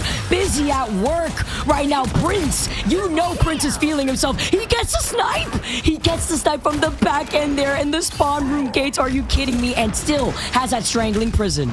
Yo, they're so locked in right now. Busy at Work can taste it. They're 1 minute and 15 seconds away from flipping this script, saying Alani win to Alani lose, as now Chinzo knows the exact thing. We have Chinzo as the highlight player. Can this guy be enough to push this team through? Khonshu at his side. They've got the show. They've got the eternal bond. They have what they need, but Prince throws down the imprisonment, and there's no trades from huge ults. Although Chenzo does get rid of the C, or attempts to here with the hand of Contra to try to cut them off, and with Zero Meta having that fate of both worlds, it keeps him alive because he pops it second right after Logan had used it before. They do trade that though, together with K-Jules having that eternal bond, painting the floor purple, and now the Meteor N comes up, and what must come down must go down as SAW misses out on that important mark. The Silent Blaze was waiting in the distance with that invisible boundary now, as Necrise is going to be able to try to call them out with the Psionic Seduction. they just can't get the picks. I mean, they are unable to get Axry down this entire time. Now, imprisonment lands, and it's going to be the picks coming from Busy at Work once again. There's just nothing coming from it, but Alani win. Chenzo right on time, just as we thought, would come in here with the Conchu hands. Jalen to follow now. 4 seconds overtime. SJW, portal ready. One more fight to win point one. And that was so worth, at least in the terms of Prince being able to get that Gruul and take out that support from the back line together with Axry. But now they're going to be able to recontest with the Doctor Strange portal. He gets frozen. He gets pushed back. And with overtime taken away, Alani would desperately want to get to this first checkpoint. Silent Blaze, it's strategist on strategist. Logan goes down, then K-Jules. This is looking like doom for Alani win now as Axry's doing it all day. Silent Blaze for another. That's 3. Overtime ticking. That's nearly the team. Logan left. This is it, folks. Busy at Work will be busy again in the next matchup. Alani win. Is Alani lose? I can't believe my eyes. Off the SJW portal, by the way. They had answered everything back at Alani win because Alani win desperately also used the Omega Hurricane at the very end to clear the points, maybe force out even more ultimates, but they were not able to stay alive for long enough. Trying to split up most of these fights allowed Busy at Work to get the complete turnaround that they needed. I mean, I'm stunned from start to finish because you had someone like Alani Win go against one of the top orgs of 100 Thieves. And really, I think both of our picks for Alani Win wasn't so much against Busy at Work. It was just for what we saw from Alani Win, right? And that team and what it took to beat them. Busy at Work was not phased back against the walls. I mean, a complete turnaround in this team. Incredible job. Cannot say that enough now as you just see a couple eliminated. No one barely died on this team.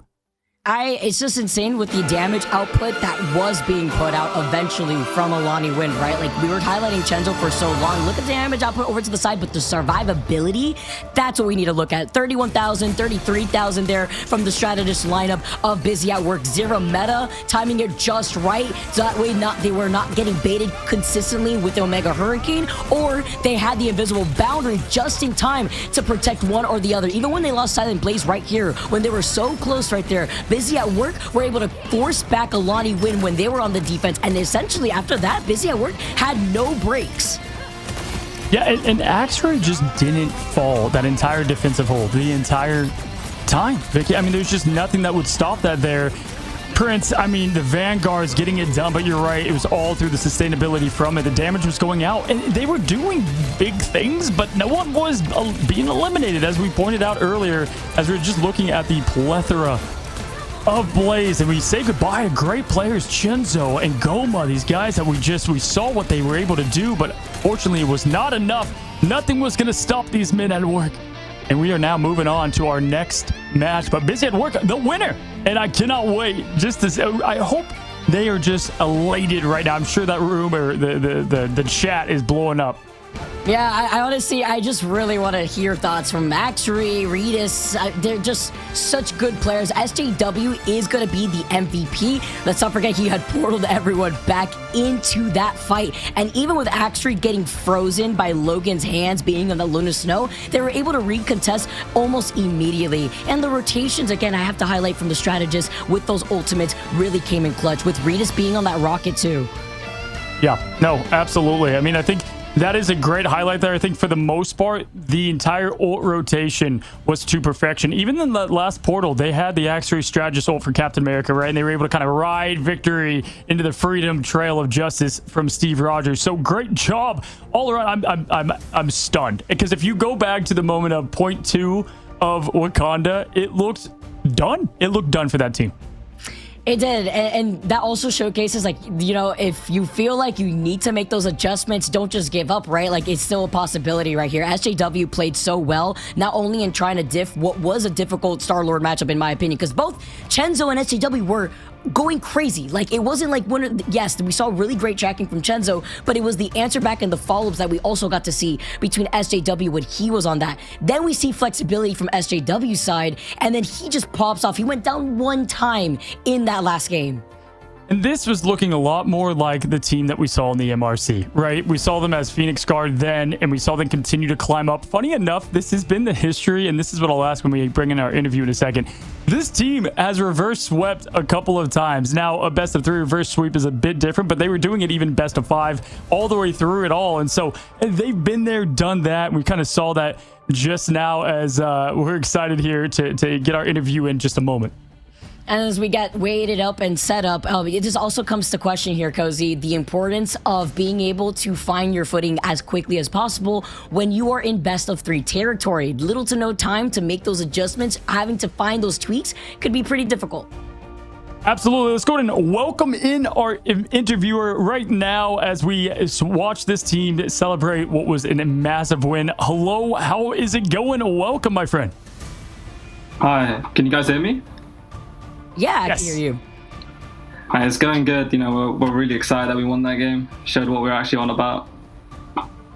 Yeah, how are you guys feeling? I mean, I've seen a lot of this team in the MRC, and I was just saying how, I mean, we have seen you guys kind of back against the wall a couple of times, and you always seem to just not fear and fight back and climb back out of that thing. So kind of take me through the room when things are down, right? You guys are down in the lower bracket, you're facing elimination. Point 2 of Wakanda, this team was looking at the door to leave this thing, and then you guys turn this whole thing around. For us, it was more like we sort of played to the strengths of like the enemy team more so than like if the enemy team are like really good, we'll play really good to match them. If a team is really bad, we'll probably, you know, match their skill, which I know is a bad thing, but it's just one of those things that we do. Our like thought process after losing first map was like just, you know, getting sure like our mistakes are gone, you know, making sure that we don't make them again. Because we played quite well the first map, actually, considering like how our performance was against Extinction. You know, Prince and some of our other players. You know, we played quite bad, but you know, Prince came in, was probably our best player today, along with Redis. So it is good to show that we can bounce back. Yes. I love hearing this from you guys because we were talking about it in the green room too before we got into that last map. Coach, yeah, Ran, it's so nice to talk to you, and seeing what you guys have been doing together as this team has just been a different level in improvement, because I see the Protect on the Jeff, so we see what Redis could cook up real quick. We saw the Protect over onto the Luna too. Can you, without revealing too much, obviously, when you saw the difference between how you guys performed in game number 1 going forward into getting the reverse sweep, can you explain a little bit mentality wise the importance of being able to recover in a best of 3 territory that I was just talking to Cozy about?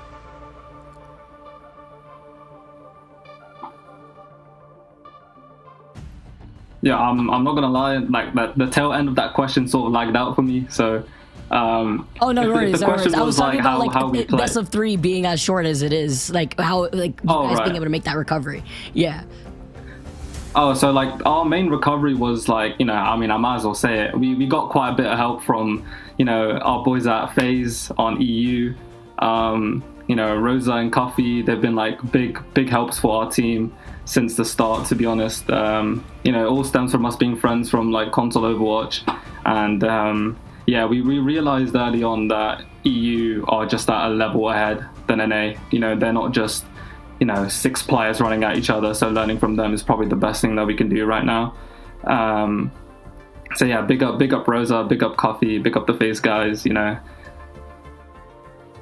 Yeah, hey, listen, Holy Agamotto is what we were saying after what Prince did, and Redis answered the call time after time. We kept kind of breaking down that it was really like the Shark versus the Golden God, and I think in that first map against them where you guys dropped in domination, they had the Atom. You guys were playing well, but you got to play perfect with the res that comes back. You kept allowing the Atom, though, and so were you just comfortable with Redis and what they were able to do to shut down, get the, you know, the Jeffy and finish business there? Talk me through a little bit of the pick bans on that specific matchup. So for us, we realized that we could do like what other teams do against TTK, for example, because Necrise and TTK are essentially the same player, where we can ban out his hero pool. But then we realized let's just play to our strengths. We realized that the Jeff advantage is far superior than a shield type advantage. And Redis is one of the best Jeffs on NA. I mean, as you could see today, like I think he cancelled whoever the Ultron was, Goma's ult like 3 times in that one map. Yes, I mean, at the end. come on, there's nothing better than that, is there? So we left the Adam up because who was their Adam? I don't know. The Adam was like, I think the other support, K-Jules, I think maybe. I don't know. He can have that. It's okay. Like we're not too bothered about that. Listen, no, I mean, Redis, I knew him as a Star-Lord back in the MRC, and now he's coming over here as Jeff, and you guys have a lot of flexibility on this team. Listen, you just beat a team that pretty much nearly played better than the team of 100 Thieves, and so when you have a team of that caliber, right, that you just beat, how far can this team go? How far can this team go? Because you have 100 Thieves now advancing. Obviously, Alani Win, though, was right there with them. Do you guys believe you guys can make an absolute run in this thing? Yeah, I think if we ever play against a team that are majorly console Overwatch players, I think we'll do well. I think the philosophy of the console Overwatch is still in these teams. 100 Thieves, they don't play as like a unit. You see people like Na'Vi, teams like Na'Vi, they play as a unit. Like Trust Me is there. He quite literally like has his whole team trust him. I think 100 Thieves and like other teams that have majorly console players are all for like, okay, how can we enable our one player to kill 6? And 100 Thieves just rely on Terra when it comes to that.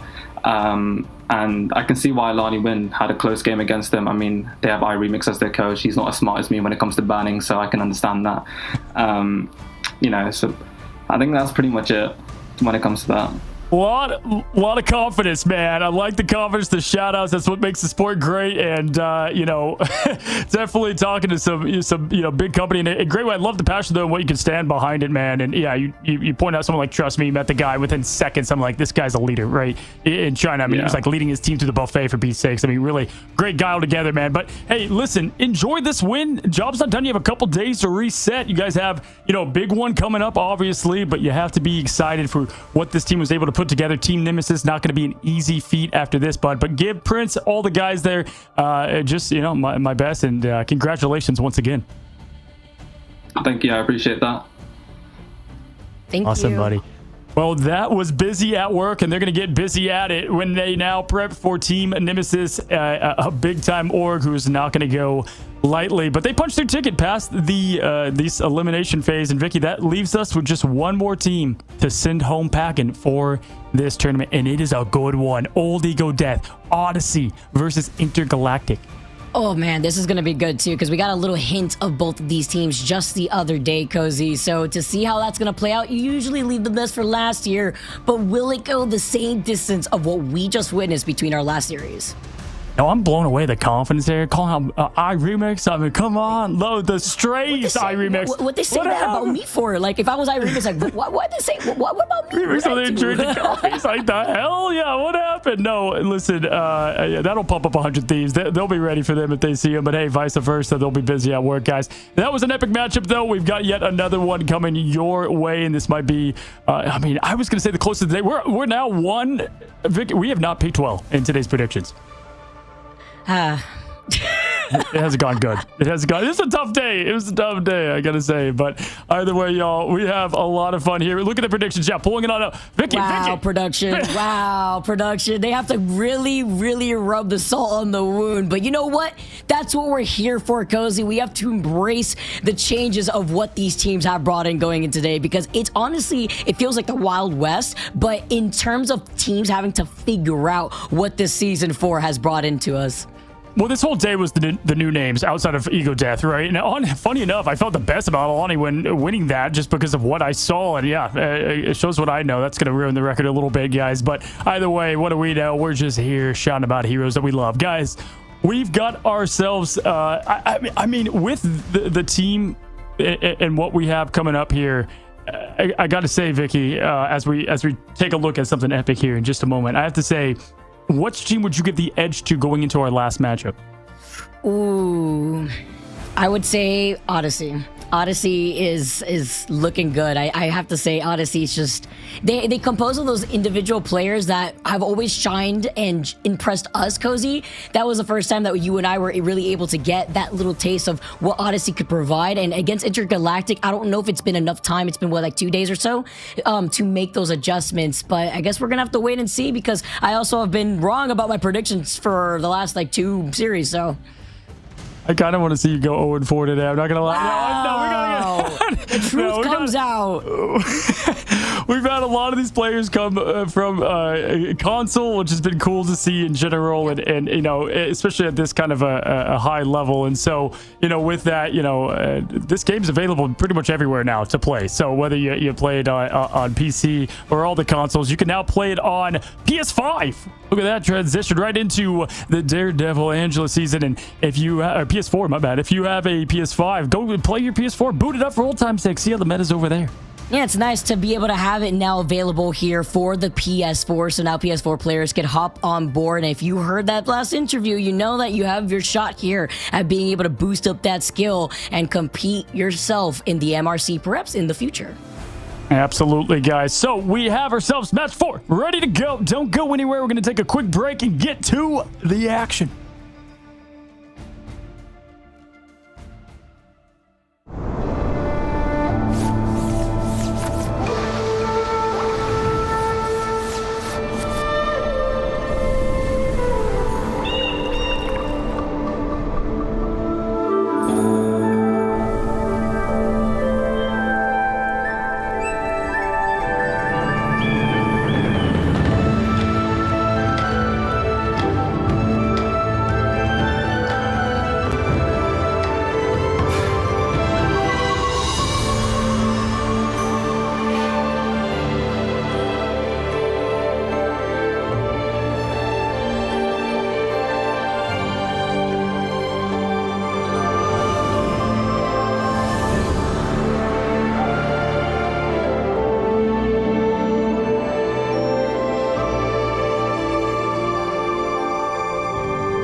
trapping all those fighting souls, but yet across the world I see you standing in my way. And remember the time, the place we used to fight like the sun and moon, and I wonder if ever there was a time that we were friends. The night has fallen, shadows looming, and yes, that time has come for me to seek you out. We are set now for our last reunion. Break the chains, find your way, come find me. Do you remember who you really are? Show me that you are still the only one for me. I'll be waiting for you. Wake up, open your eyes, raising up your fists and smashing through time walls. Before the rift splinters again, we are rebels till the end. Rise up, open your minds, hold on to your powers. No one can stop us. We are rivals till the end of time. We will clash, no matter where. We will fight, reaching across time and space. 'Cause you are my destiny to the end.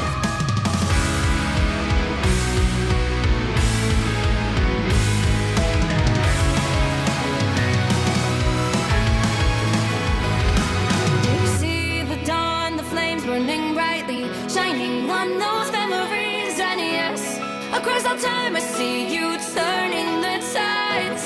And do you see now our time, our turn? We can still fight like the wind and fire, and wonder no more that now is the only time your heart is mine.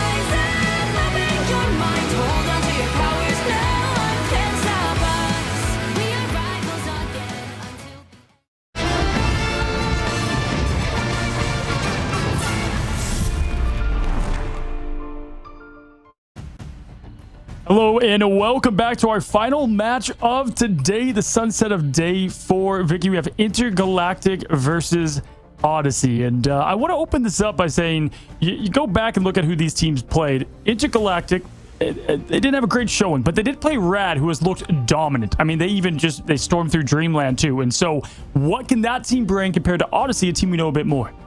Yeah, Odyssey, formerly Ego Death, right? So it consists of those individual players that you and I have really hyped up about. But Intergalactic also has amazingly talented players themselves. Looking at the fact that they had lost against Rad Esports and then looking at how Odyssey played against Dreamland, you cannot ignore the amount of counter-picking potential and choices that were made in that very close series that Dreamland had won 2-1, right? I recommend everyone to go back and watch both of those series. They were fantastic. But specifically, the Odyssey potential to change what they need to mid-game to understand what they need to bring out is very quickly decided on.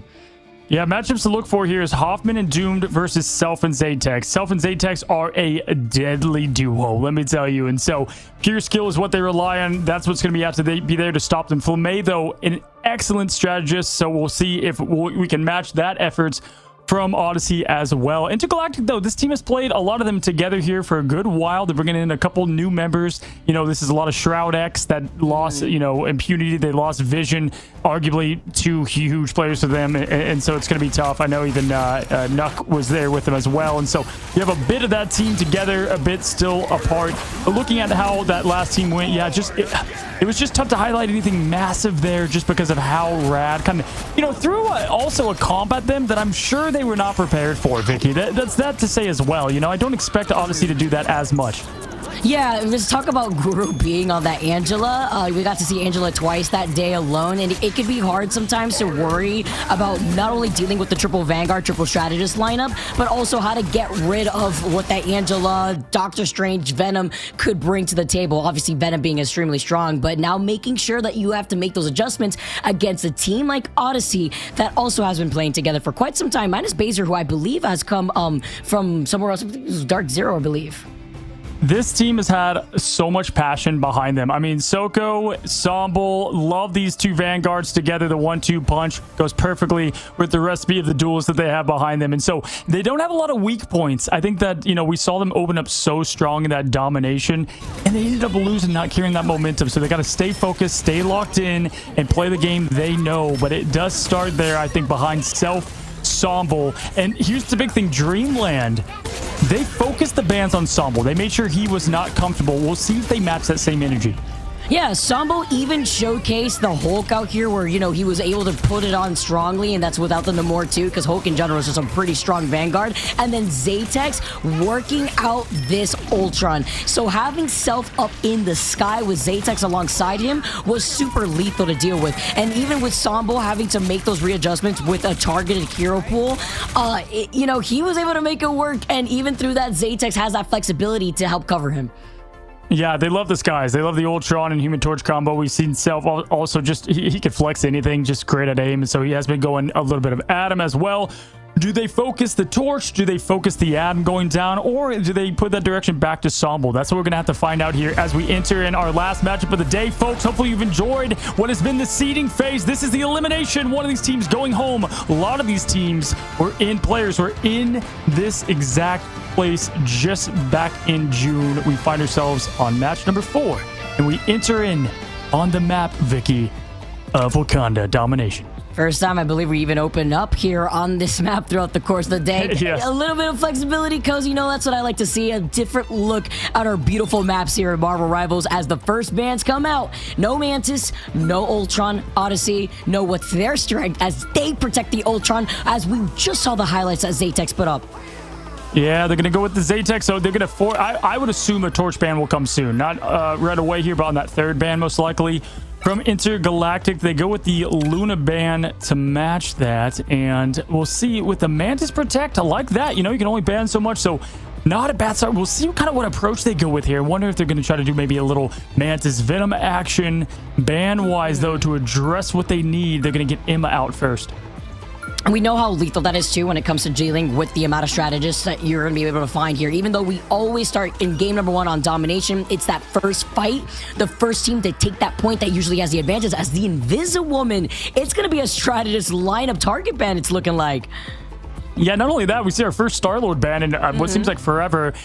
Doomed can play a mean Star-Lord Hoffman as well, and so getting rid of that. There it is. That's what I thought we would see. So they're going all in with the Feast of the Abyss, a damage boost up, right? And that is hard to stop. That is a scary sight, but Odyssey can rise to the occasion. Just have to keep an eye at all times on what is going to be a disgusting Venom here. Jeff going to be banned. That's the smartest ban you could do against that comp. You cannot allow a Jeff with that to kind of fuel that vehicle. I wonder what that last protect is going to be, though. With no Jeff from the other side, I mean, you could still open up the doors if you really want to get cheeky with it and have that Adam Warlock, which, you know, considering that triple ban on that strategist, that Intergalactic want to prioritize here on Odyssey. We get to protect over on the Venom, but no Mantis for them to use, considering the ban on from the other side. Is this Torch? Maybe? Yeah, Torch or Adam. I would say, oh, Cloak. Okay, yep, Wow. all strategists. They're just sticking with the game plan. So they are forcing their strategists to adapt, and looking at what they have available, they're like, all right, you know, we at least saved our Ultron. We could start there. But then what does that do, Vicky? That forces Zatex not to have the Ultron, right? Which is big. You know, you force out what they were trying to pull off. They did their homework.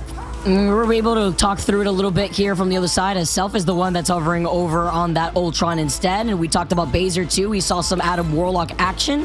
As let's get this started, everyone. Thank you so much. We got game number 1 for our final match of the day. It's felt like it sped by, and I feel like that's just kind of been the topic of what Split 2 Americas has looked like within the MRI. But you know what they say, when you're having fun, time does end up flying by. Yeah, and you know, it's not that it's not going to be, you know, nervous energy after this match because you are playing for seeding, but this is kind of the last bit of like, hey, you're out of this thing if you don't win this, right? So we're finding ourselves at the brink of elimination before we head into the group stage and that seeding. Of course, you don't want, you know, a last seed, but I can say this confidently. FlyQuest had first seed last time and, you know, didn't make it to the main stage. So it just matters advancing to this part, right? And to this point now, as Intergalactic is going to be summoning that portal. It's Dongman bringing the fight to him here. Doom ready to throw out the sparks with Phoenix. Let's see what they do. A shortcut with space. Oh, it's the face-on-face before they try to jump in. The slight block, though, as the cheeky portal plays come out and they block out the entry. And Odyssey wrap up right behind Intergalactic. Dominant taking a good amount of pressure, but this is the face-off that you get to see open things up with Odyssey having Self on that Ultron. It's a lot of damage output as Soko gets that first KO. Yeah, Soko getting Emma is going to be massive for this team here as the entire Vanguard lineup just absolutely snowballs. And it's so funny, Self being the one that is on the Ultron. Truly, this guy can do it all. As it was Zatex yesterday, Self today. Baser back on that role of Adam Warlock, and there is a bit of the stagger as Blur try to find the edge of extinction. Great first cap from Odyssey. Soko popping off out here too, and Zatex is just going to be able to build into this legendary just as quick. Intergalactic now puts a dent to that ult economy just a bit, while Odyssey now have the advantage on the point, nearing that 25%. And it also highlights the damage output that Sambo could do, being right at home on his favorite pick here with the Venom. And Baser just eliminating Doom right there is just a bummer. I mean, that is such a slowdown of what they're trying to get out of here. What a huge pick to continue the momentum, 40% and climbing what feels like all Odyssey right now. They're building up slowly. Fidel will be the first to give them some sustain, but it's not before the extermination from Self. I mean, instantly coming out here, Sombo to go in with Hoffman down. This is absolute devastating. That was actually crazy from Sambo too. That was a follow-up because he was going to be safe anyways, thanks to Self having that extermination from the Ultron, and Odyssey are holding on to these ultimates. You're going to have to look for Baser, who could self-revive with that passive and bring everybody back in. And with the Sign of Seduction, it's trying to pull Intergalactic towards them, while Doom slams down onto the ground, and Flamme keeps them alive with the fate of both worlds. But it's an elongated fight with Odyssey having the advantage. Yeah, I mean, they didn't have to use anything to survive that. I mean, that's crazy as they just continue to go with Zatex now. Legendary Soko to follow. This is an Odyssey team that is absolutely pissed that they have to be at this elimination stage to begin with, and we're seeing it right here and now. Sobble did not get to play his symbiote last day 2. Well, he is feasting and doesn't even need the Abyss to do so. It was like the Venom just knocking on his doors. Let me in, let me in. And the Odyssey now are so close to 99%, and Intergalactic are in trouble. And there's no one that could touch, as now Talkman can't even portal in. There was no chance to. I believe it was even on cooldown there by that point, because Odyssey had just pushed their buttons already out of the gate in a speedrun of a first round. A rough draw for Intergalactic. I mean, you've Rad right into what is a pissed off Odyssey. That's just that's not a fun way to open up Ignite, but they are going to have to rise up to the task. I mean, we just didn't get to see anything from them there. O's across the board. I don't know if I've seen this yet in Ignite, where truly there's nothing to be even shown on the top team there, Vic. Wow. Did they play the game? I don't think they got to play the game. No. Like... Not even a little bit. This composition, it has so much damage output. You have to deal with Sambo and Soko, who are literally farming, and Zatex is in the sky like a pesky mosquito alongside that Ultron. That's why you get to see this composition rolled out here from Odyssey as we get started with round number 2. As T'Challa Aura farms up, the doors open here. And no portal this time. I'm going to hop on over to the point. They have every strategist ult online is Odyssey. And farming that Soko ult, Dogman's going to have to hit the Agamotto of his existence to try to even get this team some opening. Stumble, just an absolute demon on Venom. We've seen this man do it time and time again. It's Venom on Venom. Symbiote on Symbiote. Noel's going to pick one to be the victor here as teams collide. It's a face-off here, too. Look at this from each side before Blur just dives right there on top of the high ground where Odyssey want to sit. And Self start things off with the extermination. They were holding on to these ultimates, as you mentioned, Cozy, without having to waste too much. And the invisible boundary now coming up from Fidel, allow him to move up. But it's so much pressure that Odyssey are able to take the point for free. Finally get a elim there. Soko going out of there. Odyssey now continuing to build up that point. Momentum has that ready to go. But it's just one after the other now as Fidelis going to fall. Dogman still has this Agamotto they can make use of, but really just no openings to have the collapse in the coverage there. Zatex flipping, dipping, and finding more and more prey as they have to reset, and time is ticking. They're happy with taking this patiently, and Summel's about to have the Feast of the Abyss too. Baser has not needed to use this Karmic Revival not even one time, and while Blur is trying to find his way back in, he slams down. Hoffman calls in the Soul Resurgence, and there goes the Feast of the Abyss. Momentum activates to Jeff, and why are you running as he tries to stop their exit point, and then the Wombo combo follow-up just so that way Doom can prevent Momentum from getting anything working with that It's Jeff. Now we just have stalling happening here from Sombo. Now we still have this ult ready to go. Born Again is ready again as Baser's going to get this team right back in it. And they're keeping the point. There's all important from them, right? Extermination coming out, raining down at this point. We got the Agamotto coming down. It is here. And we've got the connections to follow. Been waiting for this one now as they're trying to flip the point back to them. But they still have loads of work to go. Baser down and coming back. Sombo continuing just to be a nuisance here, Vicky. And Soko was living for a really long time before Doomed finally finds Soko. We know how talented Doomed is, and with the Phoenix, it's finding these opening picks that they needed to finally get some momentum flowing in their direction, and I like their ult economy coming up next. As they now reset 75% to 10, 11, 12, and climbing. They've got some of what they need. Their close Fidel and Flamme will be able to sustain this thing if they're able to keep through it. You know, if you're Odyssey, you're just trying to get this point around 50, 65%. Doom damage boosted up. This is the man to give it to if they're going to win this thing. Feast of the Abyss goes up. Nothing to come out of it, though. Blur doesn't get what they want. Oh, we're trying to go for a cheeky back cap, but that splits attention away from Intergalactic to back away, which allows Odyssey to move up. A nice little cheeky freeze up in the air. And now with the invisible boundary slowing things down, allowing Intergalactic to hold up. You can hear the It's Jeff momentum sees that everyone's grouped up together. But the counter, once again, back to back from Doom stops momentum. And Self comes in and cleans up what is left. How could you do that to Jeffy? As now Self with the rest of Odyssey and Zatex activating the legendary sends Intergalactic back. Yeah, 2 times now they've stopped momentum quite literally, right? With the Jeff eats, but Zatex is like, that's fine. Let me just do the old double pistol Peter Quill special. And just like that, the man puts it on his back, 78% and climbing. And listen, they had all their strategist bands, and they just don't care. I mean, they're like, okay, we'll play Adam, Ultron, and Jeff, right? I mean, just what a show we're seeing done here. Dongman now, Agamotto ready to go. 90% has got to land it, has the follow-up needed, has the strategist old Vic. You'd expect him to have some success here. The psionic seduction, though, also gets slightly blocked before Hoffman can now activate that ultimate here with overtime now ticking away. Baser does have that karmic revival. You have to look for where Baser's at. Blur's forced to pop the shield from the Venom. Flamme here can help reset the rest of Intergalactic because they need to recontest overtime here in favor for Odyssey. And Odyssey are playing split. Doom looking behind them because the distraction that is Sambo is getting put to sleep. They to the Mantis pick here from Hoffman. Here's Extermination rating down. They also have a Resurrection. They're going to have to fight through. The show is going to start the show of this last point take. Agamotto out. Jumps through perfectly there. Great jump, but it's swallowed by Jeff. There's no Phoenix this time to stop this shark from jumping. Spitting right off the edge. And goodbye goes the Strange. Momentum finally getting that eat he was looking for.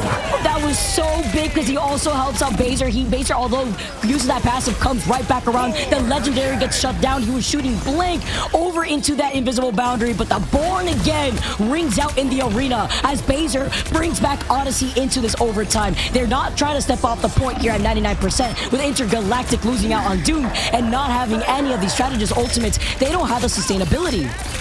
Nope, and coming right back around is going to be all the ults for Odyssey. This is going to be it for Intergalactic for this map.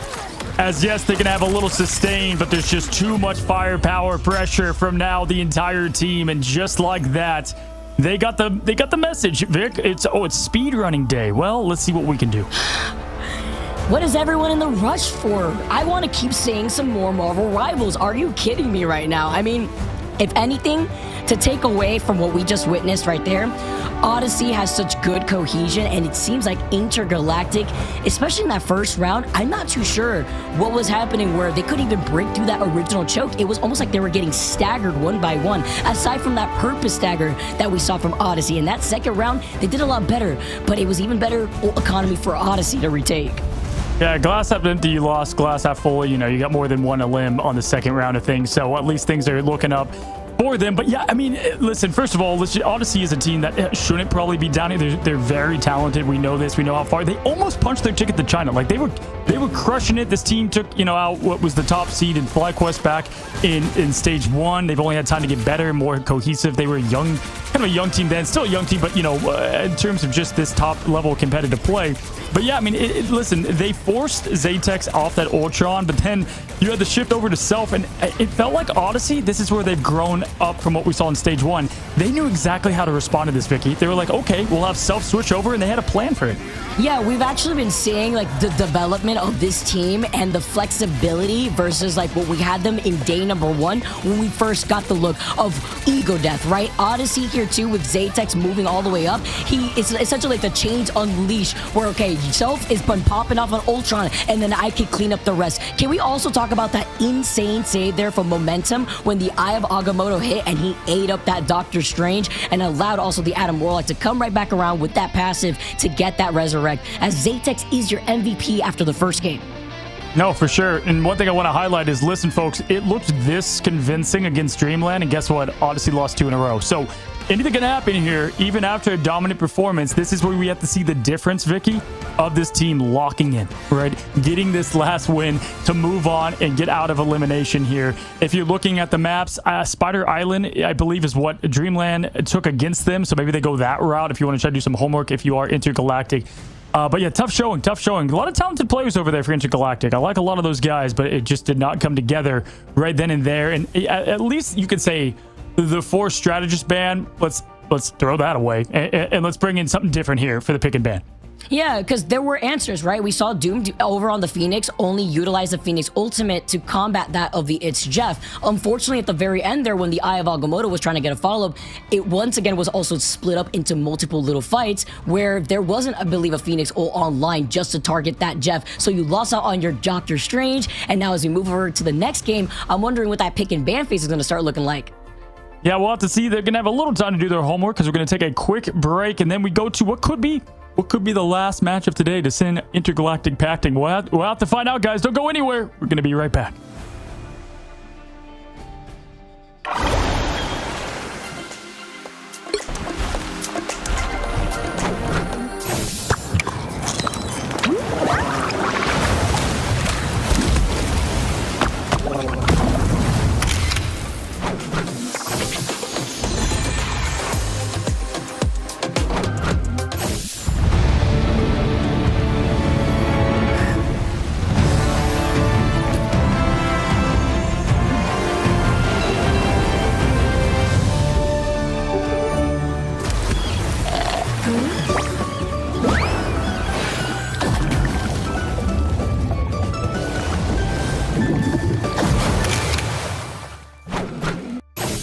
We are undefeatable!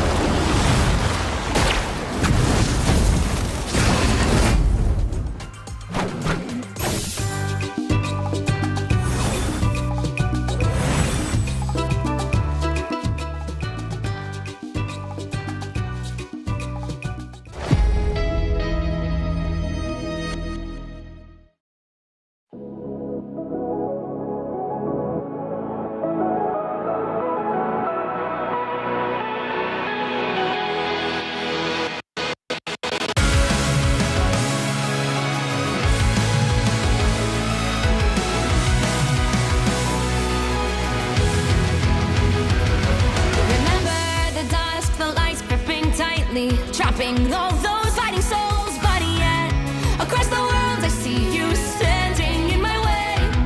And remember the time, the place we used to fight, like the sun and moon. And I wonder if ever there was a time that we were friends. The night has fallen, shadows looming, and yes, that time has come for me to seek you out. We are set now for our last reunion. Break the chains, find your way, come find me.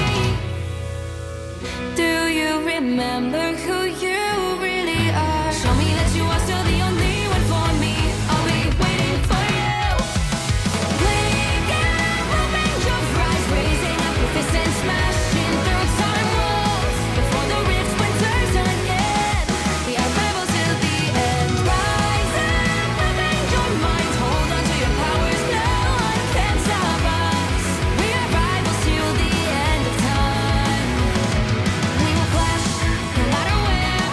We will fight, reaching across time and space. 'Cause you are my destiny to the end.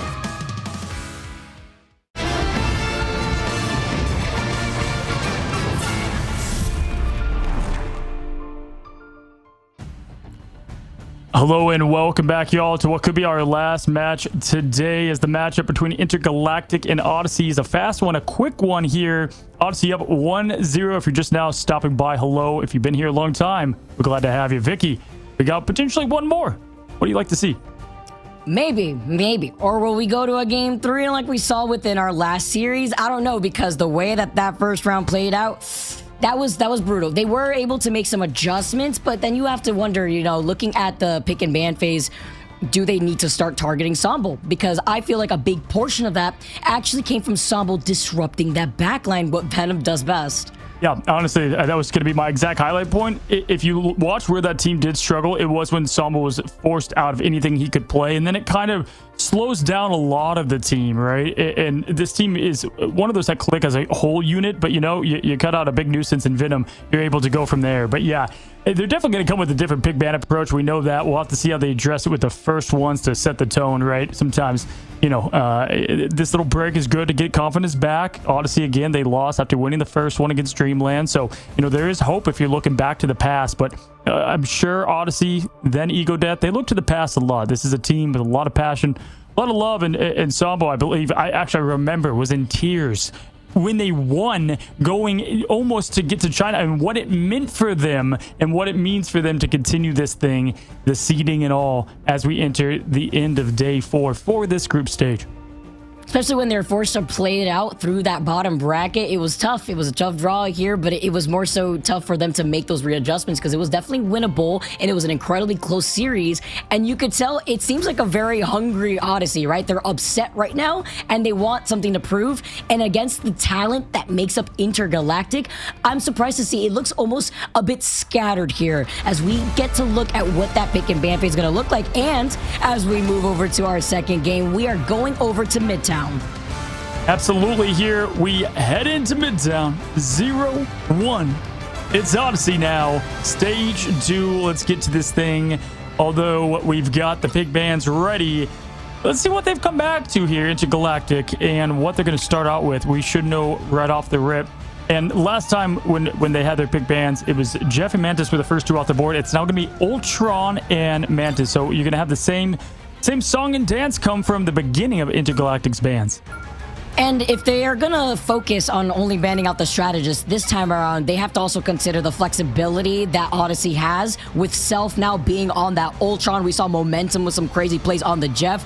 I'm starting to understand and see why the Jeff has been such a problem thus far as we see more Jeff bans, but it's the Emma Frost that's banned next. All right, yeah, opening up with the pick bands, at least a little bit of something different here. We do see Odyssey comfortable with them having that Ultron early and banning Ultron, such a fuel to the fire that is this meta. Emma banned, Emma picked is what we're going to be having for their side of things. So don't hate it. I definitely think getting rid of Soko is such like a hidden hero on this team, Vicky. So, I like the target ban per se on him.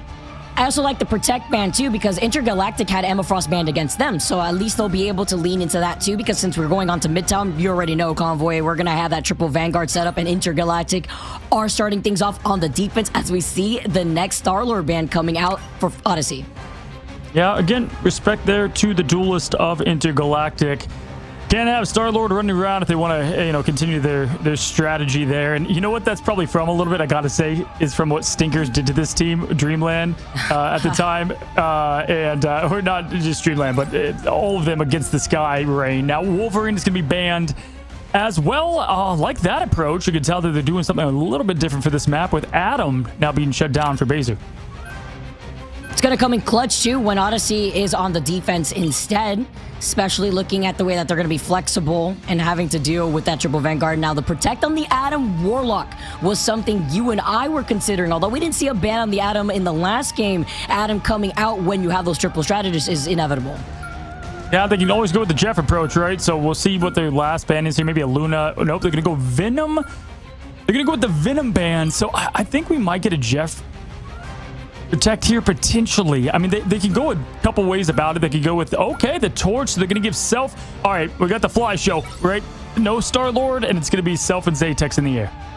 I like this too, though, because with the Venom ban that Odyssey's putting onto Intergalactic, I believe it was Dogman or so that we had swap over to that Venom in that second round to try to do exactly what we witnessed from Sambo with disrupting that backline. But now we have everybody situated as the Protect comes out. We have the Adam, we have the Emma, and then on the other side, looking at Odyssey, they protect the Torch, which goes so hard on this map, by the way. And together with the Ultron, this is how we saw Odyssey shine prior. Yeah, and what's been the song of today? It's Jeff v. Adam. So we're going to probably get potentially more of that here later. Self just hovering his business card at this point of Black Panther, although don't think we'll see that. Zatex, I think we got, yeah, okay, he's going to go with the Storm player there himself, and then they'll probably get out of that and then go into what they were looking to do in the skies there once they get out of this pesky point. As we see the triple Vanguard, triple strategist holds, and we go to New York Midtown. I'm not over this map. I love this map a lot, and it's introduced so many different compositions here and how a lot of these teams have had to figure things out. But potentially our last map of the day. Everyone, thank you so much for tuning in once again. Game number 2 here for our final series. It's Intergalactic versus Odyssey. We're fighting it off in the lower bracket. Last chance potentially for Intergalactic. Dang, chat. Come on now, 13%. That is, what? That's rough. That's wild. Fidel now and Dogman in the top end of things here as Odyssey is looking to get out. They bring out the old Squirrel Girl with Moon Knight. Talk about damage raining from the skies and the ground here. Now pushing forward, Self to damage boost them up, and they are just farming up the ultimate. tick tick Venom or tick tick Vicky as things are going up. I mean, I like Venom too. I would love to be Venom out here as we got to see Intergalactic hold it down on that next choke. But with Zatex also being on that Moon Knight, the hand of Khonshu is loading up here just ever so shortly to break through this choke. And it works even better with Sambo's being on that Groot and setting up those walls to block them out. I mean, Zatex almost certainly has to use the hand of Khonshu before Sambo's ready because it is 100% to 50. They might hold on to it because they're doing such a good job pushing back regardless. The Flamme Loki clones, we've seen Flamme play Loki a lot, but it's a tough answer right now against not only Moon Knight, but Moon Knight who's doing well in this meta here. Soko throwing out the squirrels usually, and Emma now going to be in charge of the acorns here. Has the hand of Khonshu, showing good patience. Not going to go with the early one, although I do think he could have farmed it up already, Vic. That's the one thing I would love to highlight too, the patience and the way that they backed away to just boost up these duelist ultimates as the invisible boundary is there from Fidel just to keep everybody alive and in position from Soko's Squirgle ultimate. And with the Psionic Seduction, it doesn't catch the Cloak and Dagger before the Eternal Bond comes out, and now Baser gets to keep Odyssey alive, but they still lost out on momentum. They can still keep their feet planted with that purple pathing. Yeah, 2 Vanguard ults came and went. Nothing happened from them. Zatex now getting 1, make it 2. Does he get there as the Born Again comes out from Hoffman? But Zatex is hunting now as the Mighty Morphin Power Ranger here now throwing the back line. He's cloaked, ready to go. And what an absolute demon here with the DPS boost to boot. I'm not over the sound effects. It sounds so cool, and I love the follow-up, too, that we just saw right there as the Omega Hurricane comes out. But the Born Again from Hoffman, hiding in the dark, brings everybody from Intergalactic back. And look at the placement over by the subway station. Absolutely, yeah. As Flamme had the other Born Again, so you got 2 of them. What's better than 1 res 2?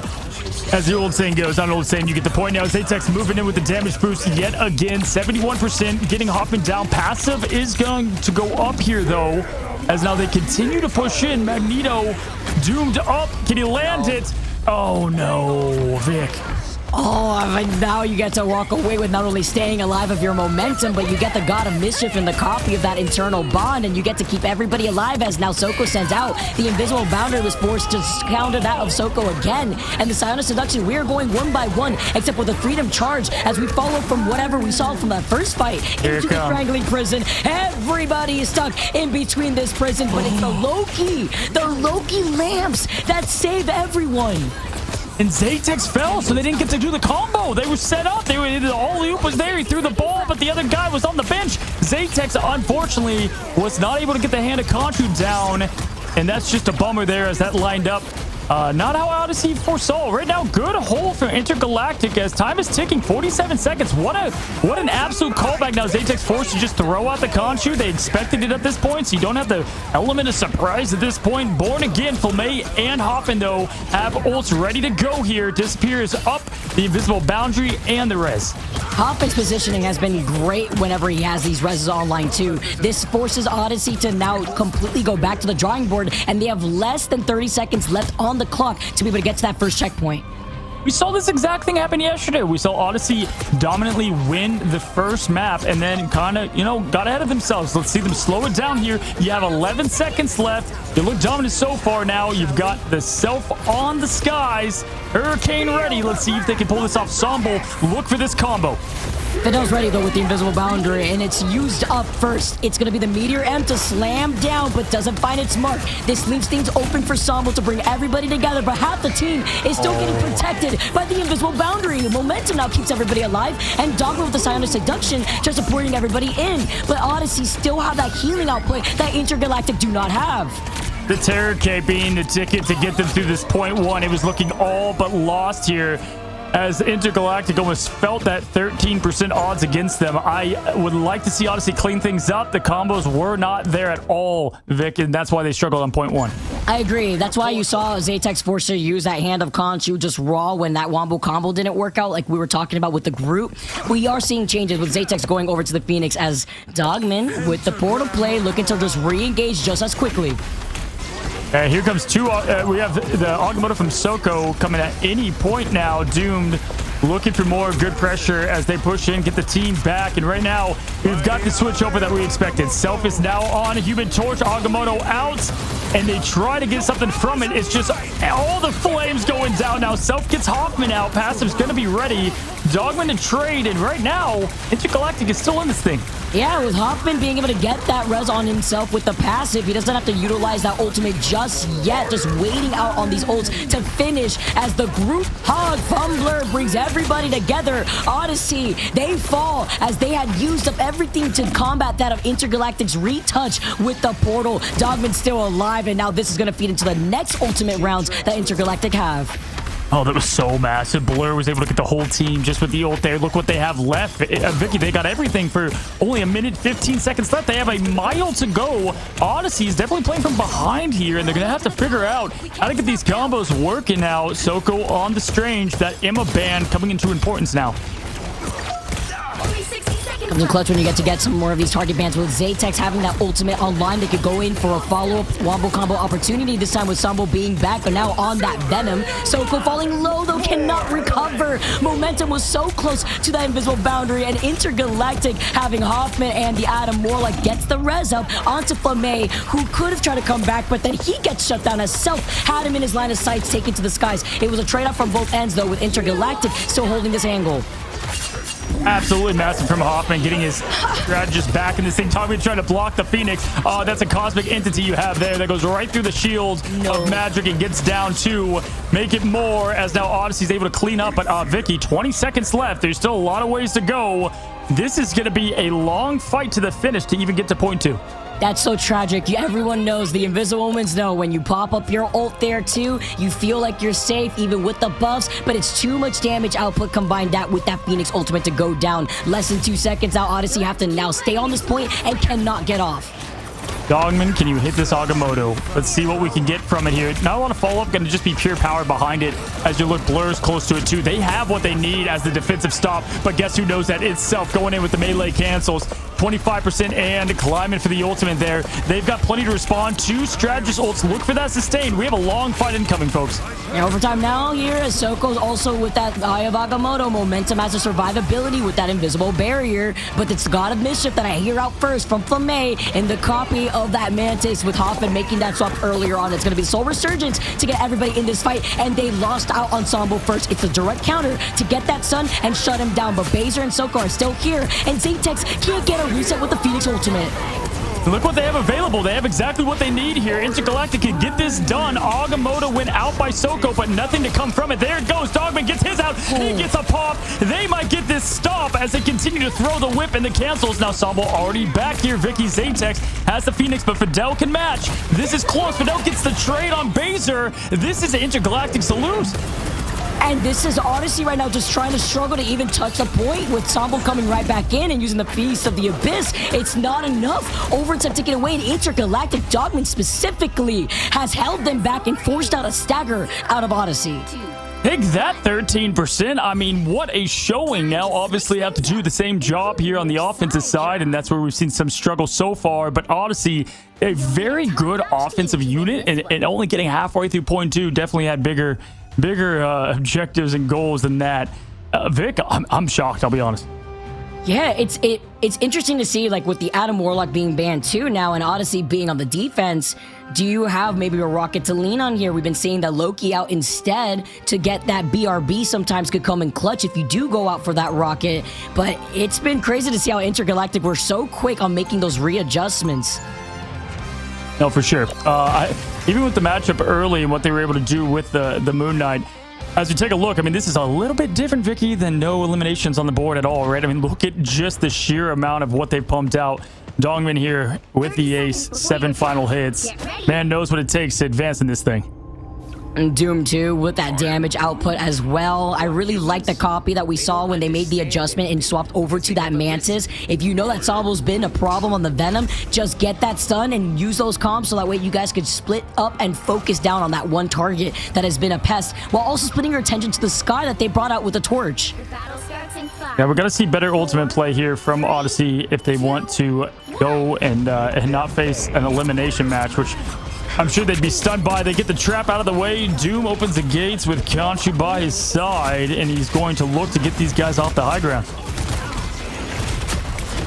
Well, the Intergalactic is rolling out with Hoffman, though, being on that storm, and Doom trying to get a copy here with that Moon Knight. Trying having that poking pressure with Self getting called out first with a slight stun here and the follow-up from Doom to be able to get that. And with no rocket, there's no BRB. Not to mention charging up and almost ready to go for the wombo combo. If they're able to use that, that's going to be a huge momentum stopper. You got the walls at the right place. Blur playing lights out here as Groot showing the tree can do more than just be silent. Doomed now. Dogman to follow. They didn't even have to use the combo. This is a massive opening for this team. It was just free feastings right here. It's almost like Black Friday came in early and they took all of Odyssey for a big sale here. As the portal comes out, it's going to force us out from Odyssey to recontest. Wow, shocked here as the portals come out, and here it is, Brisbane right away. Not sure if they were ready for it at all. The Lancer's coming to save what they can. They do get through what was so much damage. Hoffman able to pick off Sambo, who's having a rough go about it this time around now. Doom getting out of there, getting Dogman now with the seduction to follow. Team keeping him up. No, he's out of here, and they at least get this first couple down. And that was some help with that God of Mischief, too, that was used up copying that Eternal Bond. Thankfully, Bazer's right there to help out momentum to combat that of the Omega Hurricane. But Fidel uses the Eternal Bond after we saw Bazer, so Intergalactic will have more sustainability getting closer to that first checkpoint, and they still have over 2 minutes on the clock.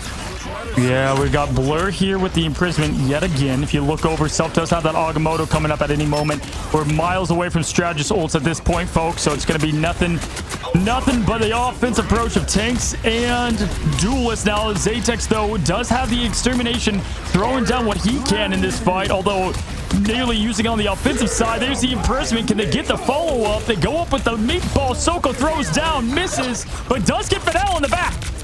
I love how you see Doom just trying to jump away, Matrix around it just for it to give him a haircut and land on top of Fidel's head. But it's fine. Even without Fidel, you still see these picks flowing in the kill feed. It's going to be Doomed and Hoffman, and Doomed with the hand of Conchu tries to cut out their exit point. I know, poor. I'm sure he would have liked Fidel to live through that, Doom escaping, but at what cost? Hoffman now almost getting down the Agamotto mid-air, but Self does pull it off, but they follow with it, and just like that, get point one with a lot of dominance. They have 3 minutes and 48 seconds. That is a lot of time compared to what Odyssey was working with.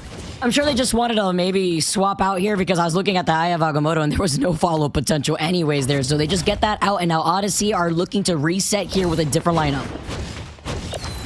Yeah, looking at it here, we have Flamay that's ready to rock. Blur's shortly behind. It's almost back over to Venom, and momentum is close too. So right now, this is definitely still ult economy-wise in favor of Intergalactic as they round the corner. The tough part, I mean, you're going to have obviously play perfect. Dogman's been playing crazy, and so has Doom. Talk about damage output. While Dogman does have Psionic Seduction coming in, it's going to be the first thing to open things up.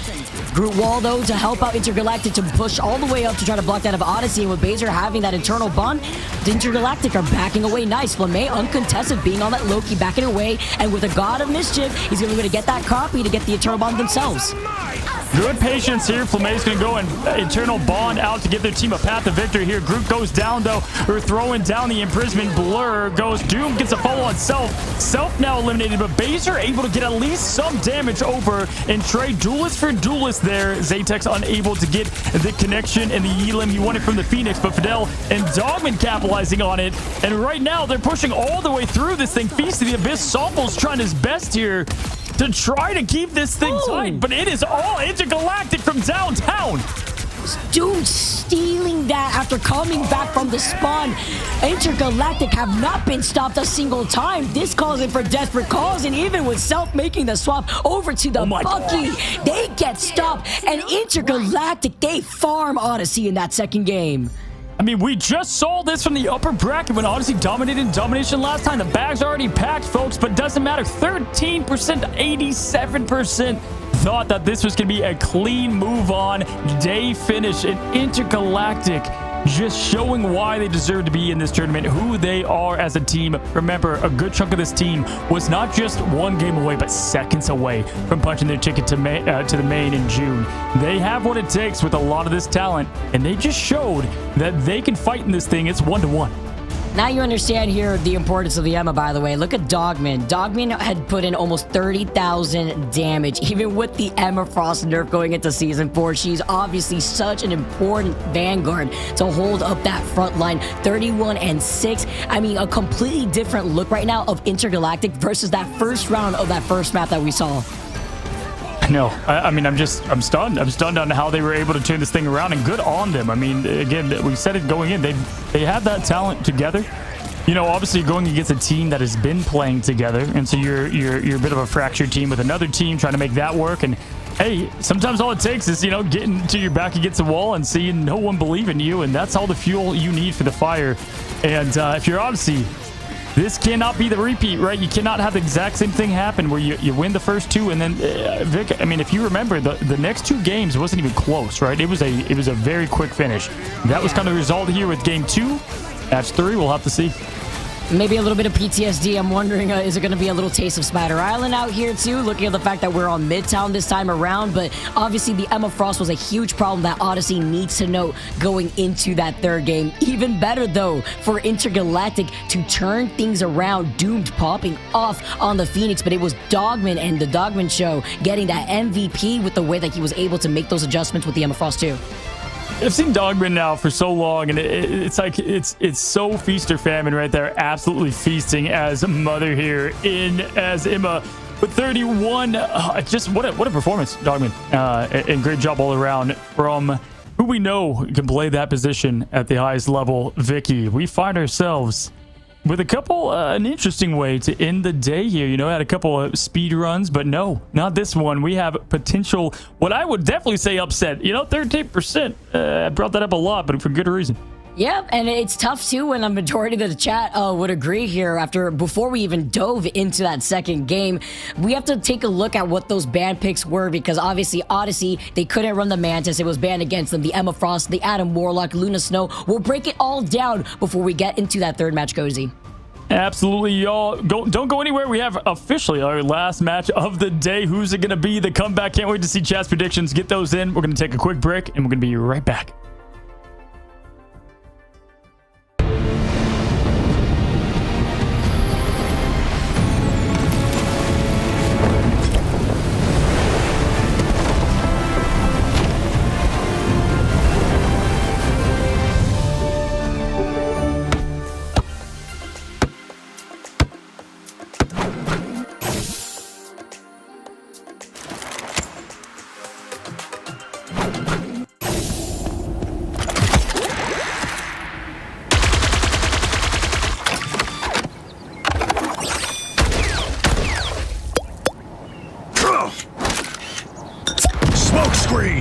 I'm hunkering down.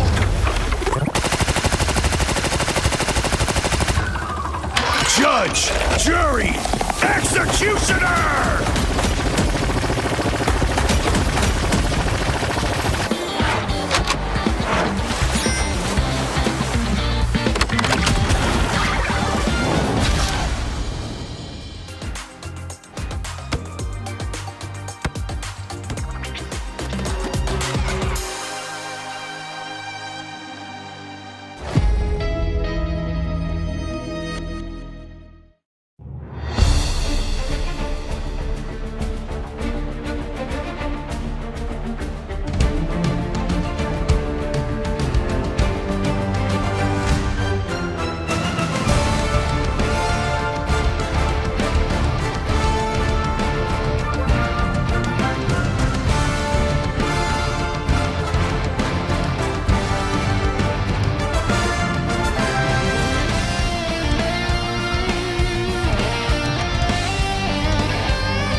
Hello, folks, and welcome back to what is officially going to be the final matchup of today, and it will be played in Clintar Symbiotic Surface. Now, Vicky, we talked about the keys to success. All the strategist ban wasn't really the way to go last time, but you know what I think was the biggest difference now that I look at the pick and the bans? I think it's taking away Emma from Soko.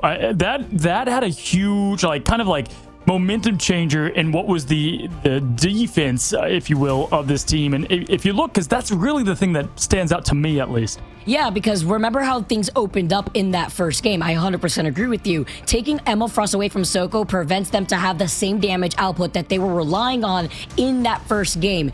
In that first game, they also were able to get so much damage output comparatively to what Intergalactic were dealing with. I think going into this next pick and ban phase, they also have to start looking at Dongmin, who has just been incredible. You talk about Emma Frost, maybe getting rid of the Emma Frost from that side too. Yeah, for your Odyssey, you're putting, I would say, I'm not saying too much focus on Doomed. He's a very good player, but you had the Wolverine ban because of him. You have the Star-Lord. So it's like, you know, you're using a lot of bans there to get rid of the Duelist friend, but they can play a lot of heroes. So, you know, maybe look at a different approach there if you're Odyssey. And also, you know, show the world that you have learned since your last time in this thing that, you know what, you win one so dominantly. I mean, completely dominantly. You got to win another, and this has happened now twice. It's 1-1. One of these teams will be going home.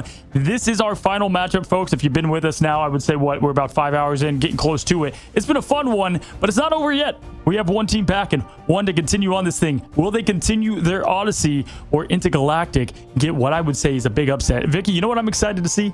Are the numbers of prediction here for this, who's going to win this. Ooh, especially after a lot of people lost out on a good amount of points in that last game. I mean, you and I included, Cozy, we were to bet after looking at the way that these two teams have played out earlier on in the week alone.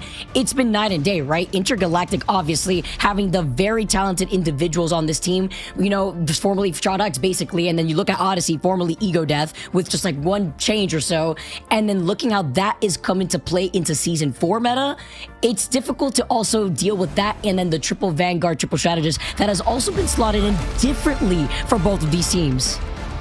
Now, we had it in our predictions. We actually both had this as 2-1, but which one will move on? Intergalactic Odyssey. It is Clintar. I feel like this is such a fun map to close the day. Always close on here. Really get to see what these teams bring, both strategy and gameplay-wise. On what is a hard point one to take now. Let's see how they open up. We've had Mantis ban right off the rip multiple times here, and we'll see if we continue with that. We do Ultron to follow. Following in a very similar format to what we had seen before, it looks like, although I do believe Odyssey had wanted to target ban with the Venom first in our last game, so a little bit of a different approach as the Protect on the Emma Frost comes out. They knew their strength, and so Dogman will be able to rely on that again. Yeah, that's a huge opening here. They're going to go with kind of the standard 1-2. If you're going for the safe here, I think they win Venom in here with the torch last time. There it is. I'm telling you, that was to me what the difference was. They needed Soko to have that Emma to match the Emma. That already gives them a bit of a, not leg up, but at least equal footing to what we just saw from the last match. And then what they did last time, at least with the bans, they kind of went against the Atom. The Ultron, though, has been their save the whole time. Odyssey has been saving Ultron every time. This time they don't get it. That's going to be big to see how that's going to work out, because let's say they don't have enough fans. Obviously, you know, you only have so much when it comes to the torch, but it's going to be the Star-Lord respect. Once again, from Odyssey doing their homework, not allowing Intergalactic to use the Star-Lord whatsoever from any of the games that they've had. Yeah, so they opened up, they used the ban on the Wolverine like last time, so, you know, I don't think we're going to see that this. Venom being banned, I think is smart, right? Because now you're shutting down Somble. Can't get rid of Soko, so, you know, shut down Somble's biggest hero. Luna with the save here for this team. I like that. So does this force now an Atom ban? Potentially. That's what I would expect to see. Self would probably flex to Atom. So let's see. I mean, I think they're thinking about this. This, to me, it screams Atom Warlock, though.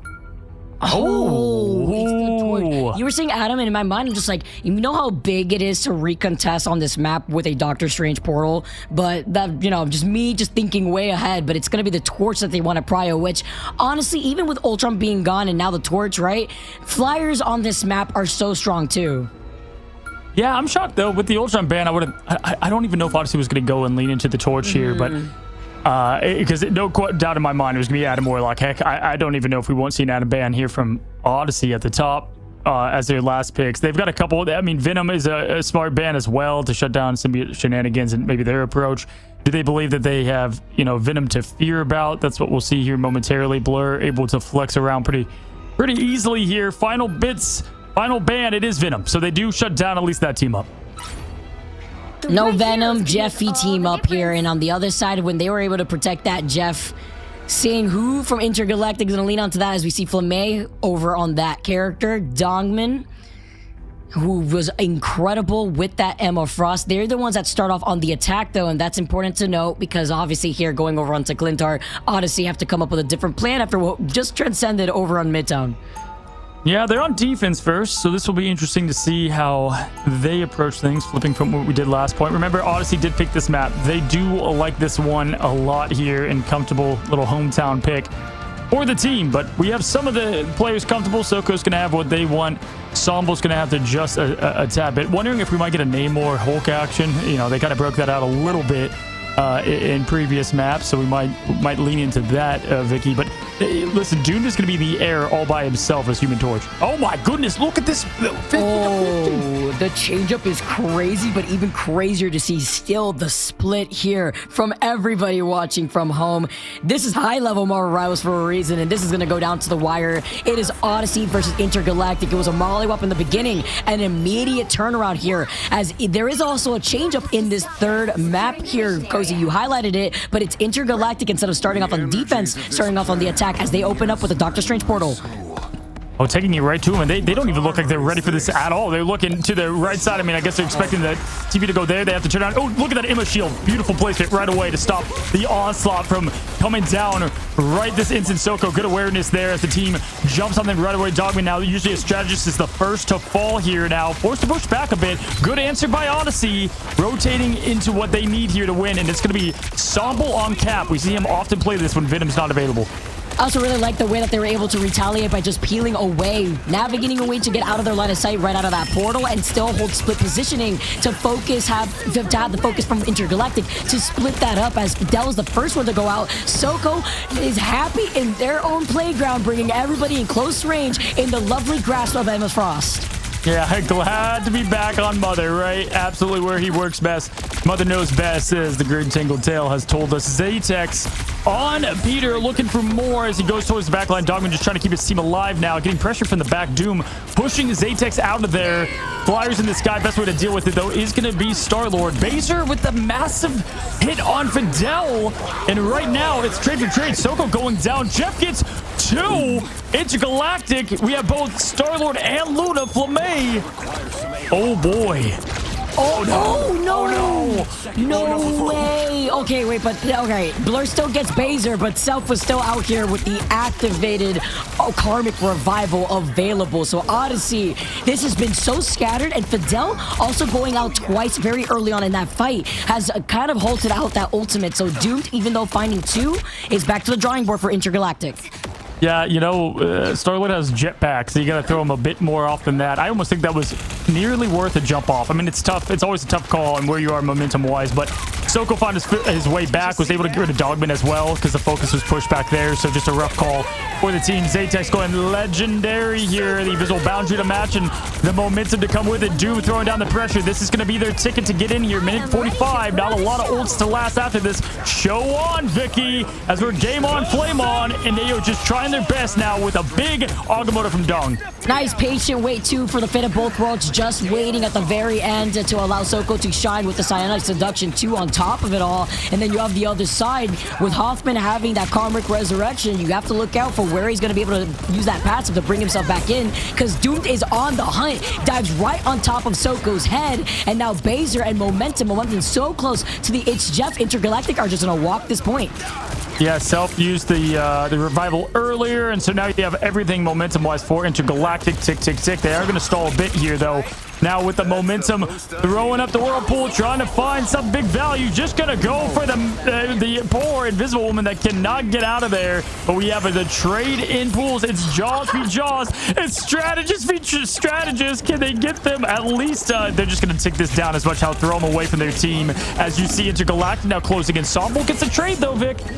Way better case scenario though for Intergalactic, because Doomed is going uncontested in the sky. He is on fire right now, literally. Yeah, absolutely here. No shirt burn off for this skin, but absolutely playing great now. Doom switching on over to Phoenix, a little bit of a different vantage point. Do like that trade-off. Hoffman has had this ult for what seems like an eternity. Still able to have it. Self at 93, 94 and ticking. But great resilience there for Intergalactic. I'd like to change up too from Doomed now going over to the Phoenix, as the Phoenix, obviously, as we've seen already before in this matchup, counters that of Momentum being on the Jeff in case he tries to go for it in its cheeky It's Jeff. And Soko from the high ground with the Sign of Seduction catches a few here, bringing them all into their line of sight, but they still have to look for Hoffman having that Karmic Revival. Too much damage, and the group walls help them build up space. Intergalactic can get way more aggressive now, and now they have to deal with Self having his own Karmic Revival. Yeah, I was wondering when he was going to do that, right? When he was going to match that exact res, and it shows good patience there. Blur getting big hits, but doesn't matter as they all come back fully loaded now. Zatex and Baser can respond pretty quickly here, but it is going to be Blur that's throwing out the imprisonment. The show is forced to pop, which is perfect time there for the collapse. Now Zatex legendary up, Soulbound out, forces the invisible boundary. Great job there. Fidel also with the Elim right after the pop. Fidel has had enough, waited with the invisible boundary to counter that of the Star-Lord Legendary. And with the Sign of Seduction, everyone's coming into their open arms as Doom slams down to the ground. It's only really up to Momentum right now as a strategist to make some plays here with the It's Jeff. But Self does self-resurrect himself here together with the rest of Odyssey to follow for Momentum. I just saw like 50 graphic cards die right there as there's so much on the screen at once now. Trying to keep this defense held. Sombo doing a good job just keeping that card not moving. Zatex now trying to get a little bit of the strategist out of this fight, but it's nice job from Doom realizing he's on the top. Seduction out here from Soko. Gets a lot of them now and trying. Someone's got to capitalize on what is a 4-piece of Seduction. Blur, though, no, gets the trade instead. Sambo not being able to get much done here too because of these group walls. It's a lot of damage pressure. Blur does get stunned ever so slightly though, but they have so many ultimates here. And with the Born Again called in from Self, that's a green light here for Intergalactic. It's going to be big with Flamay getting the It's Jeff. Yeah, that's what you want to see there, as now Self is going to be spit out away from his team, but does stay alive, which is important. Zatex now, that's huge, but another invisible boundary to match. There was a hero behind it he could have feasted on, but no. Hoffman takes down Zatex, who has not been able to make a difference in the sky, unlike what we saw from Doomed earlier. Imprisonment is out. This team is, oh my goodness, that stops the massive damage. Baser with that huge freeze, stopping the follow-up here from the group, and now Doom still finds Self, but you have to imagine Zatex now swapping over to Doctor Strange. It's just a portal to retouch here. He's been getting shut down constantly with that Star-Lord ultimate. Born Again, the Karmic Revival from Hoffman, though, as the final fight comes in overtime before they get to that next checkpoint. Yeah, overtime is on the clock here. Hoffman can keep this team alive, but doesn't get a lot of value from revive standpoints here. But Doom trying to do it by himself. 47.2 left. Momentum gets Doomed out of here. Their biggest threat right now. Zatex over to Strange. He's building up what he can for the Agamotto. Self is close to that resurrection. Keep your eyes there, folks. Now, as this team is just trying to struggle to hold this defensive line, it's Dogman out. Now it's going to be the Jeff Flamay with yet another ult, trying to get something working, and they're doing it.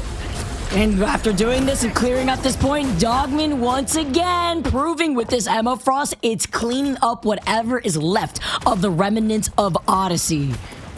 And Flamay doing such a great job as well. Flamay now going over to Luna. I like this change from Self going from Adam.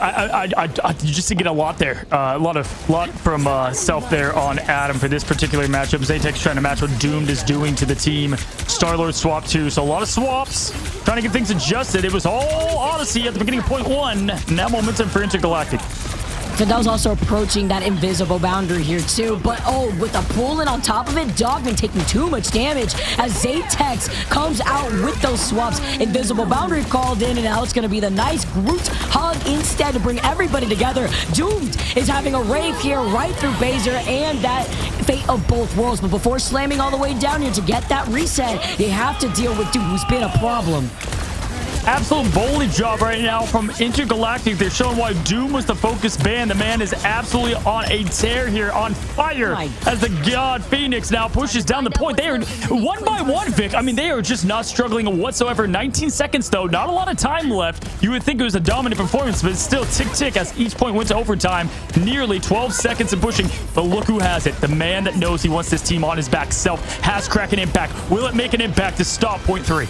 I have to stop Hoffman because he is literally farming Odyssey, by the way, on this Adam Warlock. It's been incredible as overtime takes away. Last chance scenario to get this payload to the finish line. Looking behind them just to make sure they do not get flanked as Zatex gets pressured and Zatex falls low. Has no support until right now as the invisible boundary calls in. And Flame with Intergalactic brings everybody together. But with Self using that Kraken impact doesn't get the reset they were looking for.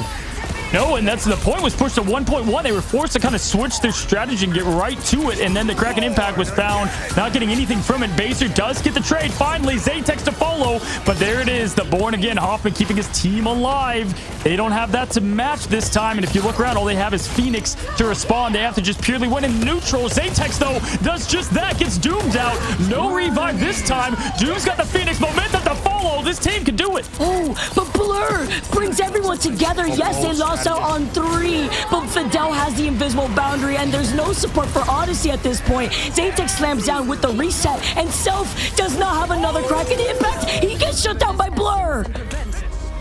Dude, armed to nothing. Like, what? What? And Blur with the absolute, the clutchest group there to finish things off. That was, I mean, the bar was all there, just going on Odyssey's side, and then it flipped right on the script because not only did he get 2 limbs there, Vicky, it was the strategist. Yep, both.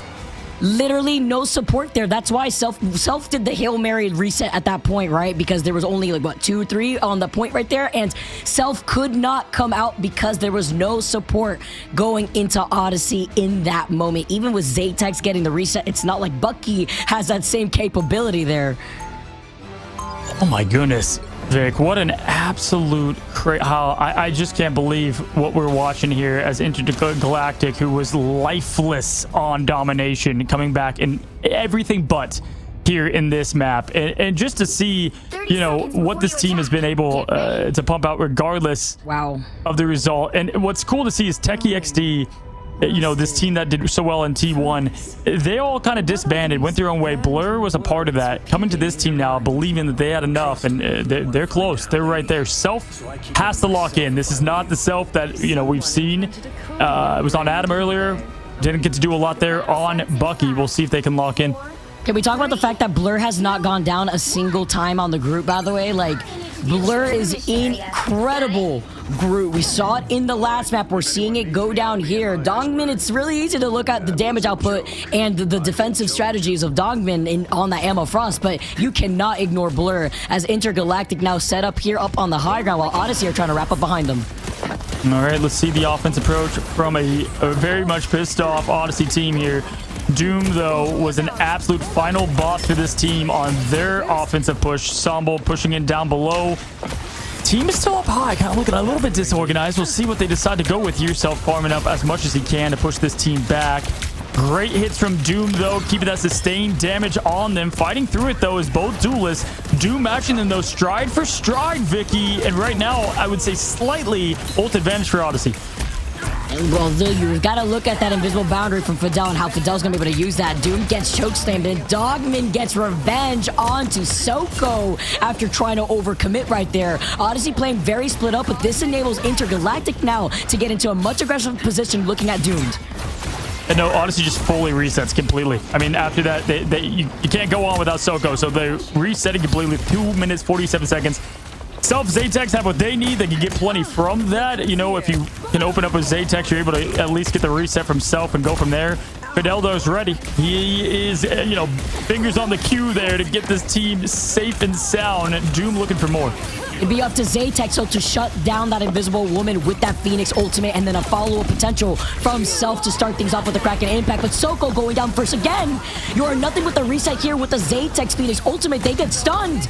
And Dogman gets the chokeslam into the kick onto Zaytex. The vanguards of Intergalactic right now are single-handedly terrorizing Odyssey. This is incredible. We are seeing now a team win so far. Not anymore, at least for now. If you look at what they have available, they still have plenty, but they did use 2 important ones on that. Listen, Soko's got the seduction. They can combine that. There's a combo there. But Intergalactic has exactly what I would want if I'm on this team here to hold this thing down. May ready. I mean, the comms are going to be so important to land this thing perfectly. And it all starts now. Sombo to kick things off as the first Avenger. There's so much that they have to push through, though, with Intergalactic having 6-man ultimate. It is looking expensive out here. It's the invisible boundary called in first from Vandal, second from Momentum. And look at Blur's positioning. He is shooting blind here inside both of these barriers, trying to just group up everybody. Eventually, he does have that scrambling position, but it is Fidel who falls incredibly short here, falling into almost one shot before Soko and Self move up, but they've lost out on Zaytex.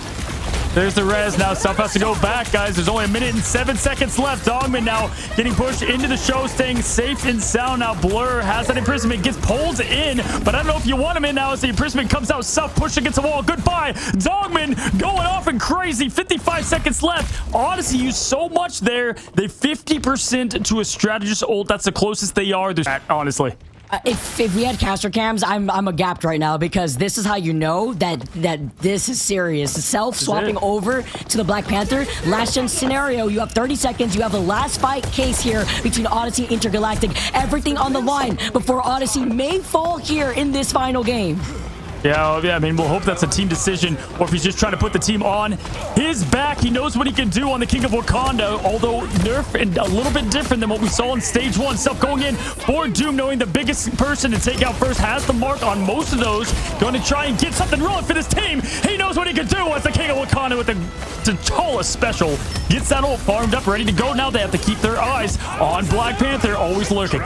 Trying to split up a bunch of their attention. He's got Bash to set as he sends it up, but talk about the timing on the ultimate. Fidel with that invisible barrier now coming out while Dogman has that sort of seduction. Zaytex gets the reset, overtime taken away, and they've lost out on Baser first. Huge first pick out from Odyssey here as Momentum is the only one left to keep them alive, but it's not going to be enough from the Loki. Zaytex continues not to be able to get anything out of that ult. Now Self is out of this thing. You've got Groot doing his thing. At this point, Baser's got to go to Doctor Strange. You got to rotate out. They only have one strategist. Things are in shambles for a team that made it so far in the main stage. Doom, Blur with another. They hop in the point. It's 1 by 1. Intergalactic can feel it. They've made it. They have moved on against all odds. The desperate dash of the Black Panther at the very end before Intergalactic closed that book against Odyssey. What a workaround Intergalactic had, and even the adjustment to prevent any sort of Black Panther shenanigans, as Doomed is your MVP, the Phoenix, blowing them up. Holy shnikes. I mean, I'm so... First of all, history repeats itself. I mean, you had the same thing happen to Odyssey in the top right. The same thing, Vicky. They dominantly won the first match. Done. Dusted. Intergalactic, what a showing. You deserve every bit to be exactly where you are. Can't wait to see the passion. Dogman is a man of that. Has been doubted before, doubted again. Shows what it is. Doomed, what a performance. Blur as well. It was a whole team here that got the job done. Blur did not go down a single time that game. We were watching the group shoot blindly into 2 invisible boundaries that were coinciding with one another like a Venn diagram, and he just came through and chose violence. 19 final hits? Are you kidding me? To go from this team not getting an elimination on the Dawn map now to not getting eliminated once on a map they didn't choose. Blur, what a showing. They made Soko a non-factor. I mean, oh my, I'm so stunned at how well this team, because yes, listen, you lost a lot of this team. They went to other people, but there's still core foundations and beliefs and how they manage and function. And they went out, they have Blur to add to this, you know, and Hoffman, also an amazing player. So Fulme, I mean, you could go on about this kind of duo, this team that's finding themselves more and more in this tournament and who they are. We know we saw them go somewhat far in the MRC, didn't exactly achieve what they wanted to, but now, yeah, sky's the limit. I have to be honest here, Cozy, looking at the ban picks, like, it makes you wonder with the impact that the Adam Warlock had both game 2 and even in that game 3, it's the matter of pressure, right, of having that there. Was the Star-Lord ban worth it there that we saw Odyssey put down on Intergalactic from the very first game? Obviously, they did their homework, but the Adam Warlock was a problem. Well, remember we said, okay, it was Venom or Adam Warlock at the end. Remember that? And I was like, okay, it's Adam here, right? Yeah, you don't have an Adam. You got to get rid of the Adam if you're going to save and try to do that yourself. They go for Venom, which I get, symbiotic shenanigans. You know, you got great Venom players, but that could have been the. I mean, that was honestly, we could talk about it. You know, Hoffman did such a good job there on Adam, so that's a very good call out. The thing too is that, you know, you shut down Star-Lord, but yeah, it's not like Doom didn't play well there, right? Doom went off, and it didn't matter who he had. So you're right. A lot of this was done in that pick ban phase, which, you know what? That's the biggest difference. The beginning, they banned all the strategists. Clearly, they threw that out the window, and then they found out what they wanted to do. And then you got Intergalactic feasting off those remnants of that pick and ban phase. Doomed popped off so amazingly with the attack cancels there too, just blowing things up. 34 KOs out here. Side by side with the rest of Intergalactic, you have a Groot that is not falling. Obviously, the strategists are the foundation keeping this team together too. And they were enabled. I mean, no Star-Lord necessary here. It's the Phoenix, and everybody on that map, by the way, are so close together that it just works out amazingly for Phoenix. I spent so long today looking at these teams and trying to like break down, like, I knew this was gonna be the toughest time to pick predictions, and like we saw it right here. I mean, we saw exactly two teams now who Alani win was the same. They won the first, and best of 3. You know how hard it is in best of 3, Vicky, to go down 1 and then you continue to go and move on. As we welcome in, we have our interview ready to go here, and I can't wait to talk to this team as we welcome in Dogman, who we've talked to before. How you doing, buddy, after what is an insane comeback? I'm doing good. How about you guys? Astonished, but in the best way possible. It really felt like to me, Dongman, as I even try to find the words for questions. You know, you guys go for the pick ban with all the strategists at first, and then you change things up from there. Talk to me about what was the first bit of that domination. You guys don't even find an elimination to confidently winning the next 2. Wait, sorry. Can you repeat the question again? No, you're great. No, listen, you guys at the beginning of that domination, there was no elimination to be had on y'all's end. It was looking like a lot of momentum there, and then you guys just flipped the script completely, man. How did you turn things around like that? And talk me through how the team handled that. I mean, we just kind of like noticed that the Emma was really a problem, and the fact that we didn't have an Emma like kind of was hurting us. So we just decided to fix it up after the second map, and it went out better as you can see. You guys, that was honestly, Cozy and I were just like reeling from like the whiplash that you guys basically gave us. I want to hear from your thoughts. You were going crazy, especially on that last map, and then here you had your group just like nobody was looking at Blur. I mean, yes, but Blur just did not go down once in that final map. With those adjustments that you made, can you talk to us a little bit about mentality and the importance of mentality to not just completely get, you know, doomed mentality, I guess, going into these fights after the way that first map played out? I mean, obviously we'll be like pretty disappointed after one map loss, because I mean, this is the best of 3, so it's one map and then we're out. But we kind of try to keep our composure and just like talk to each other more. It did get overcome a few times, like during the fights, where we would like all 6 of us were like screaming at each other, but we had to like tell each other to like calm down, because it does clutter the comms a lot, and we don't want that to happen. We need to hear each other like clearly. Listen, Dogman, what I think is really cool, and if memory serves me right, I mean, first of all, you've been here before, right? You have seen, quite literally, you guys were seconds away going to Shroud X when you guys were that team, right? From going to China, going to main stage. I believe it was Envy that took that opportunity away from you as you go and visit them yet again. I know this is a new team. Like, I've seen the highs and lows. I've seen you jumping up and down celebrating. I've seen you now a bit more calm, cool, and collected. But can you walk me through how this roster came together? You lose Vision, you lose Impunity, or you guys, at least, they're not with you guys anymore. You bring in Blur from Techie. This is a really cool roster. How did this happen? I mean, we were planning to make changes after, but we decided to scout other players like Blur, which I think was a really good pickup because I think he's probably one of the best main tanks I played with. He's a really flexible player, and I do think his Venom and Cap are close to unmatched. So I will give him respect for that. No, good, man. I love that. Can I ask you, you know, at one point, audience, I'm telling you this because it's amazing. We had audience pick 13%. Only 13% picked you guys to win map 2. And then you go and you win. I mean, you win and then you win confidently. Does no one believing in you give you guys the fuel like that you need? Do you even need that fuel? I mean, does that inspire you guys how far this team can go? I mean, it does like we do see the predictions of everyone, and it doesn't like demoralize us everything, but we do want to like prove them wrong, obviously. So yeah.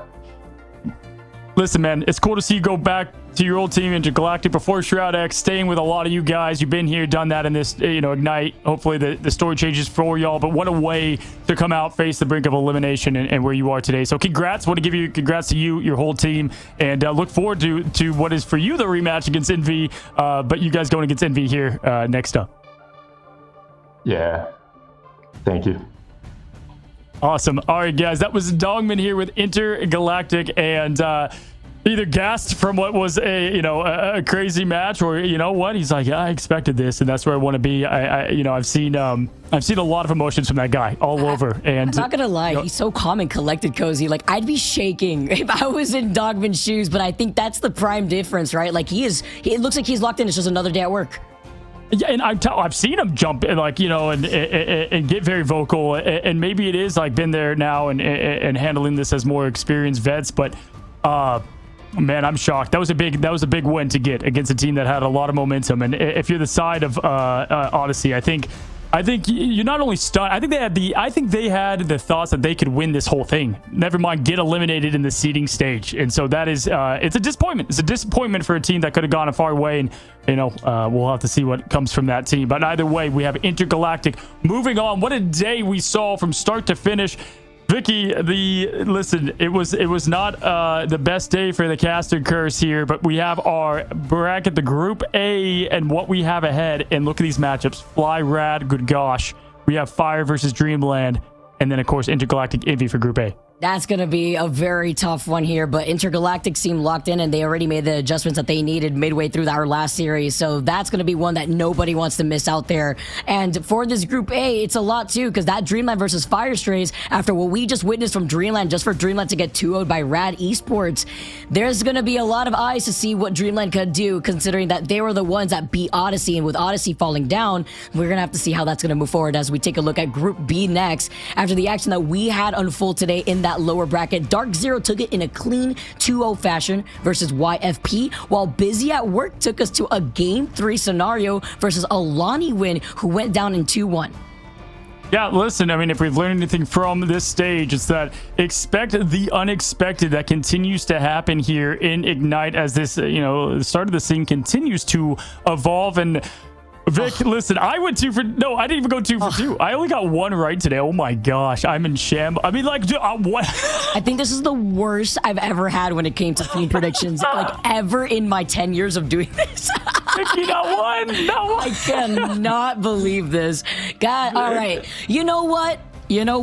we come back, we go next, GG go next. I'm gonna have the mindset that our interviewers have had thus far, because it's all about making a comeback. If anything, if this is any notice to anybody when it comes to the way that Season 4 has shaped up the MRI compositions that we've been seeing from these teams, these pick and ban phases have been so insane. From banning out just straight up only strategists to getting these target bans and getting them right to prevent any other follow-ups. Like, let's say you do the target on the Star-Lord, at least you have a Phoenix, you know what I mean? Like, it is so important to do that homework.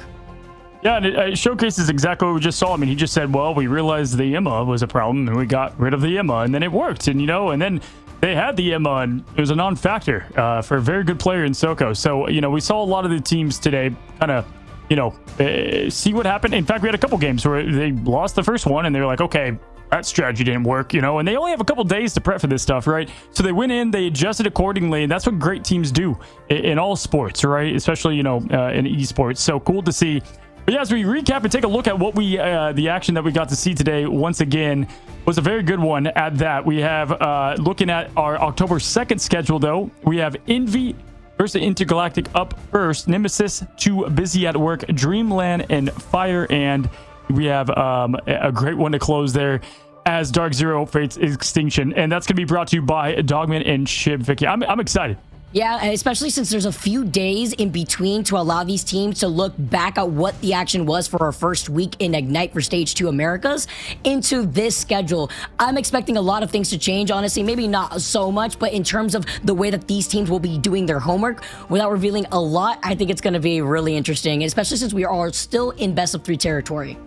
Yeah, they're playing for 250,000 now. No elimination because they're going to be able to be seeded at this point. So a lot of that kind of like back against the wall mentality is gone. Some teams like that, but either way, you can play a little bit less, stressful and have more time to prep for what is going to be next week. So you guys don't want to miss that. That's October 2nd. And then we go back to back. We go from there all the way through the end of the week to finish up our seeding. And then we go right into the main stage there, folks. So very fun day over here with us. And I've got to say, just to recap I know nothing about where these teams stand. I mean, we know a couple of bits, but we had Envy fall down, FlyQuest go up, at the top end.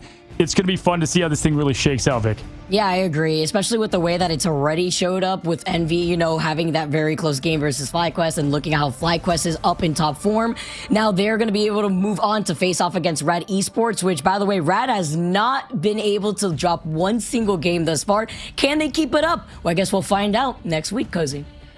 Absolutely, guys. If you've been here, whether for the last match or the entire time, we thank you here in the old team. Again, I'm Cozy. Vicky, it was great as always being with you. We'll continue this awesome show next week. Predictions will get better. I can assure you that. Maybe not. Who knows? But guys, have a great one. Have a great one. Good luck out there in your own ranked ladders. And until the next one, happy rivaling and good night.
Trapping all those fighting souls, but yet across the world I see you standing in my way.